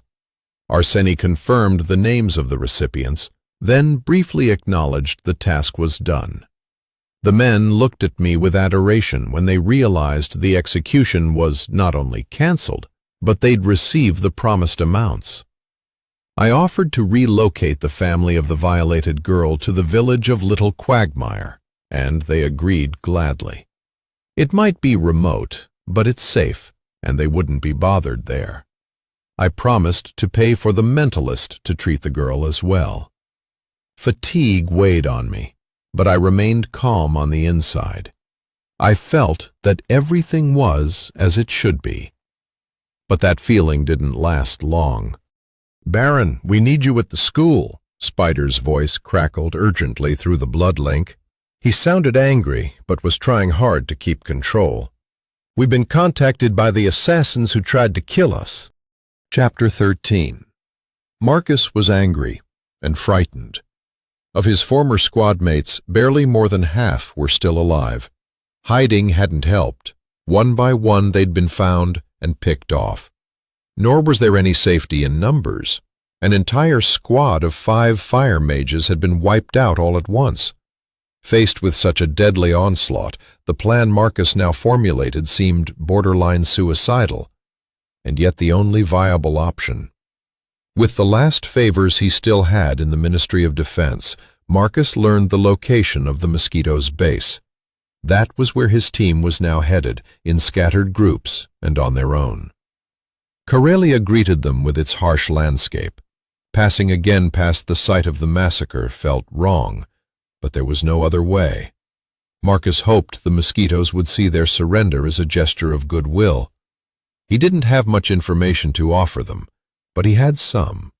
The assassins were on their way to surrender themselves.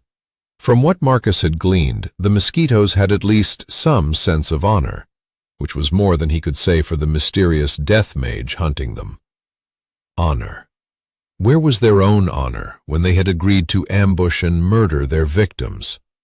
And they had prepared for the work so coldly, so professionally, like it was an ordinary military operation with objectives and operational parameters. And now the tables turned, and to hunt after them, they were hoping to find mercy by running to the very people whose comrades they'd slaughtered. They passed through Lochdenpokya in silence. Everyone understood perfectly well where they were going and why. They didn't know the exact location of the base, so when an armored vehicle blocked their path, eerily similar to the one they'd recently encased in stone, a sense of unease settled over them. It felt like an encounter with the dead. Marcus gathered his thoughts and stepped out of the car. Unarmed, hands raised, he announced loudly, "We have information about the murder of your comrades. We're willing to trade it for protection." The reply chilled him to the bone. "Things must be really bad for you to come and surrender yourselves this way." He had no rebuttal to this, so Marcus said the only thing he could. "I beg mercy for the women." The deafening silence lasted several minutes. "Step out one at a time, hands held out and visible." They lined up, willingly extending their hands for the magic suppressor cuffs. The bracelets snapped into place, severing the mercenaries from what little powers they still had at their disposal. Some of their spells had already stopped working as they had approached the mosquito's base, something they'd whispered about in the car. Even weak hereditary magic had been stripped from them. None of them had ever heard of artifacts with such a capability. One thing was magical suppressor cuffs. Another was cutting off a combat unit from its hereditary powers as soon as it entered a specific territory. The further they went, the more Marcus regretted taking on this cursed job. There was a good chance the mosquitoes didn't give a damn about the information he had. And then, what could he offer in return? Marcus had no idea. The mosquitoes loaded them into a covered military truck, leaving one person to drive the visitor's car. "There were more of you during the attack. Why are there only 10 of you here?" The cold voice had an edge to it. They still hadn't seen the faces of the people they were surrendering to. The mosquitoes wore protective uniforms without insignia and masks over their faces, leaving no indications about their identities. Their reliance on magic had played a cruel trick on them here. 3 others are making their way on their own, a wind mage, a water mage, and a life mage. The rest are dead. The stranger scrutinized the prisoners' faces, lingering on the squat, stocky earth mage who had once identified the mosquito's insignia. "You'll spend the night in solitary. We'll talk tomorrow." Judging by my chaotic movements, our family totem could have been a flea instead of a mosquito. It would have been too suspicious of me to leave immediately after receiving Spider's message. So I spent the rest of the night in the guest quarters, finishing my mother's wine and experimenting with the roses I was cultivating for the florist competition. Sometime before dawn, Christen's spies came to check on me, only to find an exhausted young man engrossed in his experiments without rest. I went down to breakfast looking haggard. A sleepless night and my blood loss had taken their toll, but they'd also provided a perfect alibi to feed to Christen. "Gavrila Petrovich, you don't look well this morning," remarked the Baron politely, sipping his fragrant coffee. "Couldn't sleep?" "You are quite perceptive, Arkady Ivanovich." I couldn't resist. I started experimenting with the buds I collected, I confessed with feigned guilt. You see, I don't have much hereditary power, but I've got plenty of ambition. Hence my exhaustion, both literal and figurative. Kristen nodded understandingly and seemed to lose all interest in me. Not 10 minutes later, the healer from the day before stormed into the dining hall. "Arkady Ivanovich, you need to rein in your people." His voice dripped with indignation. "It's unbearable, one incident after another. One worker nearly got a nail through his skull, another fell into a cesspit, and yet another, a carpenter, fell off the hayloft ass backward onto a bull's horn. And that's all just in the last hour." When he mentioned the hayloft, Kristen and I barely managed to stifle our laughter, picturing the scene. I understood the magnitude of troubles the intruders were about to experience. The Baron, however, still had to learn what the inevitability of existence meant.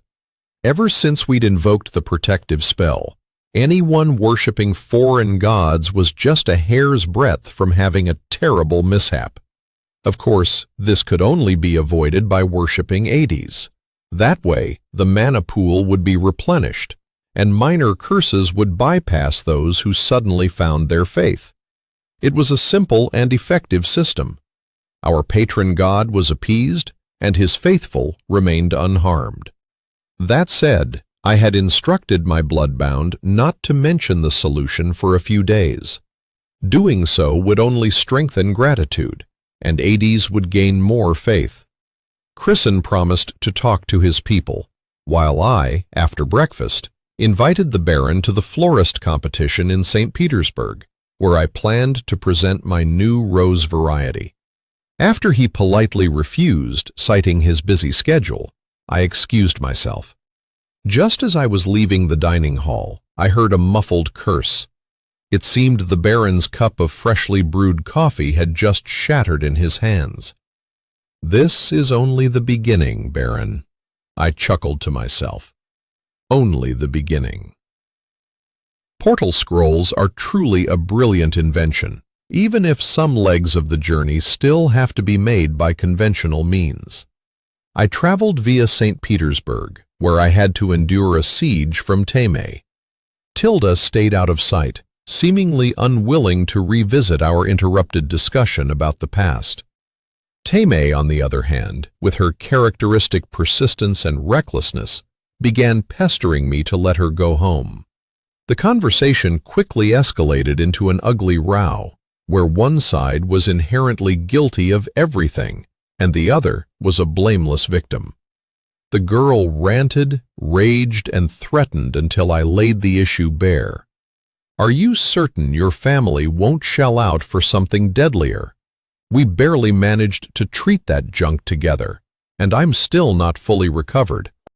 The containment rune continues to drain my strength, and just because you've crawled out of your inner sanctuary doesn't mean you're cured.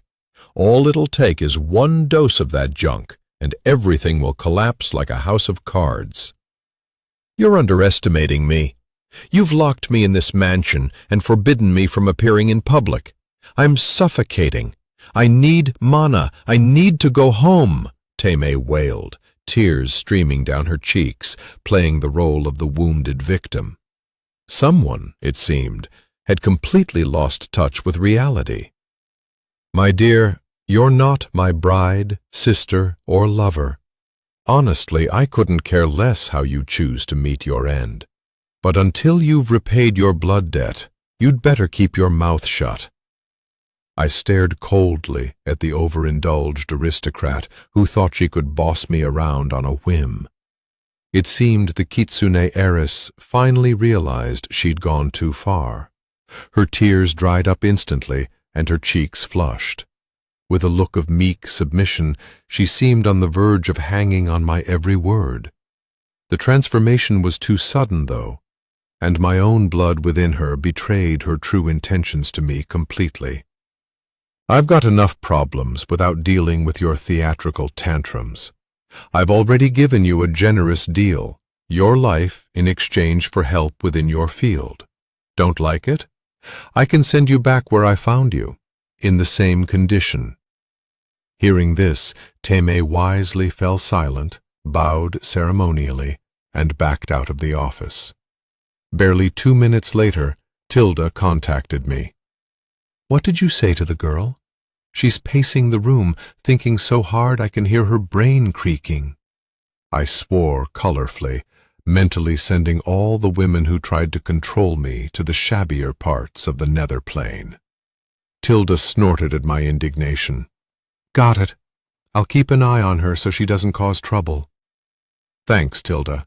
You're the best," I said gratefully. "When I get back, I'll bring you a gift." "I know your gifts, baubles or potions or cheap knickknacks," my friend grumbled. "Surprise me for once in 200 years. You'll get a surprise, promise." I think I may have overpraised portal scrolls earlier. I was just one more jump away from the mosquito school when something went terribly wrong. I only realized this already in freefall, moments before plunging into ice-cold water. My clothes soaked instantly, dragging me into the murk. Not a chance. I didn't burn at the stake in another plane just to drown in this one. Kicking my arms and legs, I worked my way to the surface. Fortunately, the setting sun's crimson light pointed me in the right direction. Sputtering and coughing, I looked around me. The scenery was stunning. I was surrounded by the sheer, white marble walls of a flooded quarry, with emerald green pine trees peeking over the rocky rim overhead. And there I was, bobbing like a buoy in the middle of the still, placid water. A beautiful place. Odd there weren't any tourists around. I picked the bank that seemed easiest to climb up and swam toward it. Physical activity seemed to help me think. I'd have to figure out the quarry's name and bring Tilda here. She'd appreciate it, since she loved nature. And this place was beautiful, romantic, and secluded enough for her to swim in her true form if she wanted. With those thoughts in mind, I crawled up onto the shore, only to discover that my remaining portal scrolls were soaked and utterly and irreparably ruined. So much for magical scrolls which were supposedly protected against everything. Whoever made these deserves to have their hands ripped off and shoved up where the sun don't shine. These things cost a fortune. Not only did they drop me in the middle of nowhere, admittedly a beautiful middle of nowhere, but still nowhere, and now I had to find my way out on my own. I contacted Spider through the blood link to let him know I'd be delayed. "Need help?" asked the chief of my bloodbound, alarmed. "Only if you know every flooded marble quarry within 100 kilometers of St. Petersburg." "Why, just use another scroll," Spider replied, puzzled. Here I am, soaked to the bone, drying my clothes in the setting sun, and I thought, why not take a little vacation? I joked with a laugh. "I've no working scrolls left. The whole batch is ruined. At least they didn't disintegrate me into dust during the transfer, and it was only a quick swim." Spider cursed vividly. "Mikhail Yuryevich, maybe you should contact Aedes," my bloodbound suggested hopefully. "Relax," I said, laughing as I tried to calm him down. "You're the one who trained us for endurance marches, and I've still got my stamina. I'll find my way out. As soon as I find someone alive, I'll figure it out. Just make sure our unlucky would-be assassins don't kill themselves while I'm gone." "They'll be in solitary the entire time. It'll do them good," Spider grumbled. "They tried to kill us, and here you are fretting about them." "I'm protecting our sources of information," I said, sharing my thoughts on the deserters. "You should consider them as potential recruits. If they came to us, it means the ground is burning under their feet. They were effective enough when they had to kill us, you will admit. All of them are former military, judging by their training, while our own guardsman has one foot in their graves. We're short on people. 10 in Marevo, and another 20 at the school. I don't have time to train new ones. We'll bind these mercenaries with an oath using their guilt as leverage. They'll serve us if they want to live.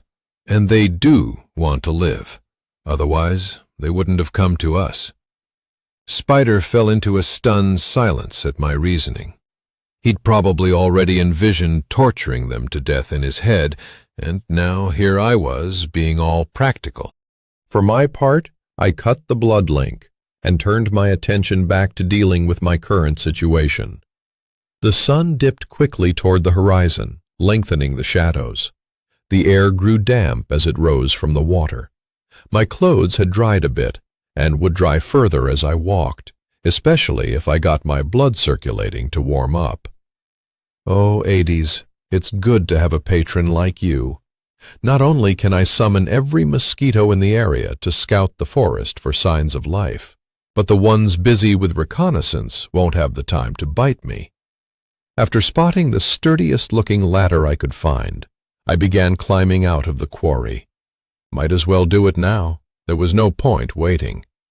Oddly enough, I felt calm and even a little amused by the situation.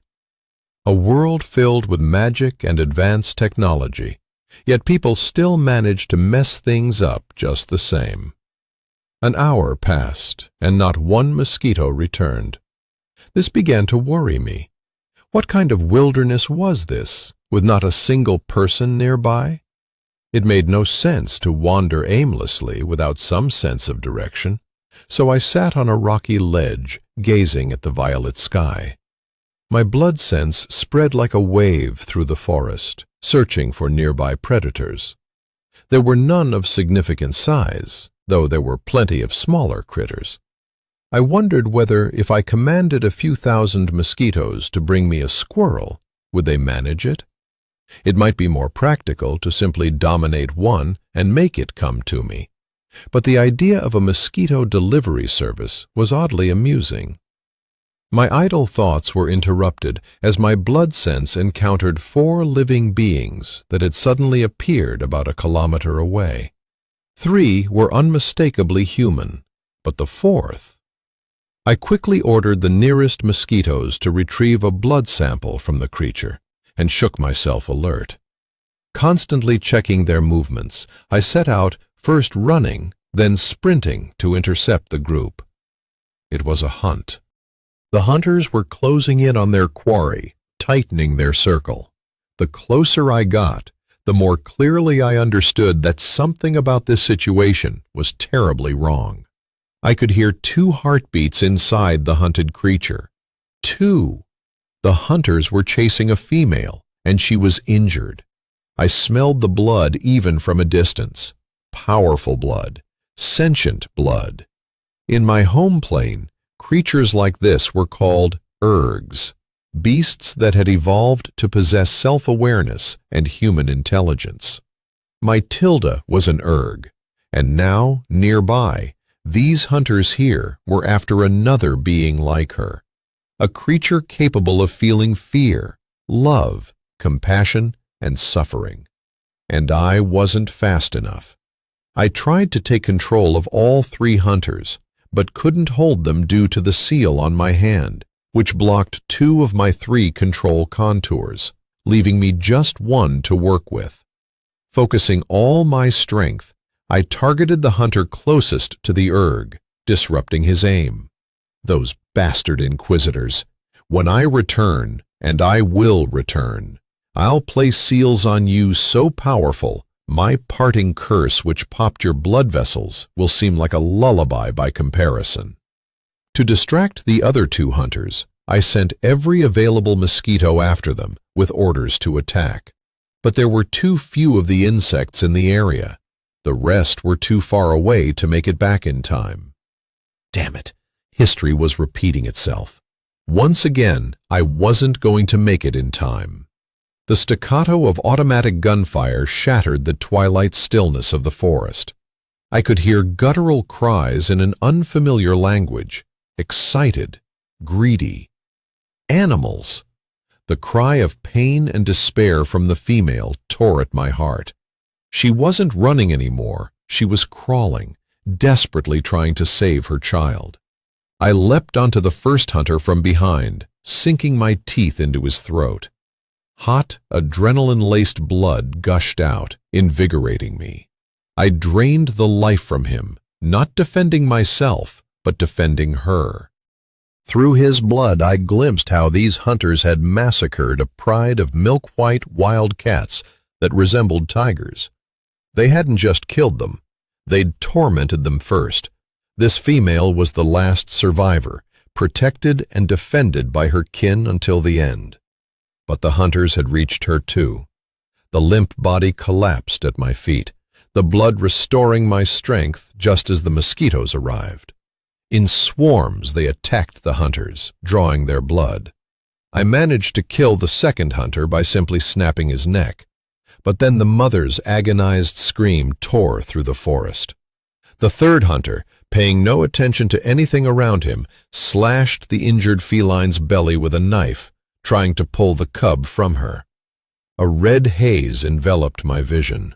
I saw everything, understood it even, but I neither wanted to nor could control myself.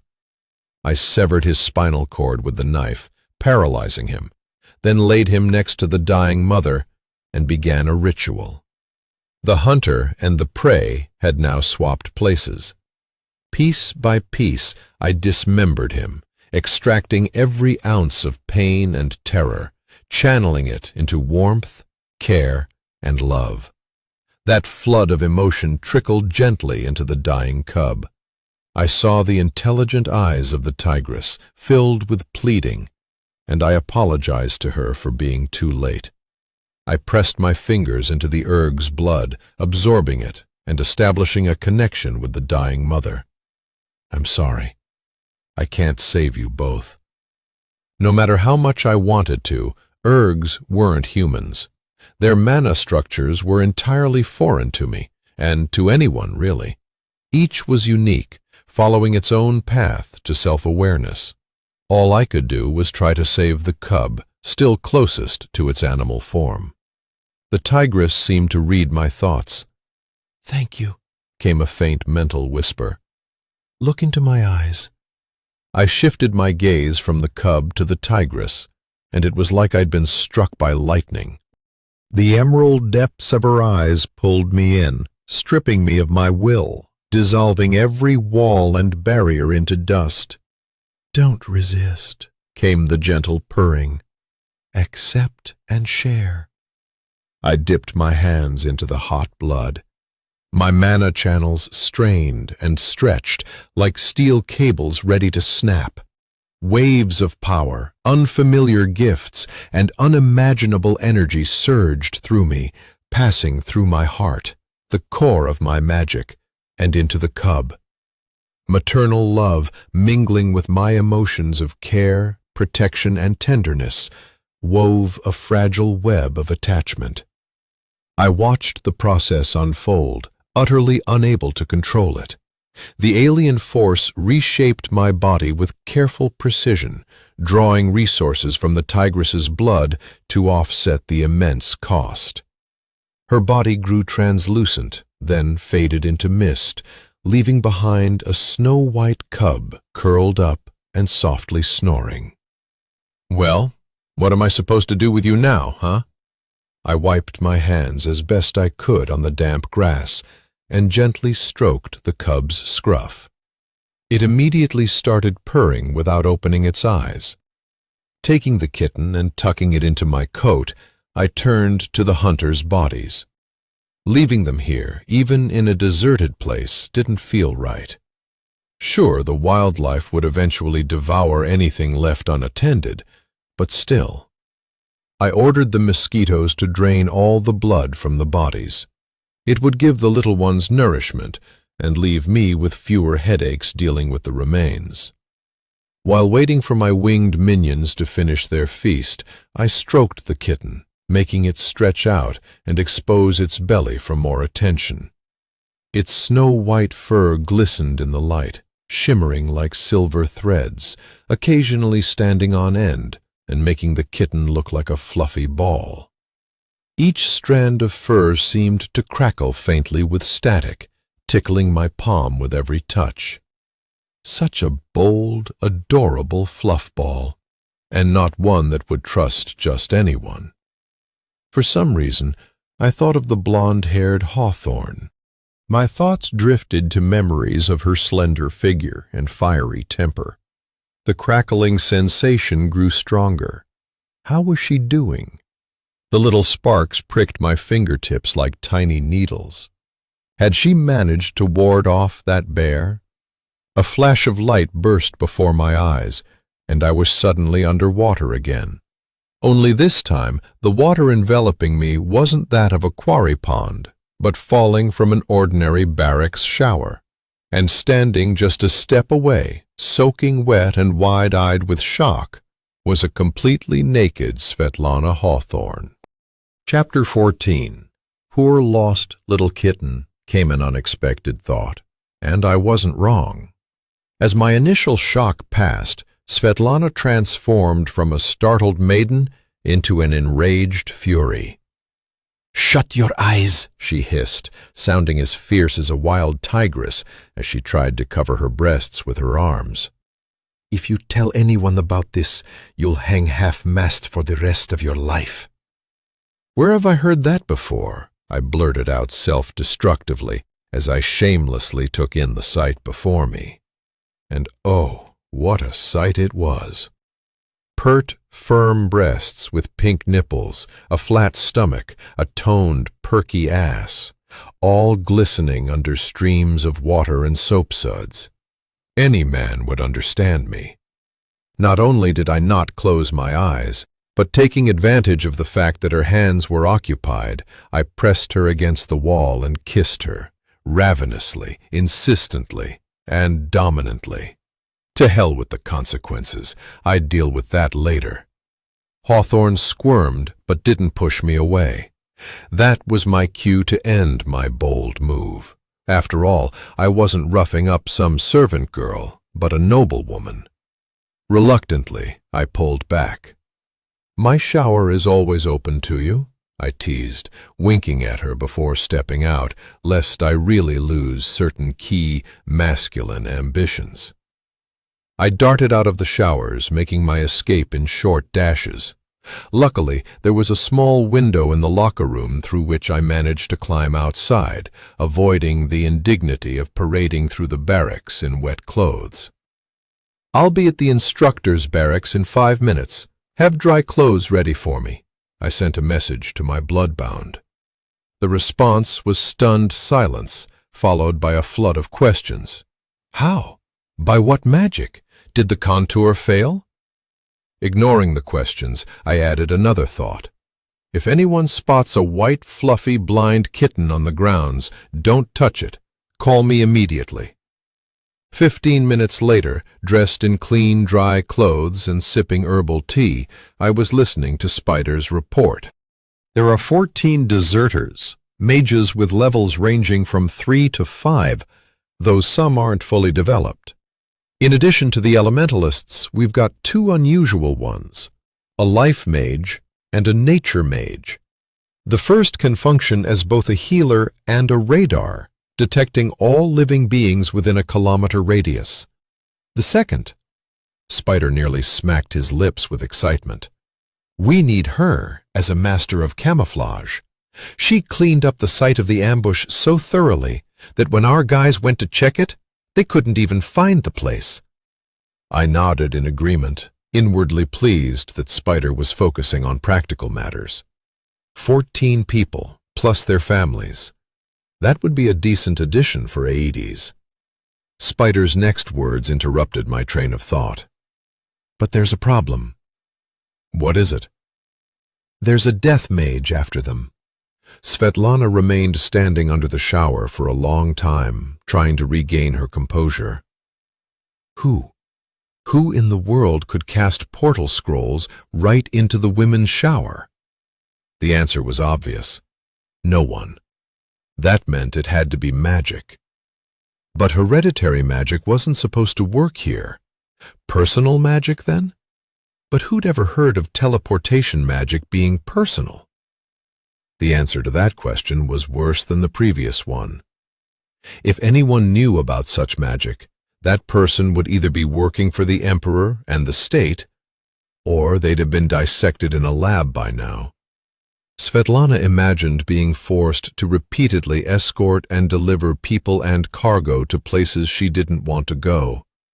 The constant control, the lack of freedom, it would drive anyone to despair. She'd fled here for that very reason. Her father's position ensured that Svetlana had never truly belonged to herself. Her life and destiny had always belonged to the whims of the imperial family. So it made sense that this man would keep his powers secret at all costs. Who was he again? A Vinogradov, judging by the ring and the bold earring in his ear. Insolent, of course, but with a sense of boundaries. He hadn't overstepped, hadn't forced anything, and had made a quick exit before things got truly indecent. Svetlana tried to recall what she knew about the Vinogradovs. All she remembered was that about 100 years ago they'd been a princely family under the protection of Muscadine, the god of the vine. She couldn't recall any recent events, even though aristocratic gossip was all that Princess Maria ever talked about. Either the Vinogradov family had fallen into obscurity or disgrace, or it had simply remained out of the spotlight for a long time. But he'd certainly made an appearance in the shower. Svetlana recalled the bold way he'd kissed her, his wink and his escape. She even switched the water over to cold to clear her thoughts. Acting like a child. By the holy hawthorn, really. One kiss and a suggestive look, and she was thinking, Hawthorne knows what. She resolved to find out everything she could from Princess Maria about the latest news on Ades and Muscadine. If heirs from two families had suddenly resurfaced, Maria would know. For the first time, Sveta saw the princess's obsession with gossip in a new light. Knowledge was power. Maybe Maria Crechet wasn't as foolish as she seemed, always staying at the center of the empire's social web. The solitary cell held a table and 2 metal chairs. A dim candle barely illuminated the dark room, and the cold was palpable. A red-bearded man in camouflage breathed on his shackled hands, bound by magic-suppressing cuffs. I'd spent a long and detailed session with the defector's commander, Marcus, both in conversation and in methods beyond words. To fully test his sincerity, I conducted an interrogation using blood magic. Spider and Beetle tried hard to pretend nothing unusual was happening, but even they couldn't entirely mask their surprise at what I was doing. What infuriated me the most was how, due to my seal's limitations, I had to devise extra rituals for what should have been straightforward blood techniques. It made me feel like a dilettante, or worse, some kind of deviant. This interrogation was no different. In the past, I'd have sunk my fangs into him, lulled him into a trance, and wandered through his memories until I found the answers I sought. But now, nothing of the sort was possible. I couldn't even infuse my blood into him. It might not take. Aedes, what if I make him a servant of the family, then kill him later if he proves unreliable? I asked, voicing the most obvious question about using a blood oath. Our followers are scarce as it is, and now you want to conduct experiments with the bloodbound? My patron retorted, clearly irritated. You're a blood mage, aren't you? Torture's perfectly legal here, you know. I sighed heavily. That idea was a dead end. Still, it had been worth a try. Torture wasn't an option for me, not out of compassion, but because it risked weakening the clan's future defensive capabilities. I resorted to a process I found deeply unpleasant.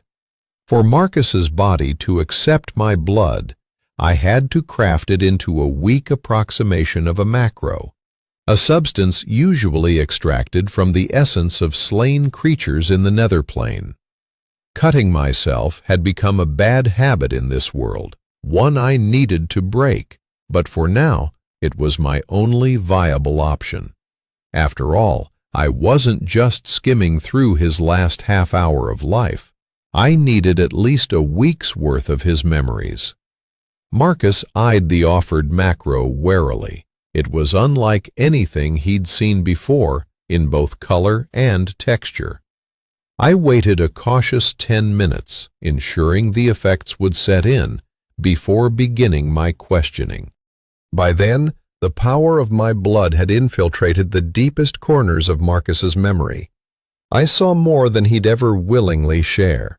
His lover's death in war, his helplessness, his adoption of a fallen comrade's child, even the sacrifices he'd made to pay for the child's magical training.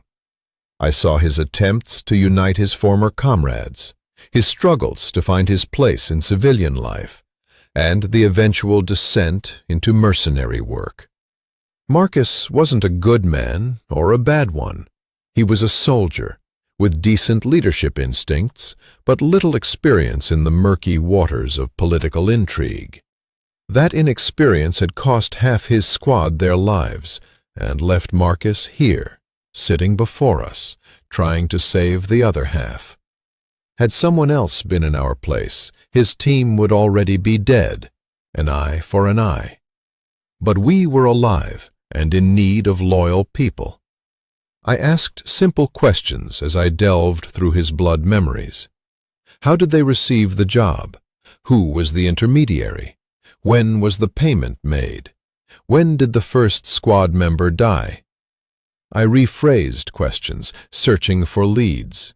The most useful piece of information I uncovered was the name of their contact for the job, a mobster known as Nikolai Vorobey, the boss of St. Petersburg's Sparrow Gang. Beyond that, Marcus knew little.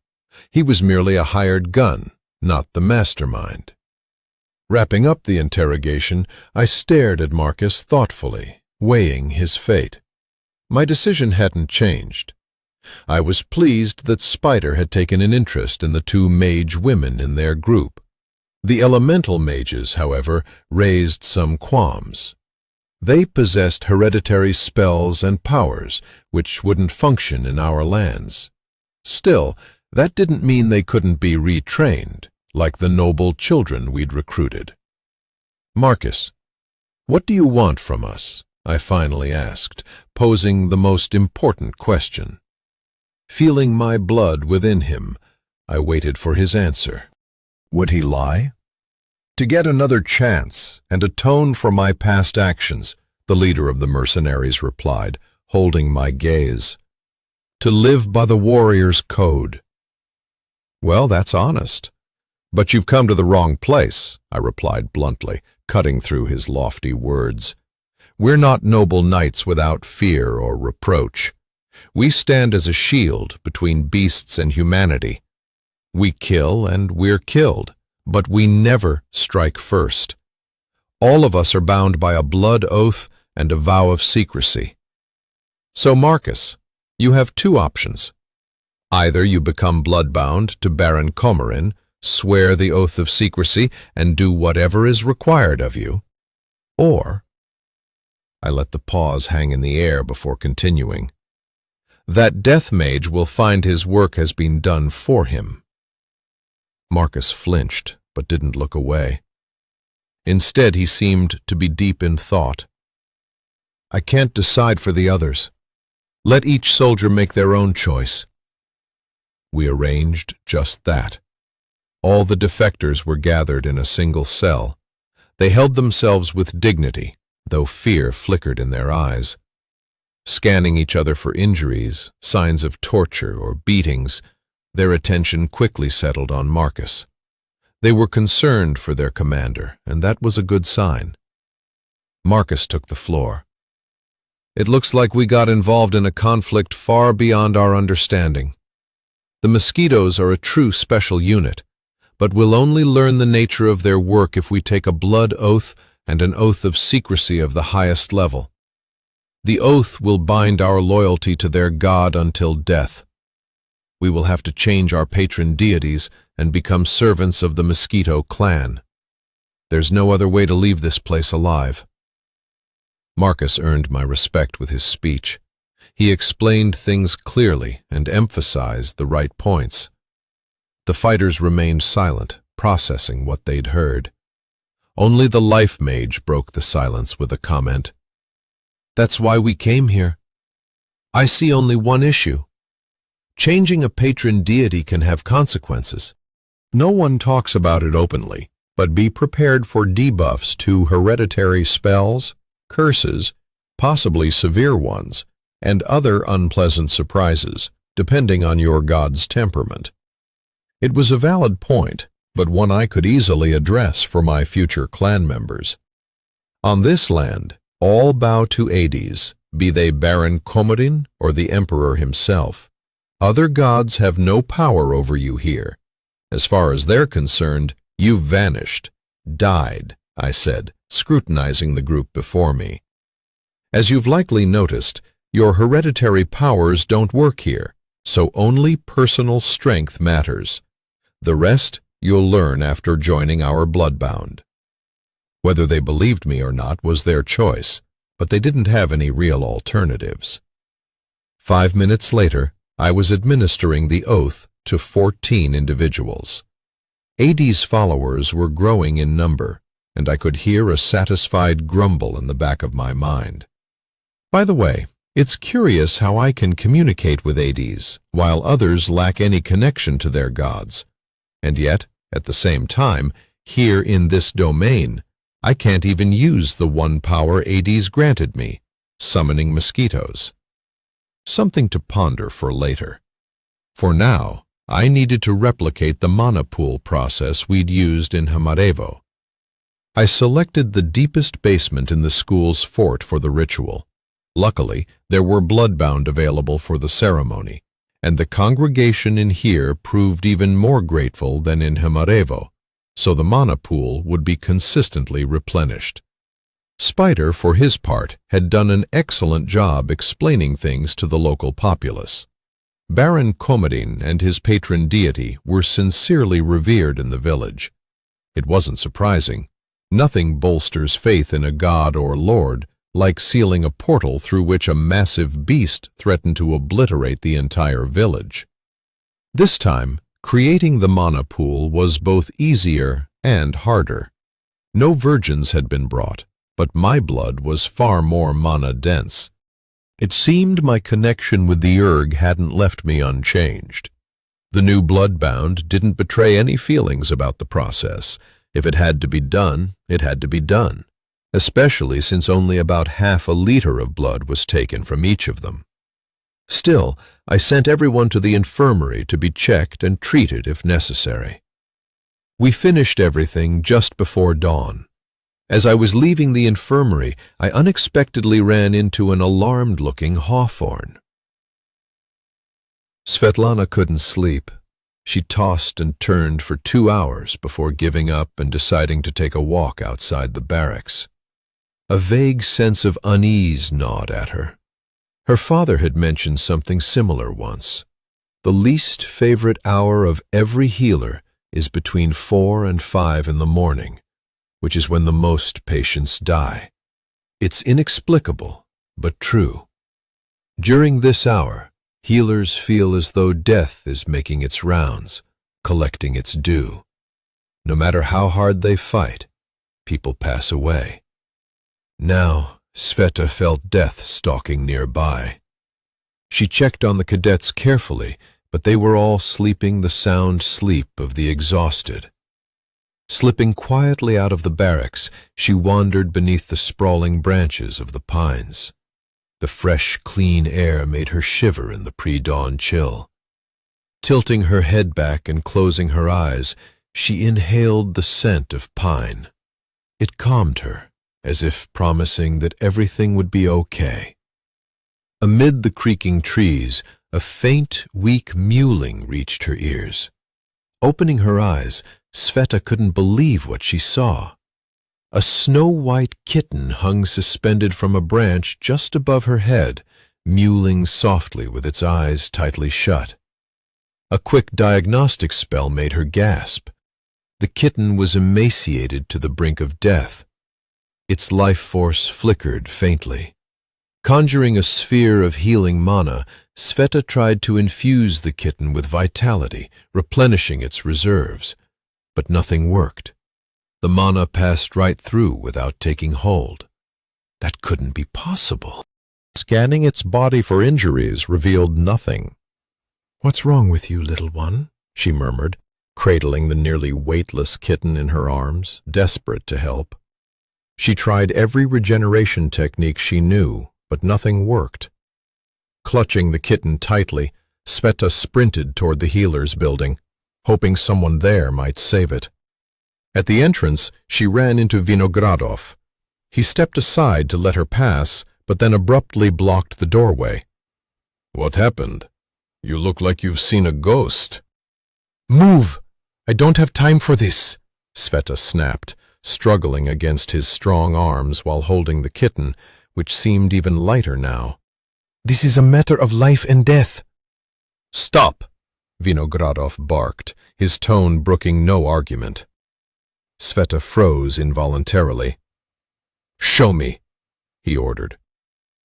Reluctantly, torn between urgency and frustration, she pulled the kitten from her cloak. Its fur had dulled, turning almost ashen gray. "Son of a..." Vinogradov cursed, grabbing her by the arm and dragging her into the nearest room, which turned out to be a dressing room. "Put it on the table." Vinogradov shrugged off his instructor's dark jacket, leaving only a black, short-sleeved shirt, and gestured for her to lay the kitten down. Sveta placed the tiny creature on the table, but it didn't even stir. "Come on, you're a healer. One of the best. Do something." The young man stared helplessly at the gray, furry bundle growing smaller before his eyes. "I can't. I've tried everything," Svetlana snapped, running another diagnostic. "My magic just passes through it without taking hold." Vinogradov hesitated for only a fraction of a second before grabbing a scalpel from the surgical kit. "Do you want it to survive?" he asked her. And Svetlana's eyes widened in horror, unsure why he needed the scalpel, but she nodded anyway. "Then swear a blood oath that you won't speak of what you're about to see." Appeared from the wound. Its petals appeared from the wound. Its petals forming fine veins that twisted and intertwined, creating something resembling a macro. A macro formed from his own essence. Svetlana couldn't believe what she was seeing. Macros were only ever extracted from creatures of the nether plane. They were effectively concentrated energy cores. But how? Why? Who? What was he? Questions crowded her mind, but Vinogradov worked quickly, carefully forming a red pebble-sized macro and placing it in the kitten's mouth. He gently stroked its throat, encouraging it to swallow. The kitten complied. Moments later, its fur turned from ashen gray to a soft peach tone, then deepened to a shade reminiscent of garnet. Another moment passed, and its eyes fluttered open. The kitten purred softly and climbed into Vinogradov's arms. The young man, however, looked far from well. His face was pale, his lips blue, yet he cradled the kitten tenderly, whispering something inaudible. Svetlana quickly scanned Vinogradov, determined to heal him if she couldn't help the kitten. She was a healer, after all. But as soon as the scan results appeared, she froze in stunned disbelief. In this completely unfamiliar man, she recognized her own handiwork. His fully restored mana channels bore her distinct signature. His guise might have been fake, but the family crest on his ring couldn't be. "By the holy hawthorn," she thought, "what on earth are you?" Chapter 15. I felt awful. 2 days without rest, 2 mana pools formed, and 2 macros conjured from my own blood. I was running a mad race, and on top of it all, the erg cub had nearly died. When Hawthorne had shown me the kitten, practically melting away before my eyes, I'd hoped she could help. She was a healer, after all. But my hopes turned out to be futile. I had no choice but to share my own blood, which still held traces of its mother's energy, with the cub. The kitten had taken the sustenance, opened its eyes, and completed the final bond with me. Now I could sense its insatiable curiosity mixed with concern for me. "Don't worry, I'm fine," I assured the kitten in a murmur, stroking its head. "I'll get some sleep and it'll pass." The kitten licked my hand with its raspy little tongue. "Are you a boy or a girl?" I teased. The kitten tilted its head, spun in a circle chasing its tail, and then looked up at me with a charming expression. "Me meow is still meow small." The kitten puffed up its fur, resembling a fuzzy ball. "Me meow knows how meow to hide." Sparks danced across the kitten's coat again. "Listen, me meow," I said, stopping the kitten before it could vanish again. "Don't disappear like that without warning.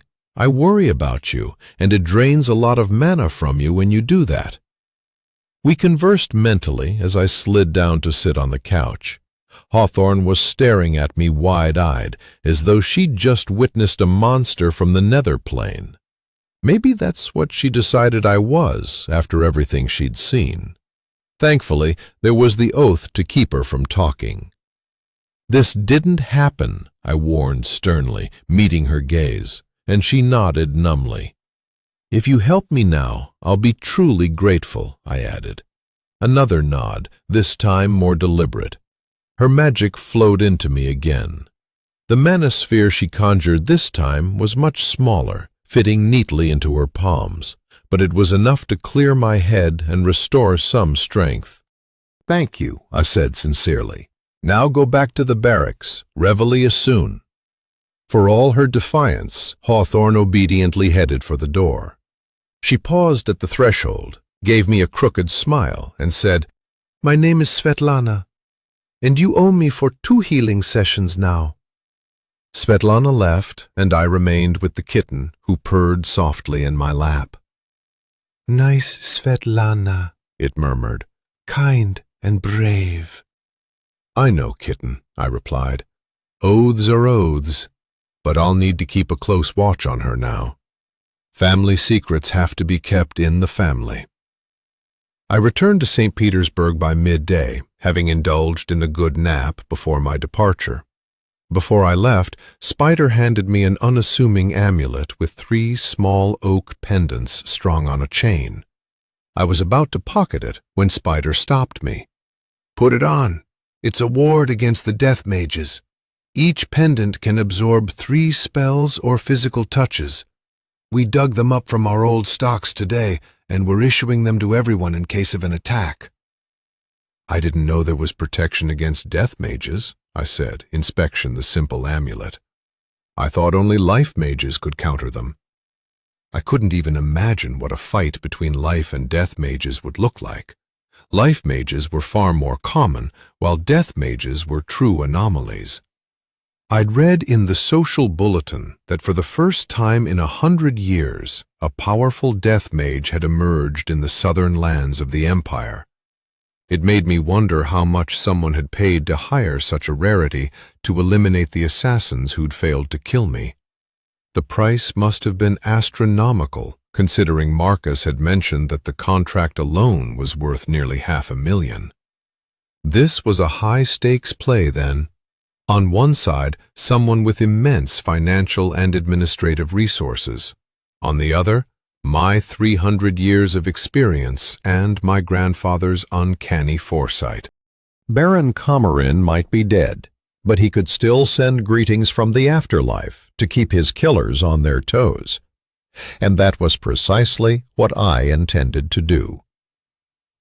Arkady Ivanovich was furious. An endless string of mishaps had forced all the construction work to a standstill. And yet, however much he wanted to, There was no way to accuse anyone of sabotage or malice. The mishaps were so bizarre and absurd that no one could have possibly engineered them. A full-fledged field hospital was already operating in Marevo, with a constant stream of minor injuries coming in. Nothing serious, but the sheer volume.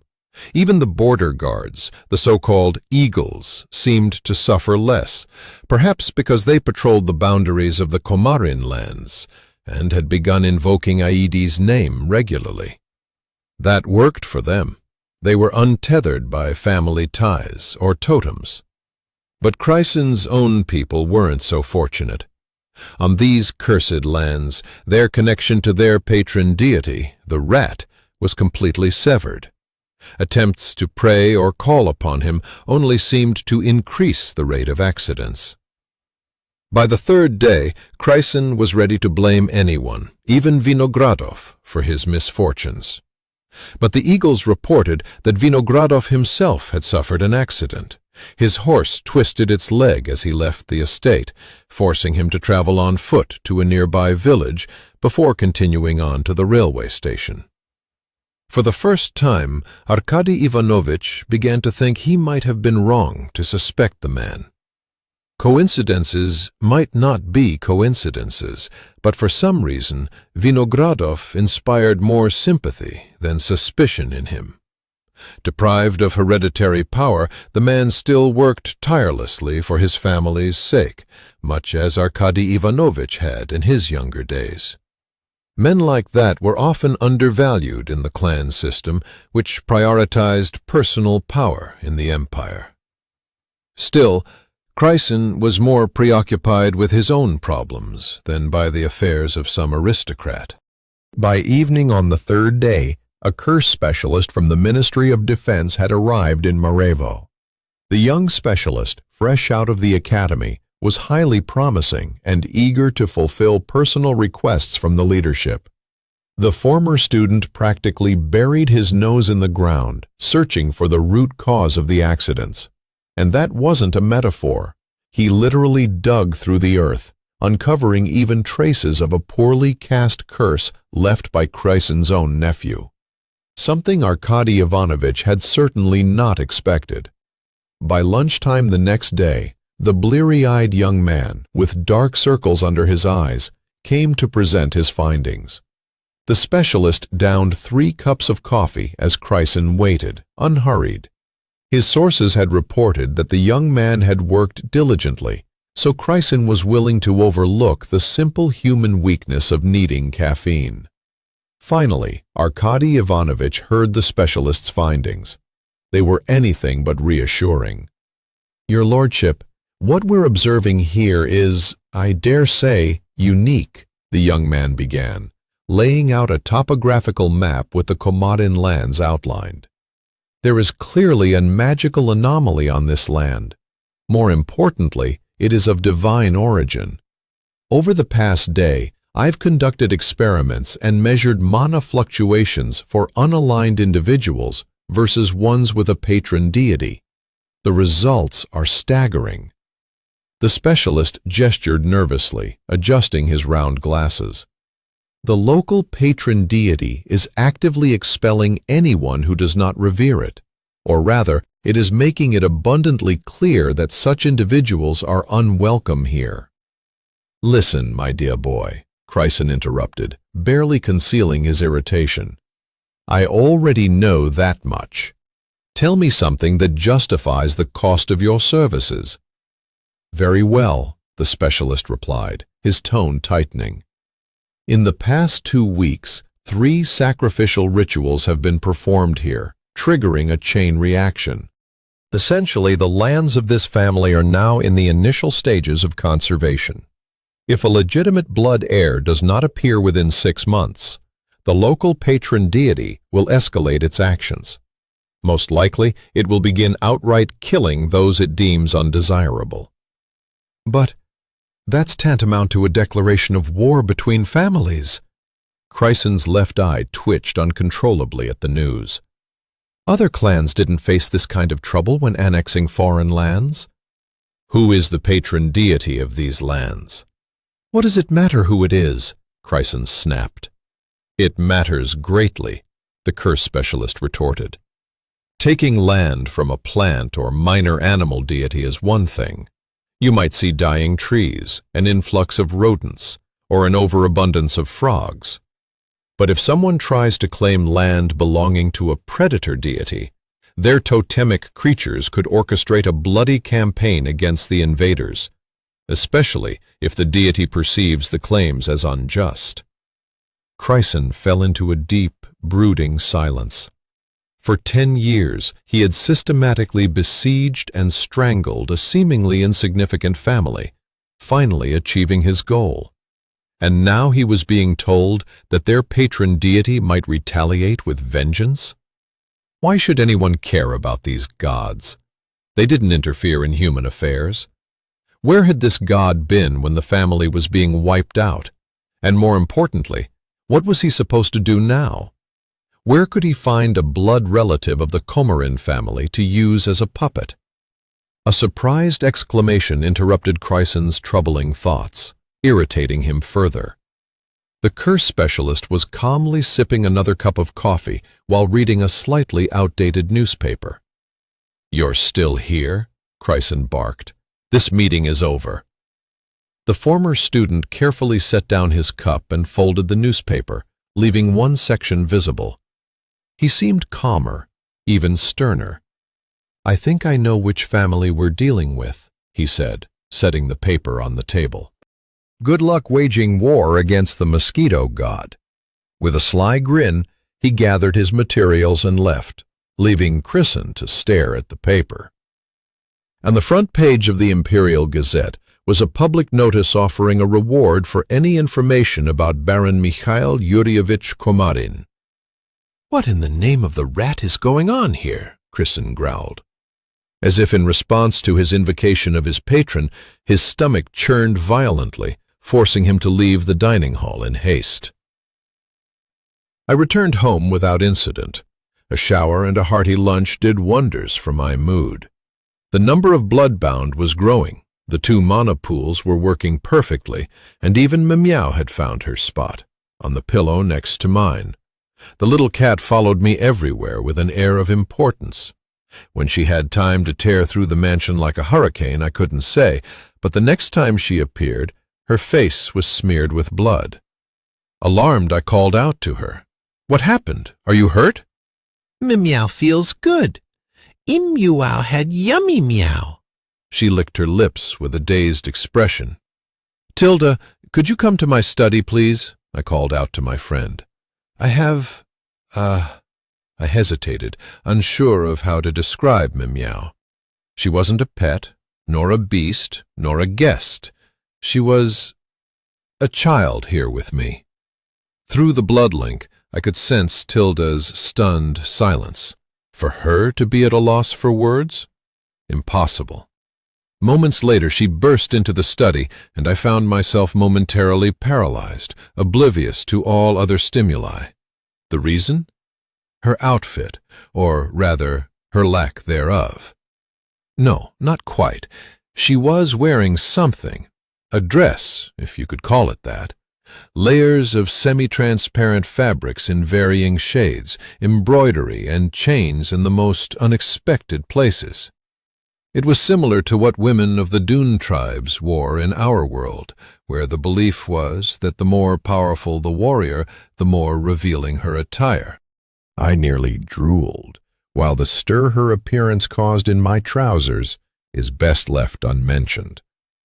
"You look stunning, simply exquisite," I exclaimed with genuine admiration, watching as Tilda twirled, relishing the effect she'd achieved. "At the flower exposition, every man's eyes will be on you, not the flowers." "What flower exposition?" she snapped, latching on to the new piece of information. "Although, hang on, what about the child you mentioned?" I called Meow, who shuffled out from under the curtain, her face now sticky with raspberry juice. A kaleidoscope of emotions swirled across Tilda's face. Delight, caution, amazement, and finally the realization of how much trouble lay ahead. She crouched cautiously near the little cat, letting her sniff her hand. Mimiao's eyes widened into round saucers. Within seconds, she was nestled in Tilda's arms, purring contentedly. "I don't know anyone else who draws ergs to them like you do," Tilda said, as she sank into the chair across from my desk, stroking the kitten absently. "Me, then Lana, now Mimiao. You understand this doesn't just happen normally, right?" I nodded, unwilling to delve into the topic, especially after she mentioned Lana. I guess I always stick my nose where it doesn't belong, and this is the result. "You don't get it," Tilda sighed. "Macros, which in this world are harvested from creatures of the nether plane, are underdeveloped, calcified magical cores. 99% of beings remain stuck at that stage of development. Less than 1% push past the barrier and become ergs, sentient, magically gifted creatures. You," she jabbed her finger at me, "you treated all of us like equals, like reasoning beings. You talked to us. That gave us the push we needed to evolve, to understand, and to become self-aware." Why do you think, after your death, the creatures of the nether plane, led by ergs, waged war against the Holy Inquisitors who burned you? Because the seals on the nether plane burst upon your death? No, it's because there's something about you that's dear to us. I've spent 200 years trying to figure out what it is. But ergs, we sense it and come to you across worlds and dimensions. Want me to guess how this little one ended up with you? I nodded, mulling over her words. A natural rift must have occurred, and this miracle fell almost literally at your feet. Not quite, but close enough, I admitted reluctantly. Let's shelve my uniqueness for now and figure out what to do with her. What's there to figure out? Tilda smiled, gently combing through Mimiao's snowy fur. Feed her regularly, love her, don't hurt her, and play with her so she doesn't cause trouble. By the way, what's her ability? Teleportation, apparently. She transported me the moment I pictured the place I wanted to go. Tilda whistled with amazement. That's no simple shape-shifting. That's... Her eyes lit up with excitement. Oh, the possibilities! I had to bring her back to reality. She's still a cub. She needs to grow first. Otherwise, she might end up somewhere she can't come back from, and I won't be able to find her. I poured myself a glass of brandy, mulling over how to keep my kitten safe. Have you established a bond with her? Yes. I gave her a macro made from my blood, with traces of her mother's energy, I said, shuddering as I recalled the sensation of creating the macro. It had felt like being consumed alive. Then she won't leave you unless you drive her away, Tilda shrugged. Her tone, however, carried an unfamiliar weight, as if her usual carefree demeanor had cracked, revealing emotions she rarely showed. Tilda, I began, trying to broach our past, but she cut me off with a wave of her hand. Let it go. It happened, and it's over. Don't repeat your mistakes with her. She gave me a crooked smile and turned to leave the study, but I stopped her. How about a night out on Friday? I asked, formally inviting her. Dress code? She asked, pausing at the door but not turning around. Exotic is fine, but you and Tay-Mei will need costumes. We'll be attending the International Flower Exposition and Florist Competition, where your humble servant will have the honor of dazzling their Imperial Highnesses Princess Maria and Prince Andrei, I said with a theatrical bow. Oh, if you want exotic, we'll give you exotic, Tilda laughed, clearly amused, and left the room. I was alone again, but peace was a luxury I couldn't afford. Activating the blood link, I issued instructions to my loyal butler, Arseny. I need a thorough survey of all flooded marble quarries near the city. I said, describing the location Memiao's mother had diverted my portal scroll to. Within a kilometer radius, there might be the remains of 3 people there. Shall I have the remains destroyed? Arseny asked, matter-of-factly. It would be nice, but I think the wildlife has already taken care of it. Oh, and Arseny, I need a meeting with the most cunning and scandalous journalist from the Imperial Gazette. Perhaps someone from the Social Bulletin? He asked, with interest. Honestly, I couldn't think of an area where he didn't have connections. No, I need a serious investigator, a bona fide sleuth, meticulous, well-connected, and uncompromising. I described the kind of detective I wanted to uncover my enemy's secrets. I had my suspicions, but I needed proof. Understood. I'll arrange a meeting for you at the Vidrin estate. You're a welcome guest there now. A personal invitation arrived the day after you left. Perfect. A chance meeting is exactly what I need. Vidrin's mansion was unusually quiet and deserted compared to our last visit. I had confirmed my courtesy call in advance, but I couldn't shake the worry that the meeting with the journalist wouldn't happen. In hindsight, I was wrong, but how could I have known? I was greeted by the Count himself. Pyotr Semyonovich looked elegant and, most importantly, sober. He scanned my bespoke suit from the arachnid atelier, noted the family crest on my ring and the earring in my ear, and nodded as though coming to some internal conclusion. After exchanging the usual pleasantries about the weather, politics, and the gossip of the day, the Count finally got to the point. During your last visit, Gavrila Petrovich, you demonstrated a rather specific family skill. I'd like to propose a way for you to monetize it. To say I was stunned would be an understatement. During our last visit, it was Teme who had shown off her abilities. I had nothing to do with it.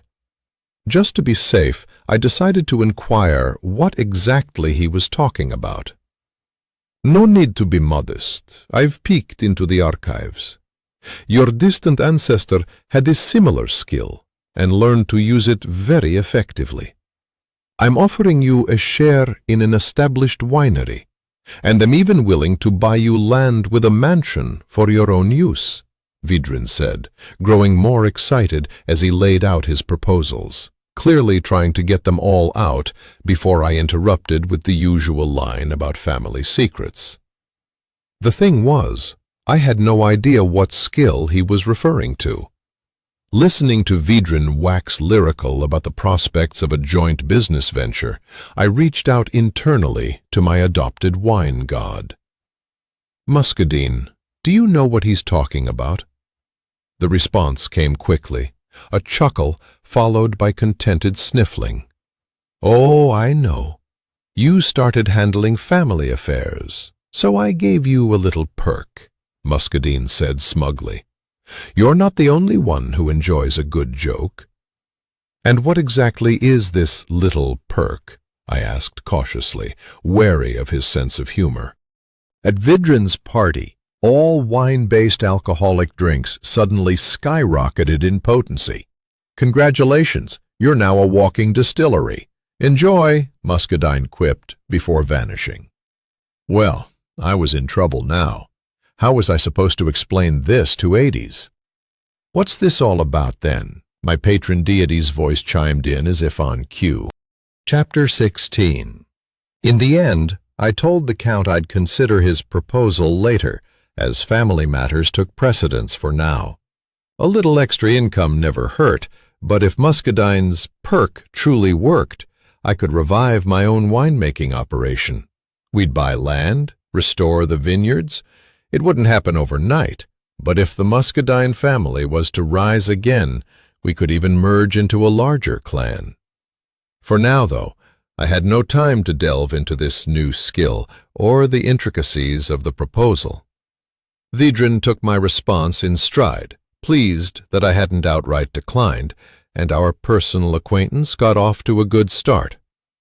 I spent the evening in mail company, Vedran was hosting a meeting of his gentlemen's business club, most of whom had prominently featured, bare bottoms and all, at the previous orgy. I had collected blood samples from them then. Tonight I reacquainted myself with Vedran's inner circle. It was quite the gathering. Bankers, industrialists, ship owners, builders, the list went on. Men aged 25 to 40. By the standards of high society, they were mere youngsters, still learning the ropes of managing their family affairs.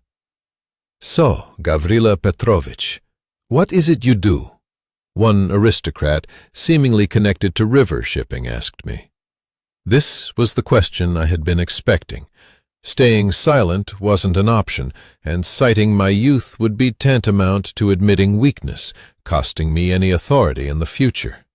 Fortunately, I had prepared my answer in advance. "Gentlemen, I am currently fulfilling the will of the late Count Vinogradov. We have recently discovered previously unknown annexes to his last will and testament, in pursuance to which I have the honor of addressing certain family matters," I said, sticking to the cover story I'd fed to Zubrov. What I didn't anticipate was how quickly the conversation would pick up. "That was clever of you, involving the heraldic service," said a stocky man with deep-set eyes and rough features. "Kabanov, the boar, if I wasn't mistaken." He raised his snifter of brandy in a toast. "I can only imagine how all the bloodline heirs must be scrambling now. The Count's estate was estimated at several 100 million gold rubles a century ago, including antique and art collections.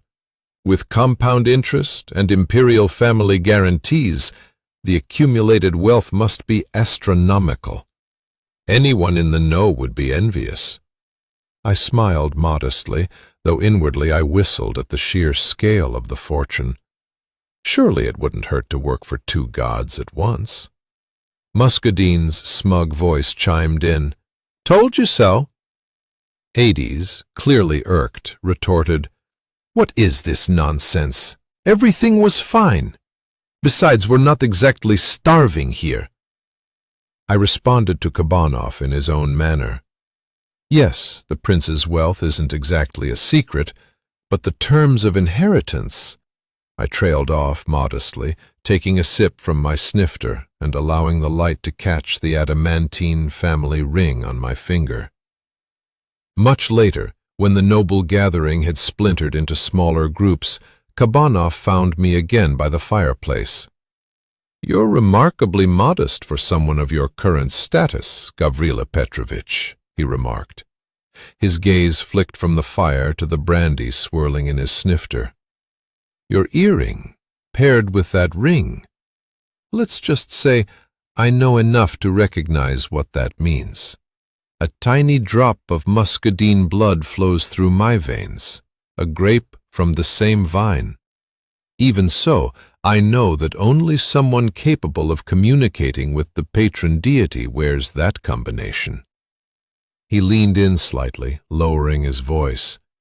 "And as for that little party at Vedrin's, I let him know the reason it was so spectacular only after he tried to cure his hangover with a random glass of wine. You may not believe me, but I'll be truly delighted if the Vinogradov family establishes a new vineyard. The Kabanovs will always welcome you in our home." As we parted ways, I handed him my calling card to solidify the new connection. Vedran and Kabanov escorted me to the carriage, both looking slightly awed by the princely crest emblazoned on its side. "My grandfather was a staunch traditionalist," I said with a shrug, then added with a mischievous wink, "and it doesn't hurt that the ladies find it romantic." Vedran nodded in understanding. Before opening the carriage door, the coachman spoke to me through the blood link. "Master, Arseny has scheduled a meeting for you tonight. Your guest is waiting inside." "Thank you for letting me know," I replied, then bid farewell to Vedran and Kabanov before moving on to my next negotiation. Anonymity was essential for both parties, so my meeting with the reporter was brief and to the point. The dim light of the carriage lent the atmosphere a certain criminal undertone. "I was promised the story of the decade. That's why I'm here," the visitor said in a gravelly, smoky baritone, skipping any pretense of polite introductions. "This isn't about another salacious affair, is it?" "Do you have sources inside the Ministry of Defense?" I cut straight to the chase. "If not, there's no point in continuing." A long silence followed, broken only by a sharp, scrutinizing look and an eventual, cautious nod. "In that case, I want you to investigate the destruction of the Komarin family. Officially, it's been 10 years of tragic accidents, but I have reason to believe otherwise." "What does the ministry have to do with this?" the reporter asked warily. I reached into my jacket and pulled out a few pages of my grandfather's notes, edited and supplemented by me. Certain sensitive information had been omitted, but the names of 5 individuals, those with the power, money, and influence to destroy our family, remained. The reporter moved to pocket the notes, but I stopped him. "Read them here and burn them when you're done." With a shrug, he pulled out a small pocket lantern and began reading. As his eyes scanned the pages, his eyebrows rose higher and higher. "How confidential is this information?" he finally asked, lighting the document with the lantern and waiting until the pages burned to ash. "Top secret," I replied bluntly. "This investigation could very well be a one-way ticket to the nether plane. But if you find any proof, any at all, the reward will set your grandchildren up for life." "You underestimate my grandchildren's appetites," he said with a crooked smile. "And you underestimate my wealth," I shot back with an equally wolfish grin. The reporter thought for a moment before knocking on the roof of the carriage, signaling the coachman to stop. As the carriage came to a halt, he said, "It's dangerous, but interesting. I'll take it. I'll relay my findings through your man." With that, he leapt from the carriage and vanished into the night. I liked the guy. He was no simpleton. I couldn't identify his patron deity or magic, but he was undeniably powerful. His blood carried a rich mana signature, and I kept a sample of it for my library. The library was still a makeshift collection in the mansion's basement, but at this rate I'd soon need to dedicate an entire underground bunker to it, preferably in a remote location where no one would think to look. St. Petersburg was proud to host the International Flower Expo and Florist Competition that year. Massive iron and glass conservatories had been built just outside the city for the event. The imperial interior and landscape designers had truly outdone themselves. There was more to see than just flowers. Foreign and domestic companies showcased new carriages, reasoning that while the ladies admired the blooms, their consorts should have the chance to relax and spend some money. That evening, the Imperial Opera and Ballet Theatre was staging a premiere performance in honor of the occasion. One pavilion was dedicated to cosmetics derived from plants of the nether plane. The number of exhibitors in this category was staggering. At the last minute, even the Japanese Empire had joined, presenting an exclusive elixir made from their nether plane's counterpart of the sakura. Of course, Russia had its own treasures to boast about.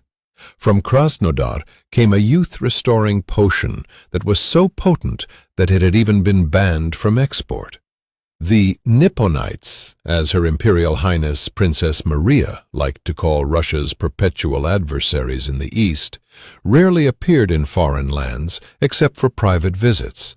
But this time they were here quite officially and publicly, led by none other than Akira, a scion of the Inari family. As the official hostesses, Her Imperial Highness Princess Maria was now on her way to the special pavilion to greet the distinguished guest. She was accompanied by the daughter of the imperial physician, young Svetlana Hawthorne. Svetlana gazed at the chaos around her with quiet disdain. The tightly laced dress with a corset running the length of her back, the heels, gloves, parasol, and hat, all of it grated on her nerves. The field uniform of the mosquito unit seemed heavenly by comparison. She was ready to march 10 miles that very instant if it meant marching away from this place. Bodyguards flitted about them, never in sight. Noise, chatter, frivolous social gossip. It was enough to make her scream at the thought of trailing behind Princess Maria all day like a lapdog.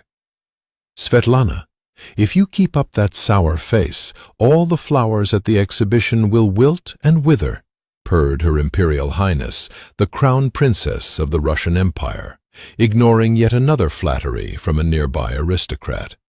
"At least pretend to be interested." Yes, Your Highness. Svetlana replied with a saccharine smile and turned to admire yet another wisteria, then an eye-searingly bright gerbera, and then some maniacally grinning Venus flytraps. "Just hang on a while longer," Maria teased her, leaning closer. "We'll perform our mandatory waltz with Akira, and then we can go see your special someone." "He's not mine," Svetlana muttered irritably, her tone dripping with denial.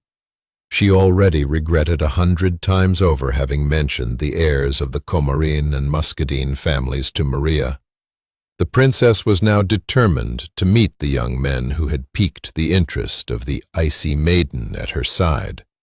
That nickname had stuck to Svetlana since childhood, thanks to her blonde braid and icy blue eyes, which were the color of Lake Baikal's frigid waters. No doubt it was born of her unshakable stoicism in the face of the imperial family's frequent meltdowns. Next to the statuesque green-eyed Maria, whose every movement exuded grace and understated sensuality, Svetlana often seemed like a pale moth. Her role was simple: to highlight the princess's fiery presence with her icy demeanor and provide medical aid if necessary. It was precisely this contrast that made Svetlana grit her teeth at the idea of appearing before Vinogradov Komarin alongside Maria. Outwardly, he would look far more harmonious with the princess than with her. Yet envy was not an emotion Svetlana could afford at her station, so instead she roiled inside like a boiling kettle, anticipating an inevitable disaster. If Vinogradov, who had entered the exhibition as a contestant, really drew Maria's interest, the princess would waste no time playing with her new toy. "Oh, holy hawthorn, why is this taking so long?"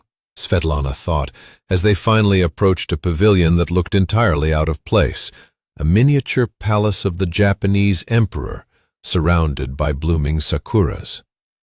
The crowd of onlookers here was overwhelming. Unlike the sterile beauty of the glass and iron greenhouses erected by the imperial architects, this place felt alive, radiating a tranquil energy that drew and held the eye, like an earthly paradise. "It is beautiful indeed," Maria admitted reluctantly, stepping gracefully through a cascade of falling petals. She smiled warmly at her subjects and the guests, performing her duties on behalf of herself and her brother, but Svetlana could see the irritation smoldering beneath her mask of composure. Princess Maria was not pleased to see Akira Inari excelling in anything. Lord Akira waited at the entrance to greet his esteemed guests. Tall, dark-haired, and clean-shaven, with a long braid and a piercing crimson gaze, he offered a deep ceremonial bow, acknowledging his lower status. Maria said nothing at first, her sharp gaze taking in every detail of their host. His attire defied the formal dress code for the exhibition and the protocol for interacting with the Russian royal family. The white mourning kimono, paired with wide trousers, was one thing, but the pair of samurai swords, a daisho, hanging at his waist, was a blatant insult to security and the traditions of the host nation. Carrying weapons in the presence of royal family members was strictly forbidden. Though often perceived as impulsive and capricious, the princess was the picture of composure now, extending the diplomatic silence. Only a slight furrow in her brow hinted at the storm brewing within. But Akira was no novice. He knew the rules well.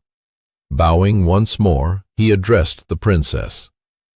"Evening bindweed has ensnared me. I stand transfixed in forgetfulness," he said, his voice smooth. With a wave of his hand, the swords vanished from his waist. "Forgive me, your Imperial Highness. Captivated by your beauty, and still mourning the untimely loss of my sister, whom you so remind me of, I forgot all laws and customs, neglecting to disperse the illusions I carry as a son of the goddess Inari. Rest assured, no thought, word, or deed of mine was intended to trouble you. What you see is but a modest gift of my goddess." Maria smiled charmingly, batting her lashes at the pavilion's host. "We are delighted to welcome Akira-sama of the Inari House to our lands. Your wisdom is rivaled only by the beauty of your art. Truly, your creation is the crown jewel of this exhibition."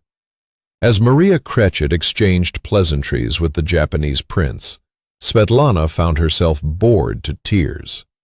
She distracted herself by examining the crowd of elaborately dressed courtiers and exhibition guests, and didn't notice until too late that Maria had stepped aside to introduce her to Akira Inari. What she couldn't miss, however, was the fanatical gleam that lit up in his eyes when he saw her. "Oh no, I can find no ready comparisons for you, third-day moon." The words flowed from the prince's lips as he handed Svetlana a sakura branch that was abloom despite it being September. "Thank you, Akira-sama. I am flattered that your lips echo the words of the great Basho," Svetlana replied, recognizing the haiku of the famed Japanese poet. "As autumn deepens, a butterfly sips chrysanthemum dew," Akira continued, showering Svetlana with poetic compliments foreign to her ears. The healer began to feel distinctly uncomfortable under his concentrated gaze. She remembered her father once telling her about his studies in the land of the rising sun. The Japanese court was fascinated with blonde, blue-eyed women who were highly prized in their imperial harems. Svetlana wasn't born yesterday, and with her healer's gift, she could sense the faint excitement beneath Akira Inari's poetic flattery and outward admiration. She forced herself to think quickly, searching her memory for an appropriate response, something neutral but polite to deflect his attention. Another verse from Basho came to mind. "In a field of grass, each flower a victory. This is the flower's greatest triumph." Akira bowed, acknowledging Svetlana's graceful reply, and shifted his attention back to the princess. "Your Imperial Highness, may I become the happiest of mortals by daring to offer you my company as you make your way through the exhibition?" Maria might have refused, but the intricacies of lineage in the Japanese Empire complicated matters. Akira, a member of the Inari clan, descended from an emperor's son, and was effectively on par with a serene prince or a distant member of the imperial family. Refusing such a minor request could be interpreted as an insult to the monarchy of a neighboring empire. So, with regal poise, Maria accepted his proposal and proceeded alongside the Japanese heir. The sight of their procession was undeniably striking. A path of sakura petals unfurled before the pair of imperial blood, bordered by ponds of lotus flowers and bamboo groves. All eyes were drawn to this unusual couple. Svetlana followed demurely behind, noticing that Akira's illusion extended to include her, ensuring she walked through the same enchanted scenery. But the magic dissolved into mist the moment she crossed its boundaries, leaving her in the mundane reality of the exhibition. It was a dangerous game Akira was playing, equating the healer's daughter with figures of imperial blood so openly. In one of the final pavilions, however, the entire procession halted, stunned by the spectacle before them. The Japanese illusion paled in comparison to the work of this mysterious florist. In the center of a cavern glittering with clusters of gemstones, a waterfall tumbled from above, filled with iridescent fish. The interplay of water and light transformed the grotto into a kaleidoscope of pearls and diamond-like droplets. The only sound in the awestruck silence was the splash of water as two half-naked mermaids frolicked in the pool at the waterfall's base. Gasps of wonder were quickly followed by the audible grinding of Akira's molars. The mermaids dove beneath the surface, only to reappear moments later with a dark-haired, half-clad Triton, the undersea king. Svetlana was astonished to recognize Vinogradov Komarin in the role of Triton. He held a casket shrouded in a magical dome, within which a rose shimmered in every color of the rainbow. Its beauty was mesmerizing, drawing all the audience's eyes to it. The trio of mythical beings advanced toward Princess Maria and Lord Akira.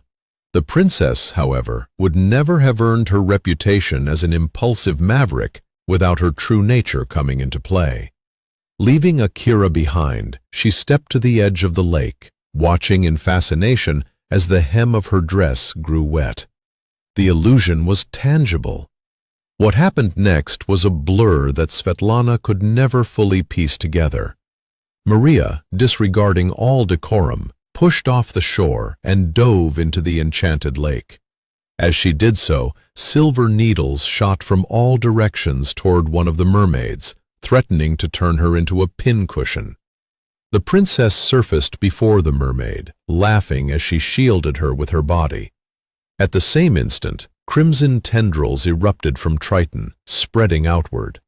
Some coiled protectively around the princess and the mermaids, forming a cocoon, while others lashed out into the crowd, reaping a bloody harvest. Chaos erupted as people screamed and scattered in all directions. The only ones left standing were Triton, several would-be assassins impaled on his blood-red vines, and Akira. The Japanese prince was shielded by a transparent barrier, but it was already thinning under the relentless assault of the predatory tendrils. Sweat dripped from Akira's face, blood trickled from his nose, as the blood vines continued to lash his protective barrier. Svetlana watched in horror, realizing that the technique she was witnessing had combined the power of two divine totems. Then a voice rang out behind her. "In the name of the Emperor, I command you to stop." Chapter 17. Count Orlov twirled a fountain pen thoughtfully in his fingers. The curse specialist whom Kristen had summoned to Marevo had just left his office. The young man had delivered intriguing results. 3 sacrificial rituals had occurred within a 10-day span on the Komarin lands. The first 2 coincided with Komarin's coming-of-age ceremony, though there were no traces of the victims or rituals due to an explosion which had wiped out all evidence of the ceremony. The third and most recent ritual had been performed by a powerful mage.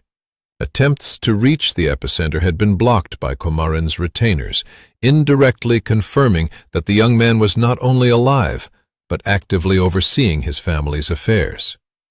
This theory was further supported by 2 checks that had been verified by the mentalists. One check had gone to a Sparrow Gang coachman who had transported a young nobleman from a brothel, a girl slung over his shoulder. The trail had gone cold in the city. The other check was for another coachman who had taken the man from the train station to the Sparrow Gang's territory. Both drivers had noted the family ring adorned with a mosquito. Returning to the curse specialist's findings, Count Orloff was particularly intrigued by the predicted chain of events triggered by the sacrificial rituals. The conservation and expulsion of invaders through divine intervention were no trivial matters. As the patriarch of his own family, Count Orloff rarely communicated with his patron deity, who preferred to stay in the shadows, believing his past deeds spoke for themselves. Achieving such a level of interaction, where a god actively intervened in human affairs, was no small feat. Earlier, Orloff had received a report from one of the Eagle commanders about the situation in the Komarin domain.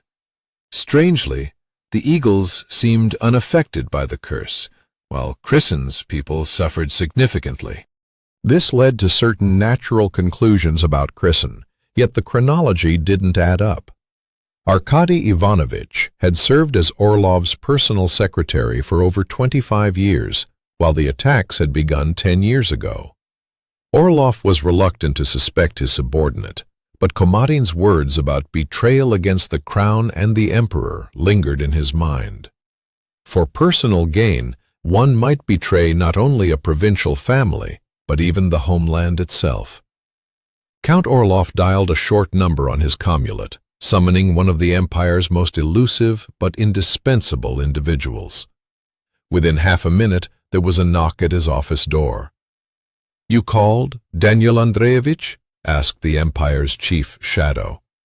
"I did," the Minister of Defense replied, gesturing to the chair by his desk. "I have a request for you, strictly internal. I don't want counterintelligence involved." "I'm listening. But you know my methods," the shadow disclaimed, distancing himself from any potential fallout. "I know. There's no official evidence," Orlov admitted, gripping his fountain pen so tightly it shattered into pieces. "But I need to be sure." The exhibition had been a resounding success. The Imperial Security Service, however, had arrived at the worst possible moment. A little longer, and there would have been nothing for them to do. The throne would have had a would-be assassin targeting the princess to negotiate political advantages with the Asians. Mei would owe me her life and her position. But as the saying goes, tuck in your trunk, old boy. Take what you've got. The fun was just beginning. I had been comfortably accommodated in one of the private rooms at the imperial residence in St. Petersburg. No windows, unfortunately, but they did provide me with some form of clothing. It was one thing to strut around like a sea king in the middle of an illusion, quite another to do so at court. As my grandfather would have said, "Why, it's unseemly." "Be grateful it's not a prisoner's uniform," came an unwelcome thought. They could have provided it free of charge. In addition to clothing, the Imperial Security Service had generously supplied me with handcuffs that were supposed to suppress any magical abilities.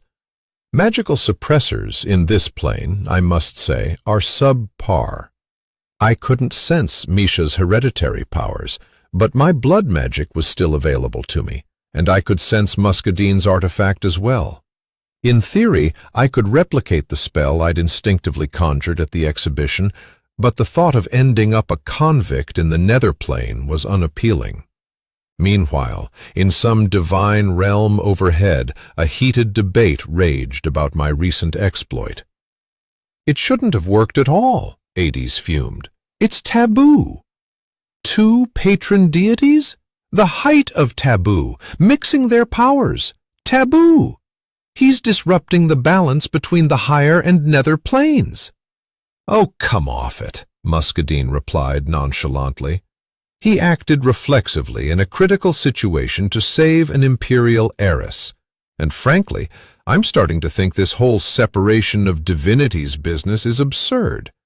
Look, the boy combined 2 abilities into 1 technique, and the world didn't collapse. If anything, he's a living example of that divine balance everyone likes to go on about. What is this balance between the higher and nether planes we are talking about?" I cautiously interjected. "Shut up and sit still, you miracle worker," Hades barked. How are you going to explain what you did to the security officers? Any mentat will send you straight to the gallows." "Not a mentat, a mentalist," Muscadine corrected again. "And they won't find anything. I've already checked, just out of curiosity. His memories? Soul-bound. Misha's bodily memory? That's another story.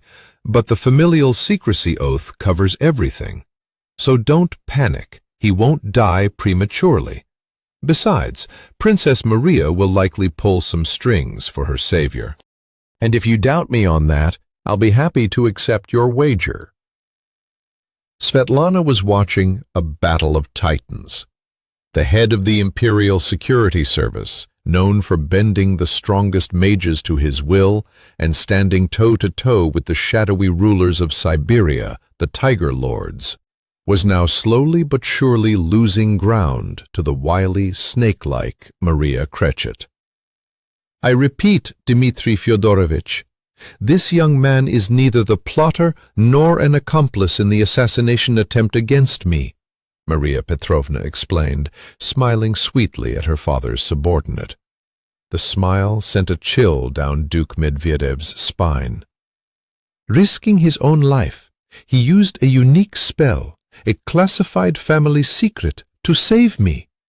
His actions were timely, albeit extreme. And where, pray tell, were your men during all this?" Svetlana shivered at the barely concealed menace in the princess's tone. To be fair, Maria had every right to be furious.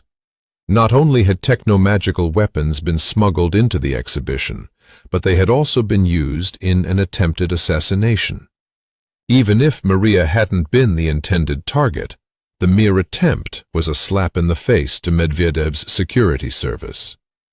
The needles had contained a rare magic narcotic substance that clouded the mind, overrode free will, and caused instant addiction. Judging by the quantity of needles and the amount of the substance, Maria had no chance of surviving. Akira Inari was currently in a magical coma and unable to answer questions. Given his foreign nationality and imperial lineage, the security officers had decided to sink their claws into the princess's defender instead. But they hadn't accounted for Maria Crechet, who had meticulously cultivated her reputation as a frivolous, air-headed young woman, whereas the truth was that she was anything but.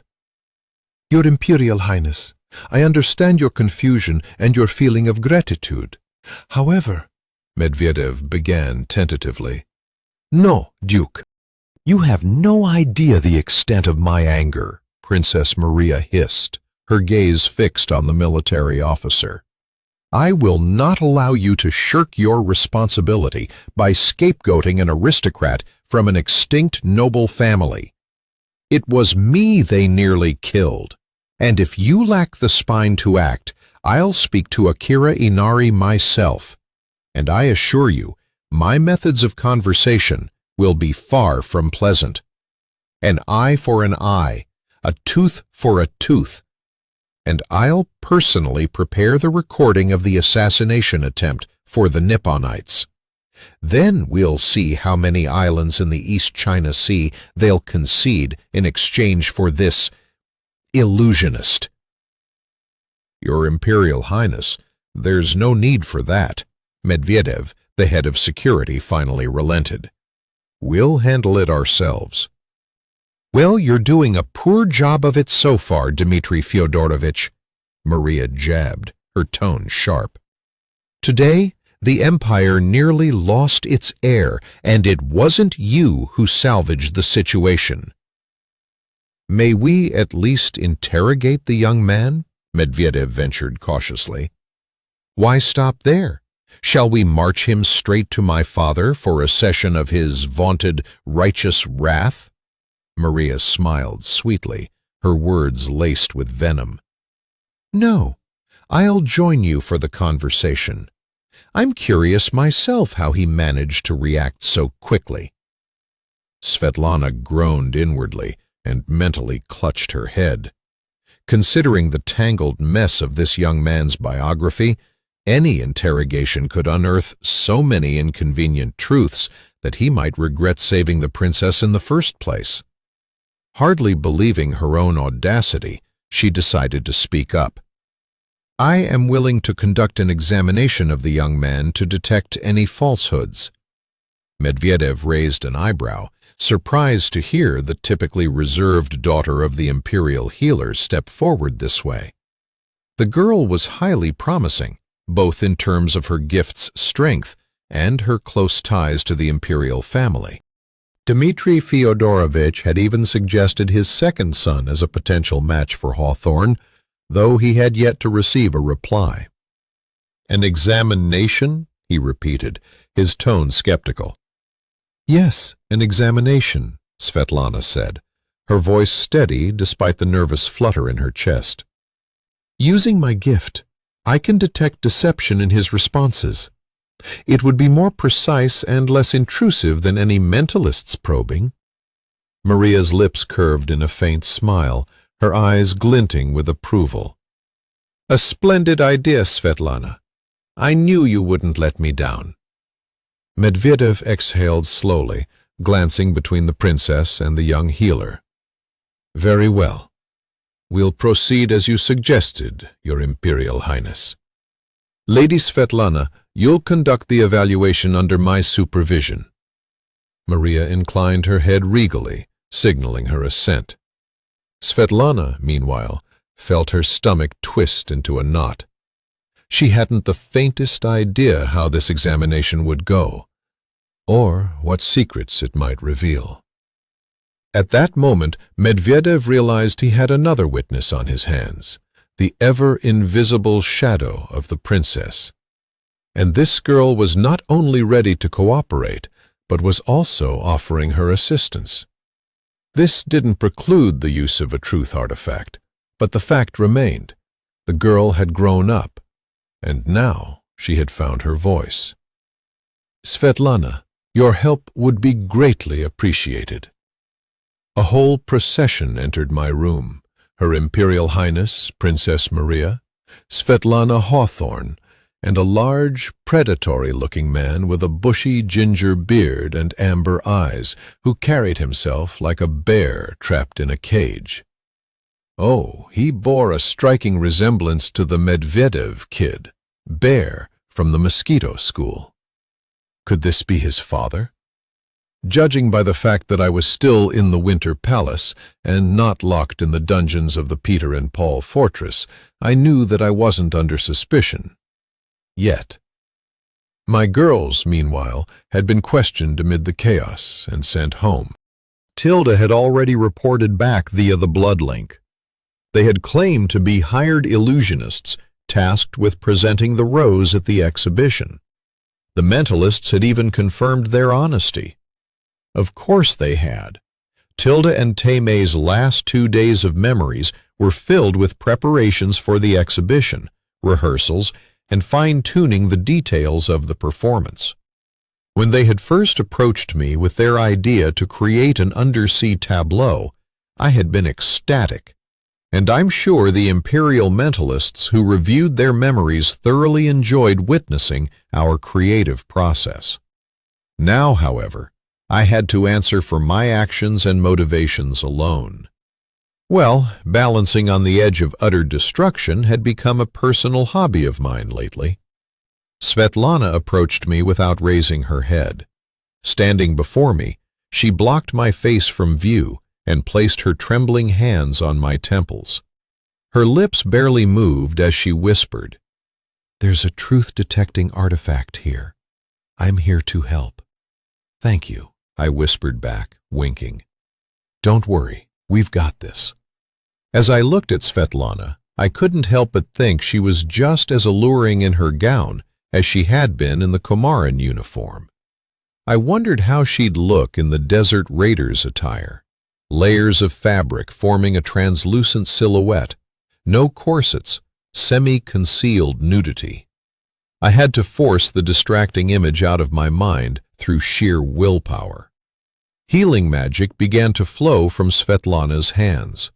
She checked my condition and seemed surprised to find I was unharmed. Small wonder. When the needles had struck my vines, I had expected to drop dead on the spot. But the vines had absorbed enough blood from the assassins to block the needle's poison and keep it from entering my body. I'd even siphoned off some energy from the Japanese prince's shield, boosting myself in the process. Honestly, I rather liked this energy vampirism effect. I might need to develop something similar, but without relying on the powers Muscadine had loaned me. Or perhaps, if I had managed to merge a spell I'd only seen once before with my own magic, maybe I could create something else at the intersection of these different magics. Gavrila Petrovich, first and foremost, I'd like to personally thank you for saving me. Maria Crechet broke the prolonged silence. In the calm setting, I noted just how striking she was. A brunette with a cascade of curls, emerald green eyes with a witchy glint, full lips, and a sultry gaze. Wars had been fought and empires toppled over women like her, and Maria knew it. Utterly shameless, she wielded her beauty like a weapon. The extent of our gratitude will be discussed later, but for now, the Imperial Security Service, represented by its head, Duke Dmitry Fyodorovich Medvedev, has a few questions for you as a witness. She emphasized the word pointedly. I told you. In my head, Muscadine chuckled from somewhere in the divine plane. You owe me, you know what. Oh, I'd have to remember that the gods here are fond of gambling. Meanwhile, Medvedev, who indeed seemed to be the father of my bear acquaintance from the school, took the floor. Gavrila Petrovich, you must understand that we're simply doing our duty. Protecting the imperial family is our paramount duty. And I must inform you that this conversation is being conducted with the use of a truth detection artifact.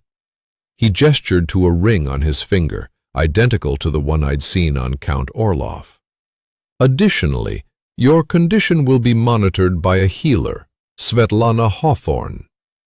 I nodded, indicating my formal consent to the stated measures. Thus began my soft interrogation. Gavrila Petrovich, what were you doing at the flower exhibition?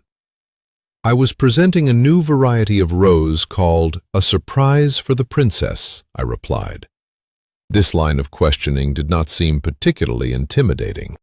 And what was the surprise supposed to be? The rose produces tears if someone pricks themselves on its thorns, I explained my failed surprise. Excuse me, the princess interrupted the Duke. Have a sample brought here. I want to see such a wonder for myself. The Duke nodded and left the room briefly. Maria Crechet's facade of grace evaporated the instant he stepped out the door. All right, Gavrila Petrovich, she said sharply. I just saved your ass from the security service, pardon my frankness. But I've got a few questions of my own. Answer quickly and without hesitation. Svetlana, keep watch. Svetlana's hands trembled at the command, but she nodded. Were the assassins targeting me? No. Who then? They were after one of my mermaids. She happens to be Akira Inari's sister. 5 years ago, the two became embroiled in a struggle for power in their family. Lord Akira got her addicted to drugs, smuggled her out of Japan to a foreign country, and left her to die in one of our brothels. What a bastard! Maria hissed with a mixture of admiration and disgust. So illusions are their family craft, then? And if Akira's sister can create such tangible ones as your display, she must be inherently stronger. The princess connected the dots. How did you manage to react so quickly? That's a family secret. Don't lie to me, sweetheart, Maria purred, even as her eyes drilled into me. I can tell even without Sveta here that I'm not supposed to know. Yet don't you forget who I am. Think carefully and answer in a way that keeps me happy and doesn't change my opinion of you. Fine then, I said, meeting her gaze and gesturing toward the earring in my ear. A divine secret. Maria coughed, momentarily at a loss for words. Touché. Looks like I won't pry further. One last thing. What are your intentions with my dear Sveta? Are you just looking for some bit of fun, or are you after something more serious? Poor Svetlana's hands trembled as if she was having a seizure, but she kept them on my temples, avoiding eye contact with either of us. Something more serious. Right now, my status precludes me from offering anything to someone of her station, so I can only admire her from afar, I replied, as honestly as possible. To be fair, I'd already been considering pursuing Svetlana more seriously. But given my family situation and other complications, I decided to hold off for now. Svetlana seemed to relax a little, even casting a curious glance my way. Without thinking too much about it, I turned my head slightly and kissed her wrist. Her face flushed bright red. Who would have thought the fiery healer could be so shy? "Oh, I see where this is going," Maria burst out laughing, clearly entertained. At that point, Duke Medvedev returned to the room, carrying the rose under a protective dome. It shimmered with all the colors of the rainbow, its pearlescent petals glowing softly. "Here it is, Your Imperial Highness. I retrieved it from the evidence annex," he said, placing the rose on a small table before Maria. She was about to open the dome when I stopped her. "Wait," I said abruptly, halting her hand mid-air. "I sense another spell layered over it, something deadly. Not mine. Summon the mages and have them investigate it." Chapter 18. There wasn't time to summon the mages, however. I noticed Medvedev's vacant gaze as he reached for the rose's dome, and I had no choice but to shove Svetlana out of harm's way. I didn't want to die, but if I had to act, so be it. I threw a stiff straight at Medvedev, slamming my fist into his solar plexus, and we tumbled to the floor together. "He's under mind control," I managed in between grunts, trying to keep the enormous man away from the rose. The women froze like statues, too shocked to intervene. "Sveta, put him to sleep," I croaked as Medvedev's hand clenched around my throat. Snapping out of her state of shock, Svetlana gently touched Medvedev, slumping him into unconsciousness. Unfortunately, not before he cracked a couple of my ribs, broke my nose, and nearly twisted my neck off. We were in entirely different weight classes. Barely managing to sit upright, I spat blood onto the plush oriental rug, not exactly very aristocratic of me, and muttered, "If the first attack was a coincidence, the second was someone seizing an opportunity to blame it all on the Nipponites." Stunned, Maria stared at Medvedev's unconscious form, me bleeding on the floor, and Svetlana tending to my injuries unbidden. Then the princess unleashed such a colorful tirade of curses, I almost envied her. She made to storm out of the room, but I hissed, "Stay put. Someone's likely waiting for this place to blow to kingdom come, and you're about to walk right into their trap." Maria hesitated, looking uncertain. "Can you get these suppressor cuffs off me?" I asked her bluntly. Time was running out, and I didn't have enough confidence to summon enough mosquitoes to check everyone in the palace, and even less confidence that I could process all the blood samples quickly enough to identify the culprits. Still, I had to try. The longer you wait, the more likely the assassin will make their getaway. The princess made up her mind. Placing her hands over the cuffs, she did something I couldn't quite follow. Her hand seemed to lose form, spreading over the metal like ink. Seconds later, I heard the distinct click of the latch releasing, and the suppressor cuffs fell to the floor. Freed, I commanded any mosquitoes in the area to collect blood samples from everyone in the palace. To my surprise, The search took only 15 minutes, though, judging by their expressions, neither Svetlana nor Maria understood what was happening. I asked them to give me some time and began sifting through the memories of everyone in the palace. I sought any hint related to the rose, Medvedev, a possible explosion, magic, or even emotions like fear and greed. Sorting through hundreds of memories, I finally found what I was looking for. There are 3 people involved in this incident, and 5 more targeting your younger sister. Soon. They're planning something during the theater season at the resort, I said, opening my eyes, momentarily disoriented. My head was swimming from having plunged into so many lives, so many thoughts and emotions. I held on to the threads of what I'd uncovered, descriptions, roles, abilities, but nausea overwhelmed me. Warm hands on my temples eased the throbbing pain before I realized Svetlana was wiping my face with a cloth, dabbing at my blood-streaked tears.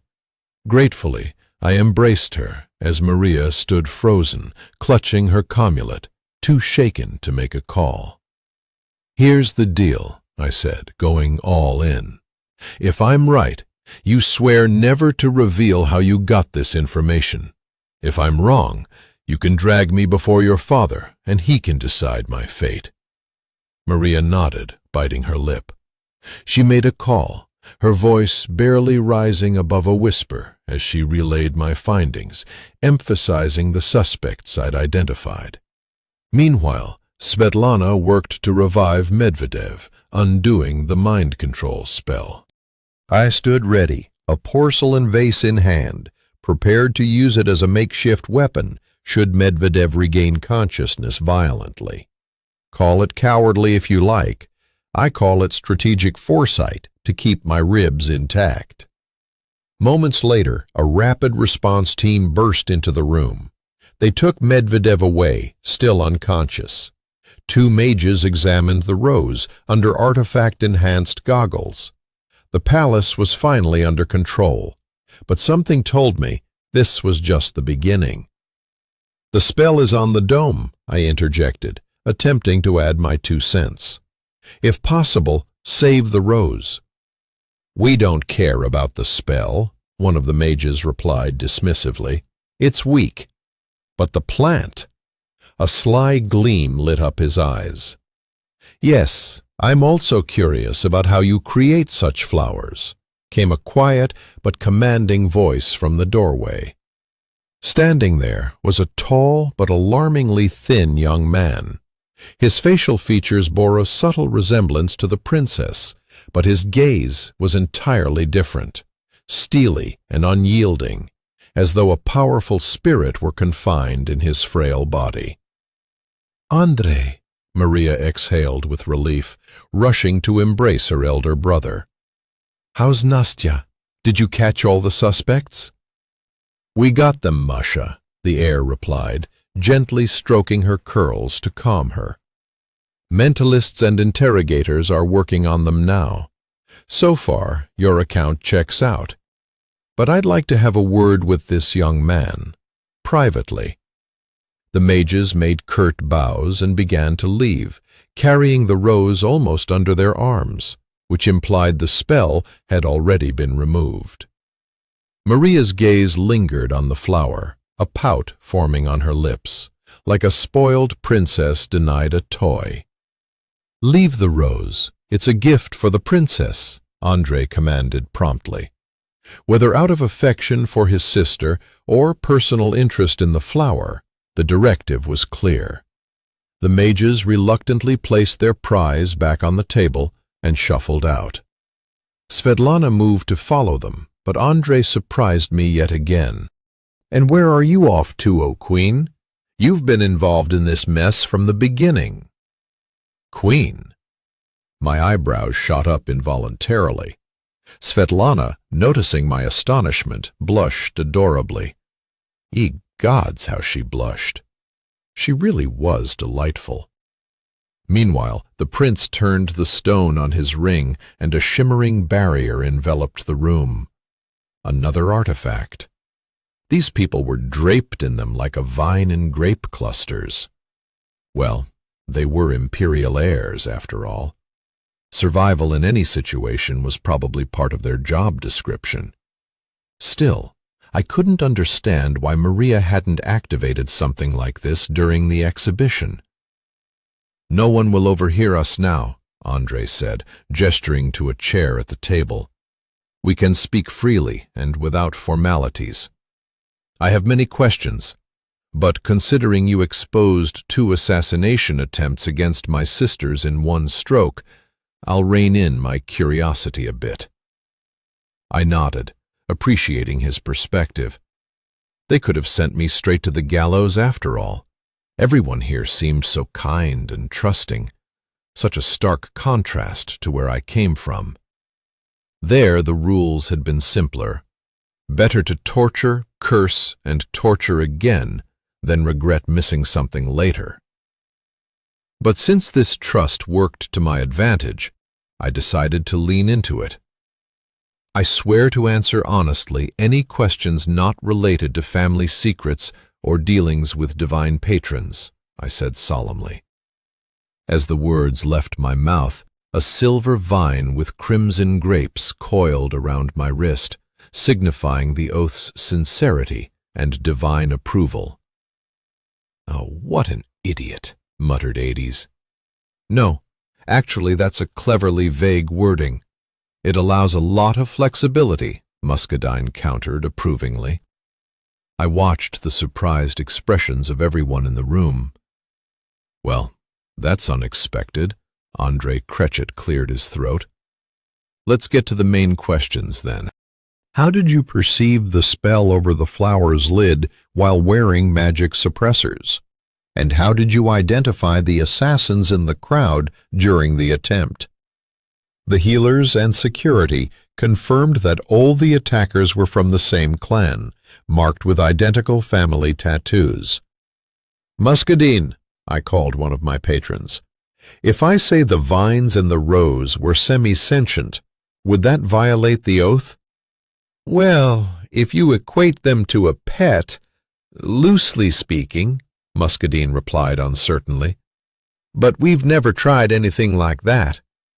"And who can prove otherwise?" Hades chimed in smugly. "Wait, are you two just keeping tabs on me now?" I pretended to be outraged. Pretended because in a dangerous situation, having 2 gods on my side was infinitely better than none. Their advice, even their arguments, had proven useful. "You're entertaining, at least. Something to pass the time," said one of them. I wasn't sure which, and it didn't matter. I had to explain myself to His Imperial Highness Andrei Petrovich before his patience and goodwill evaporated. The answers to both questions lie in family abilities. I can't give a detailed explanation, but in broad terms, I paused, choosing my words carefully. Do you have pets? A cat, a dog, or perhaps a magical companion? No? Then imagine the first option. It's closer to the truth. Andre and Maria exchanged glances and nodded. It's the same concept here, but instead of an animal, it's a plant. It's not exactly alive or independent, but it can convey vague sensations, danger, unease. You choose whether to listen to it or not. Like how cats, dogs, or even fish sense earthquakes, plants can sense magical disturbances. I shrugged, unsure how else to clarify. Andre seemed intrigued, but Maria frowned, clearly piecing together the events of the exhibition. But that doesn't explain how you bypassed the magic suppressors just now, Andre pressed, more persistent than Medvedev. A divine artifact, I said, pointing to the earring in my ear. I can't elaborate further without putting myself at risk. It would be easier to remain silent. Andre nodded thoughtfully, but Maria straightened, her posture growing tense and alert. And how were you able to both overcome and protect simultaneously during the exhibition? She pressed. Ah, Princess Snake herself. She'd supported me in front of the security chief, but now she fixed her full attention on me in her brother's presence. That wasn't me, it was the spell.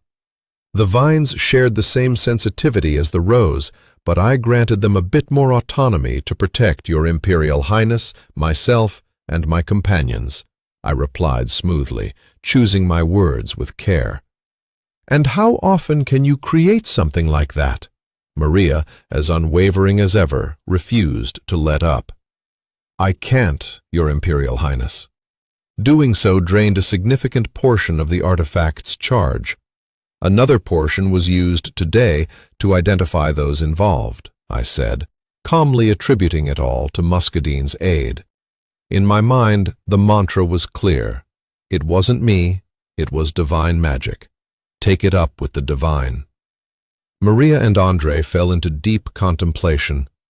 My oath had resolved the loose ends, so theoretically, this should have been the end of the conversation. But to my surprise, the imperial family held notions of honor and nobility that were far from empty words. Gavrila Petrovich, I think it's pointless to press you further.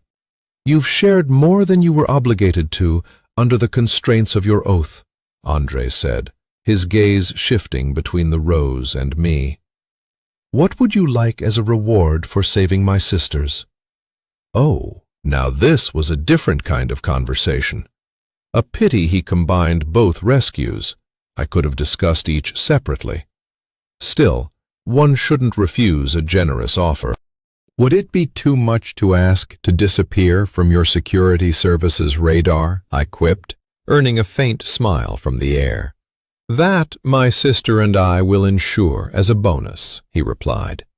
Then I'd like a favor, something reasonable, nothing treasonous, no financial gain, no lobbying for scoundrels or anything of the sort, I shrugged, playing humble.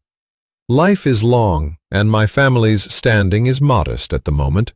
A fragile lineage invites trouble from every corner. I'd like the option to request protection if needed. In other words, wealth, artifacts from the imperial treasury, magical cores, or a beneficial marriage, Maria interjected, casting a knowing glance toward Svetlana. None of that interests you? Exactly, Your Imperial Highness. None of it. I'll earn all that myself, including the approval of my future wife.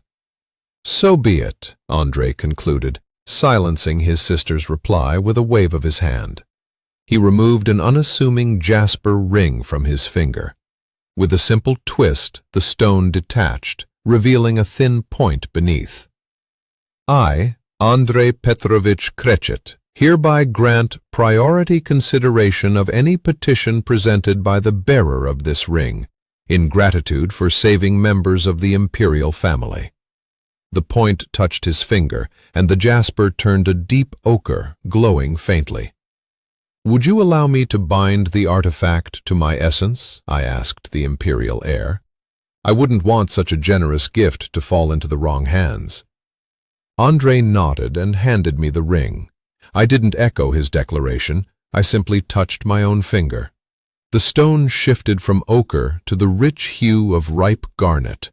Sliding the ring onto my finger, I felt a surge of confidence. While we conducted this ceremony, Maria's restless nature had led her to examine the glass dome encasing the flower. Carefully removing the cover, she gasped as the rose stirred like a living being, its petals unfurling to catch the sunlight and scattering iridescent rays across the room. "Ah!" Maria yelped, sticking her finger in her mouth. Curiosity killed the cat, Andre sighed, eyeing his sister. But before he could finish, Maria interrupted, her excitement bubbling over. "Look!" Transparent droplets had formed on the rose's petals. They glistened in the sunlight, cascading down and amplifying the flower's fragrance. The rose was crying. "The rose regrets hurting you and is apologizing by offering a stronger fragrance," I explained. Maria's eyes shimmered with pure, unadulterated delight. How exquisite, Gavrila Petrovich! I know it's against the rules, but could you grow such a miracle outside my window?" Maria clutched my hand, her charm on full display. Behind her, Svetlana pressed her lips together and turned away, while Andrei merely shook his head. "It would be an honor, Your Imperial Highness, but I'll need time to cultivate buds. They're incredibly temperamental, like all true beauties," I said, spreading my hands and winking at the princess, who blushed in response. "This surprise has been a success in every sense," Maria declared, stroking the flower's petals. The rose leaned into her touch, its intoxicating aroma filling the room. News of the assassination attempt at the Flower Expo spread like wildfire. An extraordinary issue of the Imperial Gazette described the event in vivid detail, glossing over the unfortunate incident involving the Japanese delegation. The imperial family extended their heartfelt thanks to me for aiding in the resolution of an unexpected situation. But rumors, unlike the press, which was tightly watched by the state, couldn't be contained. Witnesses whispered tales of the assassination attempt against the princess and the valiant intervention of a young nobleman. With every retelling, the story grew more fantastical. By evening, I was reportedly wielding my vines against an army of Japanese assailants who had dared attack the jewel of the empire, Maria Petrovna Krechet. In taverns, toasts were being made in my honor. Forgotten noble houses suddenly recalled distant connections, and the upper echelons clamored for my presence at their soirees. Invitations flooded in, but something else caught my attention. 2 days after the incident, the gods paid me another visit. Muscadine radiated strength and vitality, practically glowing with emerald brilliance, whereas Hades was palpably furious. "I should thank you," Muscadine began, his tone jubilant. "I never imagined I'd receive such a surge of faith from non-believers. Yet here we are. And as a token of my gratitude, I'll not only restore your artifact's charge, but also increase its capacity to hold 5 spells." I sincerely thanked the god for his help. Having a backup plan was always better than relying solely on one's own strength. Yet Hades' foul mood troubled me. Muscadine vanished, but my patron god remained in brooding silence. "You're angry," I ventured, trying to draw him out. Honestly, his brooding silence was unsettling. Normally he'd rant, make snarky comments, or laugh. But silence? That was new. "I am," Hades admitted, without pretense. "I understand the logic of your actions, but I'm still furious that all that renewed faith went to another deity. You're my follower. I saved you. And yet all that faith bypassed me entirely." I stayed silent, giving him space to vent. His grievances made sense. I'd been working on long-term gains for him, setting up mana pools, inspiring believers. The faith was trickling to him in a steady, albeit thin, stream. But Hades, like many gods, wanted it all, and he wanted it now. The assassination attempt, however, had precipitated an unforeseen chain of events. One risky move had catapulted me into high society and inadvertently bolstered another god's strength. "So, is this why having 2 patron gods is so taboo?" I asked cautiously, hoping to redirect his frustration. "Nah," Hades waved off the suggestion. "Before you, I didn't even know it was possible. Pleasing 2 gods at once? That's a feat. Most people can't even manage one properly. And you're out here like some kind of Stakhanovite." "Who?" I asked, unfamiliar with the term. Neither I nor Mikhail held any reference to it in our memories.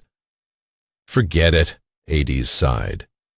"In a different world from this one, It was a movement designed to coax coal miners into working harder, smashing ordinary productivity quotas.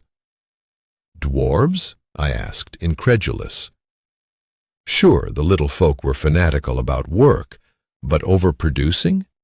Their mountains and mines weren't going anywhere, whereas ale could be guzzled up by a neighbor and their wives. Well, let's not even go there.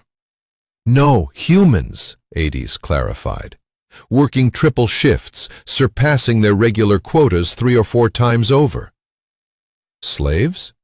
No, free people, who just really loved their homeland. We fell into a contemplative silence. Impressive analogy, I admitted, breaking the silence. But it doesn't change the fact that feeding muscadine wasn't part of my plan. I know, Hades conceded, which is why I can't stay angry for long.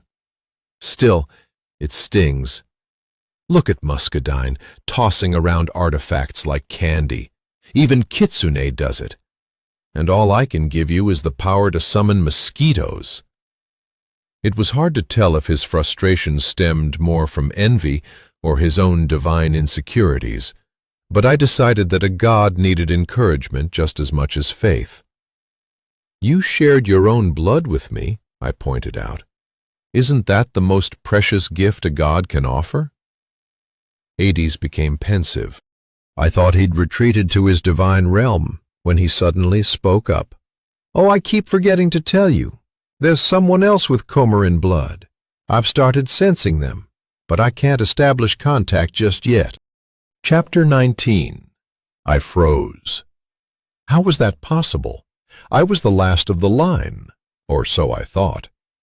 Aedes, evidently aware of my thoughts, offered an explanation. I'm just as shocked as you are. Could you have sired a child while romping around the marshlands with the village girls? I'm not picky. An illegitimate heir would do too, but it's still an odd situation. I was meticulous in such matters. I wasn't a healer, but I knew enough tricks to avoid any complications. And yet here we were, just a week later. Can you pinpoint the area where this bloodline member emerged? I asked. Surely gods had resources I didn't. That's the thing. I can't. All I sense is a faint thread of blood linking you to someone, but I can't interact with them. Wondrous are your ways, O Aedes, I muttered, my mind racing. All right, I'll investigate. Thanks for the heads up. Don't mention it, Aedes replied, then added, almost hesitantly, I mean it. Reach out if you need anything. I'll help however I can. Svetlana Hawthorne was enduring yet another lecture from her father. A tall, wiry blond man with storm-gray eyes, he still turned heads among women. Though he swapped mistresses frequently, he'd never remarried. Sometimes Svetlana wished for a stepmother to deflect her father's relentless attention, but most of the time she was glad to avoid such complications. Today, as he prepared to send her off to Madame Duplessis' finishing school, he was droning on about the importance of family, proper conduct, and the necessity of narrowing down her suitors. Papa, I agree, Svetlana interjected, slipping her own words into his monologue. You agree? With what? The sudden shift in his daughter's behavior caught him off guard. He paused mid-stride in the middle of his greenhouse, which doubled as his study and examination room. With everything you said, that as a dutiful daughter I should start considering potential suitors, she replied sweetly, her sky-blue eyes framed by long lashes batting innocently. Her father was momentarily speechless. Then in a flash, he strode over and placed a hand on her forehead. No fever. Strange. You're not ill, he muttered, his hand glowing faintly as he used healing magic to scan her. Slight hormonal changes, physical fatigue, but nothing serious. As he continued his examination, he grew increasingly perplexed. This doesn't make sense.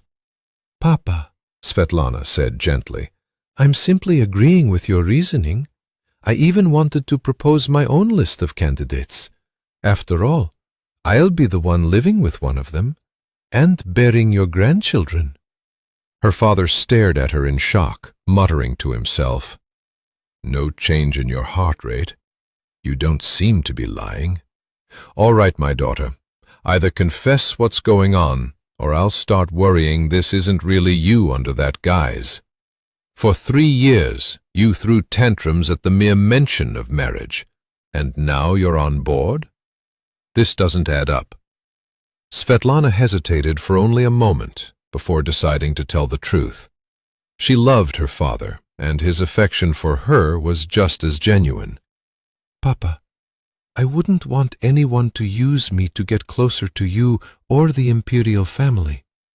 That's why I'll choose candidates who are genuinely interested in me as a person. They may not be highly noble or wealthy, but they'll be honest and sincere with me. Svetlana approached her father and hugged him around the waist, just as she did as a child, seeking refuge under his protective wing. So, you've already set your sights on someone. Her father tousled the curls atop her head. My little bride has grown up. When will you introduce me to him? Don't rush things, Papa. I want it to happen naturally, Svetlana replied, her cheeks turning a deep shade of crimson as she buried her nose in his collarbone. As you wish, my daughter, if it's important to you. He held her tightly, cherishing his most precious treasure. But, Sveta, if he turns out to be a scoundrel, you'll become a young widow. I couldn't care less what others might say.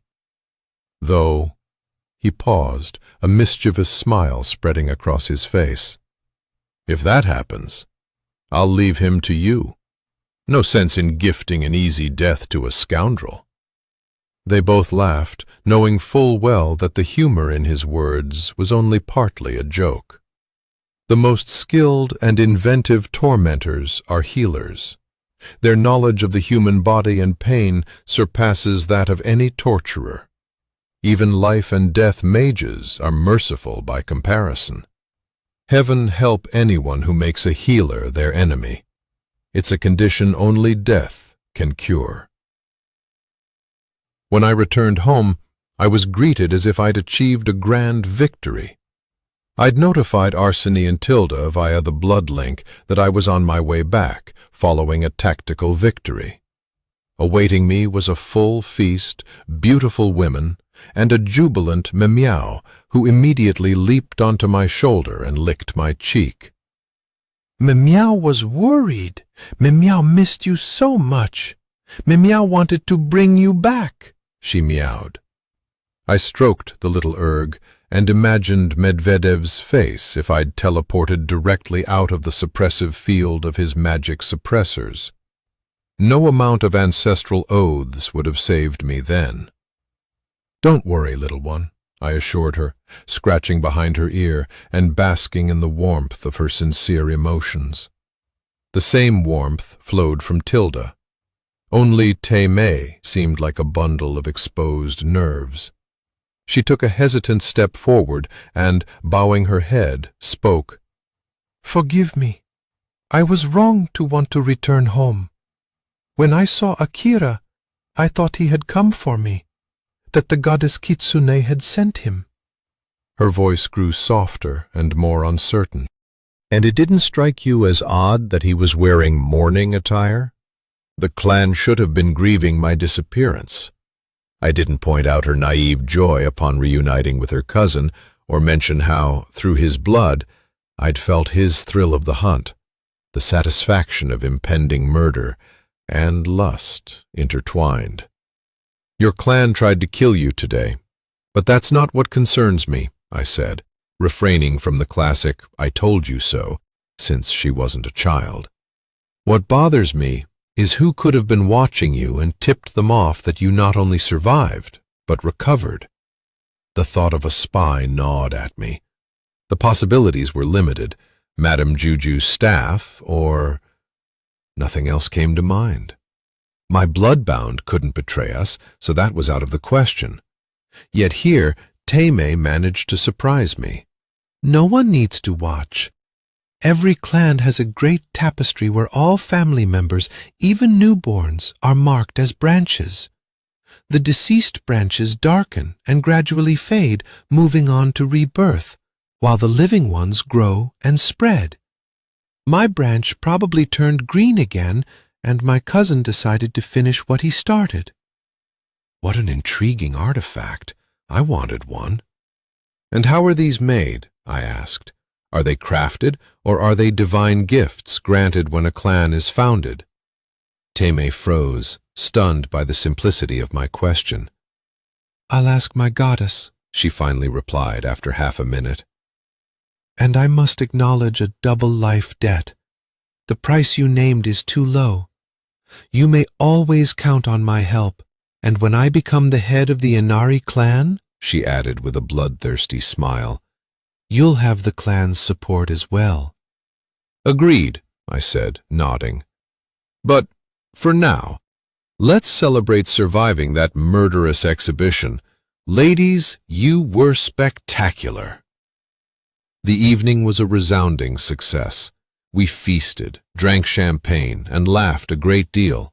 Only fresh raspberries could coax Meow off my shoulder, and after she ate them, she retook her perch like a tiny, bloodthirsty demon. We even danced to the gramophone, Tilda and I swaying together, while Teime observed with interest, but didn't join, explaining that unless she was conjuring an illusion, the only dance she was versed in was the Jutamai. Toward the end of the evening, I decided to demonstrate Muscadine's gift by altering the strength of various drinks on the fly. The women were thoroughly impressed, especially Tilda. We parted well past midnight. The ladies staggered off, supporting each other, while I retreated to my study and summoned Arseny. "Congratulations, sir," my loyal servant said with a smile. "The whole city is buzzing about you. Your improvisation was a triumph." "Thank you, Arseny, but only the polite half of the city buzzes. I need a connection to the less polite half, specifically Nikolai Vorobey." For the first time in memory, Arseny took a long pause to think. "Your grandfather dealt with him personally. All I know is that he furnished us with several individuals intended for sacrifice." "Good to know. Arseny, do we have an unmarked carriage?" "Of course, sir. It's used for errands and grocery runs." "Bring it to the back entrance. I need to step out." After changing into semi-military attire, I decided to visit Madame Juju. Who better than the owner of a brothel to link me to the city's shadowy underworld? I arrived at her establishment near 2 in the morning, but was admitted without delay. "You—" She hesitated, appraising my new persona with an intrigued glance. "The outfit suits you. You're nothing like your grandfather in appearance, but your demeanor is a perfect match. How can I help the hero and savior of the princess?" I smirked, appreciating how quickly rumors spread. "I need to speak with Nikolai Vorobey." The madam paused, deep in thought. "Introducing you won't be a problem, but he won't do business with you, especially now, with every dog in the alley recognizing you by that ring and earring," Madame Juju remarked dryly. Removing the ring and earring wasn't an option. My arsenal was vast, but most tools required time to activate, and there was always the danger of a random encounter. "Where does he usually go? Does he have any personal passions?" "He's big cat lover," the madam replied after a brief pause. "He even runs a small shelter for strays by the Obvodny Canal. He's often there on Sundays." "Perfect. Tomorrow we'll go find a friend or companion for my Meow." The madam didn't seem to understand, but wrote down the shelter's address. In return, I handed her a generous stack of cash. Meow was ecstatic when I explained where we were going and why. I did, however, have to caution her about the animals' troubled pasts and the possibility that they might not be friendly. And they don't speak like we do. I tried to clarify the difference between a sentient being and a domestic pet. That's because you don't know how to meow properly or use your eyes to communicate. I'll have no trouble understanding them, Meow declared confidently. The fluffy troublemaker scurried from one shoulder to the other, sticking her head out the carriage window and mentally commenting on everything she saw. The unmarked carriage pulled up to a nondescript alley littered with old newspapers and trash. The air smelled faintly of wood and fire, but there were no rats in sight. "Master, we've had street urchins tailing us for about 2 blocks now," my driver informed me via the blood link. "That's fine. We're here with good intentions. If they make a move, call for help." The carriage stopped in front of a rusty metal door leading to a courtyard. My swarm of mosquitoes had already scouted the area, bringing back blood samples from 5 men. Another dozen loitered in nearby buildings, peering out at us through grimy, cracked windows. I stepped out with Meow, who tucked herself under my coat, leaving only her curious whiskers visible. After knocking politely on the door a few times, we entered. The courtyard had been repurposed into spacious enclosures where cats played and fed at ease. A few pens housed dogs, but cats were the majority residents here. "Come on out, my little queen," I called to Meow, allowing her to roam free. "Choose someone you'll be comfortable with and willing to obey." Meow emerged from under my coat, sauntering regally toward the enclosures. Her bold meow echoed between the walls. The cats stopped their antics and turned their attention to her. One by one they approached the mesh, sniffed her, exchanged a few meows and eye blinks, and moved on. The ritual repeated until Meow stopped and shifted her tone from commanding to pleading. She began coaxing someone to approach the fence, but received no response. The little one dashed back to me, circling my feet anxiously. "She's hurting. Help her. Heal her quickly," Meow urged, nudging me toward a specific pen. I approached and saw, in the corner, a large, spotted cat with one eye crusted with blood, a torn ear, and what seemed to be broken hind legs. The cat gazed at the world with indifference, resigned to her fate. The other cats paraded in front of us, vying for attention, but Meow was insistent about the spotted one. "And how am I supposed to heal her? I'm no healer." "Take her into the family," Ades interjected. "Are you serious? An animal?" My disbelief was palpable. "Sure, why not? She'll make a good nanny for your little one. There's no restriction on animals. They're under our divine patronage as much as plants are, and only afterward do we extend our patronage to humans. You can register her as Mora Procomarina if you like. Besides, she's no ordinary stray. She's a purebred Bengal." "A what?" The term meant nothing to me. Sounds like a nationality. "Oh, you country bumpkin," Ades scoffed. "Just take her with you and you'll understand later." I asked the visibly nervous Meow to see if the cat would agree to serve me in exchange for healing. The little one let out a high-pitched squeak, and the injured cat began dragging herself toward the fence. She clawed pitifully at the wooden floorboards with her front paws, pulling her battered body forward in agonizing movements. Inch by inch she approached, hissing in pain, until she was right in front of me. I cut my palm open with my earring, drawing blood. Crimson drops fell onto the cat's infected wounds, absorbing into her flesh without a trace. Repeating the Comorin oath of loyalty, I spoke the words while Meow translated them into feline speech. The Bengal murmured something back, her soft purring interwoven with a lingering echo of pain. "Who did this to you?" I asked. "I was protecting a child from his sadistic father," came her deep feminine reply. "Well, Hades, looks like I can understand animals now?" I was astonished. "Blood ties convert her mental speech into something you can comprehend, and vice versa," Hades explained with a sigh, as though stating the obvious to a slow learner. Focusing on our blood connection, I attempted to diagnose her injuries in broad strokes.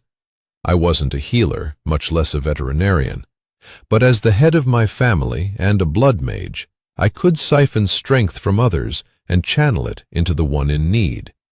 If we had a healer in the family, I could have amplified their magic and transferred it into Mora. But we didn't, and that was my failing. Thankfully, we had Jiva. "Jiva, could you heal a cat?" I asked through the blood link. A wave of confusion and disbelief met me. "How? Where's this cat? Where are you?" came her bewildered response. "Doesn't matter. I'll describe her injuries as best I can. You'll conjure a healing spell, and the blood link will communicate and release it here," I explained my idea. "Just make the spell strong. There'll be mana loss during the transfer." "Let's try," Jiva agreed hesitantly, still unsure if it was possible. I shared her doubts. After all, no one had attempted something like this before. But just because it hadn't been done didn't mean it was impossible. I tried my best to describe all of Mora's injuries in detail, down to the smallest cuts, infections, and fractures. Jiva, like a thorough healer, asked clarifying questions as though she were examining the patient in person. 5 minutes later, she produced an impressively large life magic impulse. It seemed powerful enough to revive a human on sight, though we weren't sure if it would retain enough potency to heal the cat across more than 100 kilometers.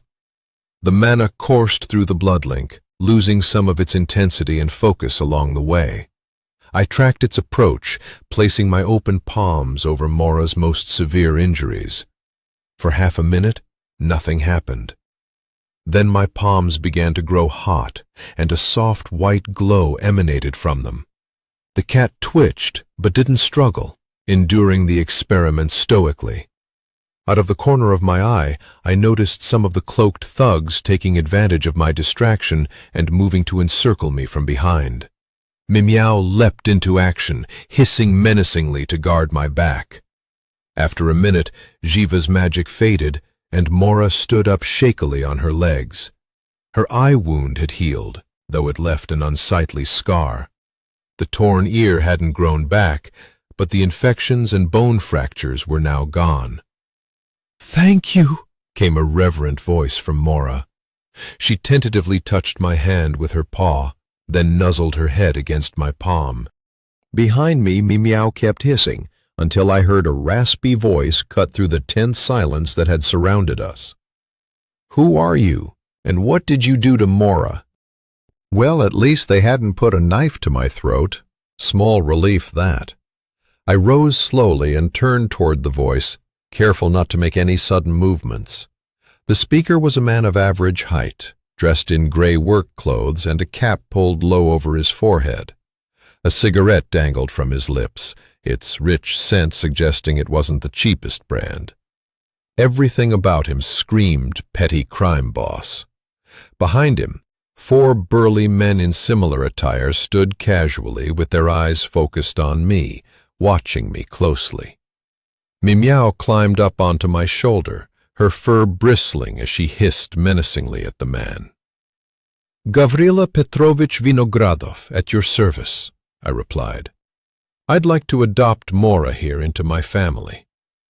"And what's a nobleman doing in the slums by the Obvodny Canal?" the shelter's owner asked, squinting slightly. "This lovely little lady brought me here," I replied, stroking Mimiao's scruff. "It seems she's found herself a friend and asked me to bring her home." The cat arched her back and purred languidly, her eyes half closed in bliss as her tail fluffed out behind her. "She's a beauty, all right." The boss's tone softened a fraction. And she's chosen a good friend. How'd you manage to help her? I called in a healer, but he couldn't do much. Said his magic only works on humans. I was surprised. So a healer here wouldn't have helped me anyway? I'd thought, after seeing Sveta's treatments, that nothing was beyond their reach, ergs excluded. I dabble in life magic, I improvised quickly. It seems to have been enough to heal her most critical injuries, though, to be honest, I feel like my hands have been scalded with boiling water. That part, at least, was true. My palms burned fiercely, so that even petting the cat was excruciatingly painful. You're a man of many talents, Gavrila Petrovich, the stranger chuckled. Winemaking, cat breeding, life magic. And you are, I said, trailing off, inviting him to introduce himself. I'm the one you must have been looking for when you wandered into this backwater. The local boss bared his teeth in a grin that didn't faze me. You're not easily intimidated, are you? Well, everyone and their uncle knows about me after the incident with the princess, I said casually, continuing to stroke Meow. So if there's any trouble, it wouldn't be too hard for me to perform a repeat act. Especially since there are fewer than 20 of you here, not counting the kids. And I wouldn't harm the kids. As you can see, I've got no reason to worry. Nikolai Vorobey looked at me thoughtfully, then glanced at Meow and Mora. Somehow the latter had already slipped out of her enclosure and was sitting beside me, watching the thugs around us warily. "Why are all you young people so audacious these days?" he muttered under his breath, before continuing louder. "What do you want from me? Forgive me, but a charming cat like that doesn't warrant you visiting this place. Plus, I can see you came well prepared." Ah, now this was a different conversation. I smiled amiably and began. "Quite by accident, just under a week ago, a contract passed through your hands. A hit job on a group of mages, a very lucrative and unique job. I'm sure you know exactly what I'm talking about." Vorobey raised an eyebrow at how much I knew and stubbed out his cigarette. I went on. "The contract was fulfilled, payment was made, but now the hitmen are being taken out one by a death mage." That caught Nikolai's attention. His eyes darted nervously. "Judging by your reaction," I continued, "the contract to eliminate the hitmen didn't go through you. Which means you, as the intermediary, could also become a target in the course of the house cleaning underway." Vorobey inhaled deeply, preparing to object, but I raised a hand to stop him. Your reputation might protect you, but given the kind of money involved, and there are millions in play, it won't matter. And I haven't even mentioned the risk to your reputation itself. My reputation is untouchable, Vorobey snarled, his tone growing more aggressive. You think you can come here and try and bluff me? Bluff? I feigned indignation. Hardly. It's just that sooner or later, word will get out that the hitmen you hired were taken out. Someone leaked all this to me already, so it stands to reason that smarter people will conclude it's unsafe to work with you. In the end, we circle back to the same outcome, your elimination. After all, resources that stop being useful get discarded. Now it seemed Vorobey fully grasped the precariousness of his position. I wasn't threatening him, merely pointing out the facts. The shadow world would have come to the same conclusion soon enough. Reputation is hard-earned, but it can be lost in an instant, too. You didn't come to save my soul, he observed. What do you want? A name. Nikolai shook his head, lit another cigarette, and dismissed his meatheads with a wave of his hand. He walked over to the cat enclosures, unlocking their nondescript latches to release the animals. Surprisingly, the cats didn't scatter. Instead, they waited patiently while St. Petersburg's shadow kingpin squatted down onto the cobblestones. The fluffy creatures surrounded him, purring, rubbing against him, and offering their backs, ears, and bellies for his affection. He stroked each one, his lips curling into a faint smile, his look distant, as though he were far away from here. I didn't rush him. The fact that he'd sent away his thugs gave me hope. "Cats, Gavrila Petrovich, are smart creatures," he said finally. "They won't pick a losing fight unless it's to protect their young. Isn't that right, Mora?" His gaze lingered affectionately on the patched-up cat, one of the few who hadn't approached him. Humans, unfortunately, lack such caution. That's to say, you're no match for him, and neither am I. He's on a level where even our Ministry of Defense failed to take him down. Imperial patronage doesn't come cheap. This was at least intriguing. I had assumed the clients were from the upper echelons of the defense bureaucracy, but it seemed there were other interested parties involved. Meanwhile, Vorobei continued. A mouse and a rat will always find common ground, while birds who fly higher up don't even notice the rodents scurrying beneath them. We understood each other. "May I make a voluntary donation to the shelter?" I asked him. "No need.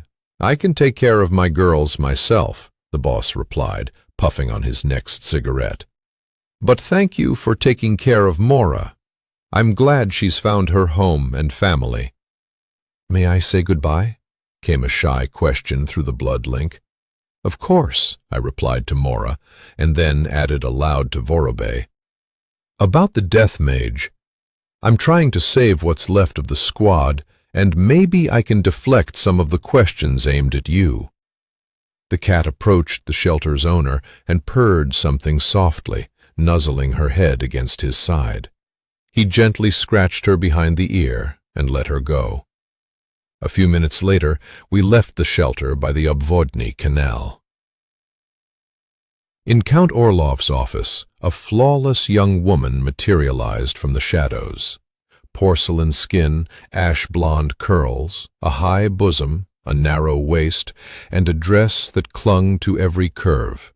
Her appearance would make even the most jaded connoisseur of feminine charms, like the Count, feel his pulse quicken and his trousers tighten. Sensing the effect she'd had, the woman smirked and transformed, becoming an unremarkable wallflower no one would notice. "Forgive me, Your Excellency. I didn't have time to change my appearance after the mission." Her lifeless, dull voice bore no trace of her true age. To be fair, the Count didn't know her age, and didn't care to. "What news do you bring?" Your suspicions were entirely correct. This was a systematic land grab, planned for personal enrichment. "That rat," the minister hissed, his anger rising slowly. "Behind my back, against the will of the Emperor himself." The desk groaned under the blow of Orlov's mighty hands. "I'll destroy him. I'll turn him inside out. I'll have the scum executed." "I wouldn't recommend that," came a completely neutral suggestion from the shadow. "What?" The Count nearly choked on air. "Why not?" "For 10 years, unspeakable things have been happening right under your nose. Counterintelligence won't let that slide. They'll launch an investigation. Do you really want that?" The shadow examined her nails, alternately lengthening and shortening them. "Let the boy handle it. That way the mess stays internal, and the youngster gets a taste of blood." Orlov fell silent, digesting the shadow's reasoning. Her suggestion was acceptable for a man of power like him, but the soldier within him resisted fiercely. Deep down, the part of him that still believed in the ideals of honor, loyalty, and camaraderie balked at leaving an 18-year-old boy to face a seasoned schemer who'd deceived the Minister of Defense for a decade. "I can't tell whether this is all your deep hate for the Komarin family, or merely an unusual form of love for your grandson," Orlov said, scrutinizing the shadow's utterly indifferent face. There's a fine line between love and hate, and the old Baron crossed it, the shadow said with a predatory grin. He bound me with an oath so harsh that I had to starve, age alongside him, and raise this brat. But judging by what I see, the last of the Komarins might amount to something. That is why I think you should let him resolve the problem you both share. My outing had turned out unexpectedly productive and gave me much to think about. The level of backroom dealings was so high, I had no business being there. My grandfather hadn't even hinted at such developments. If the mice and rats symbolized family totems, and the high-flying birds referred to the falcon and the eagle, the picture became even grimmer. The Ministry of Internal Affairs, represented by Mishkin, whose family totem was the mouse god, had brazenly involved itself in defense matters and was thriving. Quite clearly, the imperial bureaucracy had become infested with all kinds of rodents. But that was all at the higher echelons of power. I needed to sort things out on a more manageable level. My opponents there were no less formidable. The death mage alone was a nightmare. I wore my protective amulets constantly, but my girls needed similar or better protection. My cadets, too, required safeguarding. I made a mental note to discuss the matter with Arseni and Spider. During the ride home, I overheard Mara and Mimiao's conversation.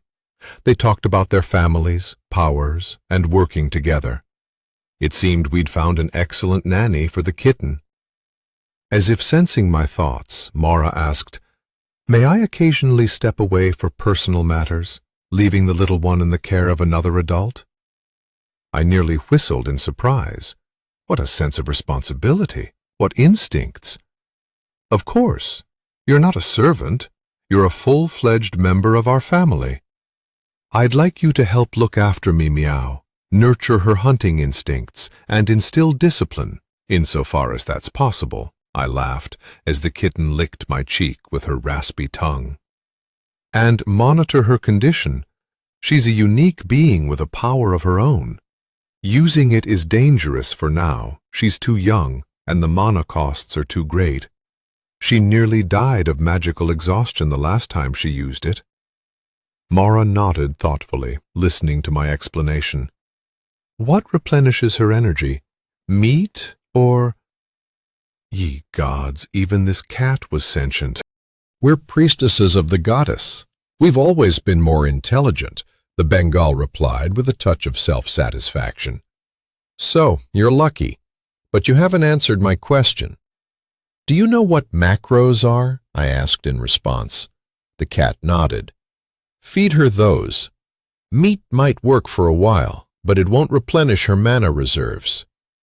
We rode in silence for some time before I decided to ask, "Now, since I was honest with you, could you be honest with me in turn?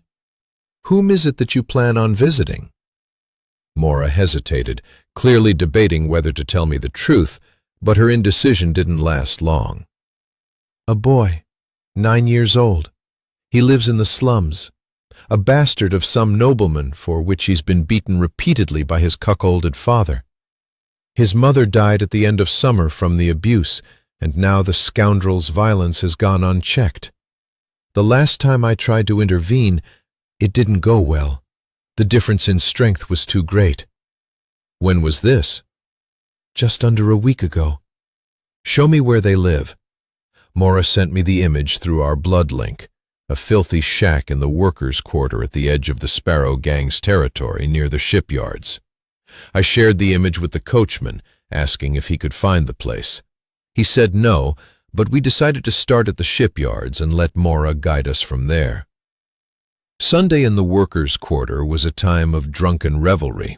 Laborers, soused on cheap beer, roamed the streets, harassing everyone in sight, celebrating their only day off. The air was thick with the stench of sweat, booze, and stale tobacco. In the seedy taverns, women of questionable virtue flaunted their dubious charms.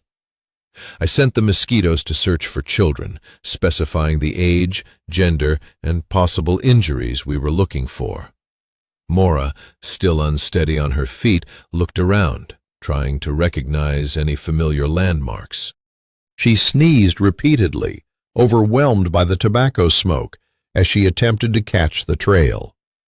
For 15 minutes we pushed through the narrow streets, squeezing past gawkers, petty thieves, and idlers.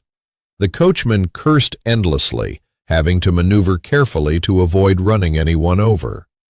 The crooked alleys grew quieter the closer we got to the outskirts. My mosquitoes brought grim news. There were at least 24 boys in the area who matched the description, half of whom had been beaten. 3 of them were in the direction we were heading, and 1 was being beaten at that very moment. Even if it wasn't the boy we were looking for, I couldn't just pass by. Mora tried to call me in a different direction as I leapt from the carriage, dashed into a filthy alley, and burst into a nearby house. The flimsy door, hanging from a single hinge, offered no resistance. From deeper inside, I heard the drunken roars of a brute beating a child, who no longer screamed, only whimpered. "You little bastard! Talking back again, huh? I'll kill you, just like your whore of a mother," bellowed a bloated pig of a man in a greasy undershirt and torn trousers. Spittle flew as he yelled, and the heavy belt with its officer's buckle whistled down again and again on a thin blond boy. The child, curled up in a corner, tried to shield his head with his arms, crying softly in a single pitiful note. Without a moment's hesitation, I swung a stool at the brute's head before the belt could fall again. The overwhelming urge to beat him senseless surged within me, and I barely managed to restrain myself. Instead, I knelt in front of the boy to assess his injuries. That was a mistake. Seeing the lacerated arms, broken, swollen fingers, and dried blood in his straw blonde hair sent a wave of rage coursing through me. I was on the verge of losing control when Mora's voice broke through the bloody haze. "It's him. He's mine. We made it. He's safe." The cat hobbled toward the boy, swaying slightly, meowing softly. The boy went silent when he saw her. Then tears welled up in his eyes, and he began to cry quietly. He gently stroked Mora and kissed her fur. Through his sobs, I heard him whisper, "I was scared. I thought you were dead. I looked for you 2 days. I was so hungry, so I came back home. And then he began hitting me again. But you came back for me. You survived. You didn't forget me." Tears streamed down his face, carving clean paths through the grime. Carefully, I tried to wipe the blood from his face with a handkerchief, and froze. Looking up at me were pale, icy blue eyes that were eerily familiar. The blood crusted on his skin revealed a faint, nearly imperceptible sprout of healing magic in his aura. Sitting before me, smearing tears and blood across his face, was an illegitimate child of the Hawthorne family. Chapter 21. I understood that if you combed through the slums carefully enough, you could find members of every noble family. But to see their totem traits emerge, that was something else entirely. The boy probably had some kind of gift. How else could he have survived such severe beatings? It seemed he had unconsciously been healing himself. I stared at the brute, unable to leave things as they were. This scum had killed his wife and tormented her child. He'd even managed to maim the pet cat.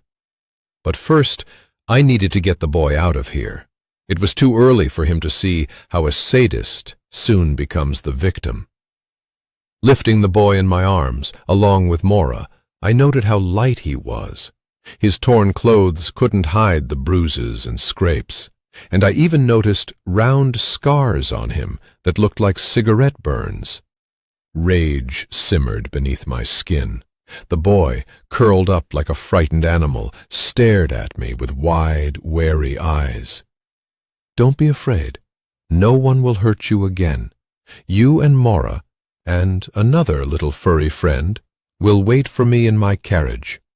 I'll come back soon and take you to a beautiful house with plenty of food, where no one will ever harm you." He nodded silently, clutching the cat tighter. "What are you going to do, sir?" Mora asked. "Have a heart-to-heart with that pig there," I growled mentally, opening the carriage door and placing the boy inside. "Watch over him. I won't be long," I instructed the coachman, who nodded silently. Then I headed back for my conversation. I'm not a fan of torture, but experience has shown that you can learn much more with kind words and torture than with kind words alone. Not liking torture and not knowing how to do it are entirely different things, and right now my sense of humanity was on an indefinite leave of absence. I returned to the house and, while the brute was still unconscious, used my own blood to draw a very special rune on the back of his neck. Healers used it to immobilize patients during amputations. For this father, I made a small adjustment. He wouldn't be able to move anything below his neck, but he'd feel everything perfectly. I didn't bother with formalities like tying him to a chair. The floor was more fitting for a creature like him. The first slap brought him to consciousness. The second made him curse. "What the? Who the hell are you?" His bloodshot eyes widened as anger and fear fought for dominance within him. "Do you even know who you're messing with?" And who might that be? My grin was toothy enough to unnerve the condemned, but it didn't faze him. A pity. A murderer? A sadist? An animal abuser? A bastard?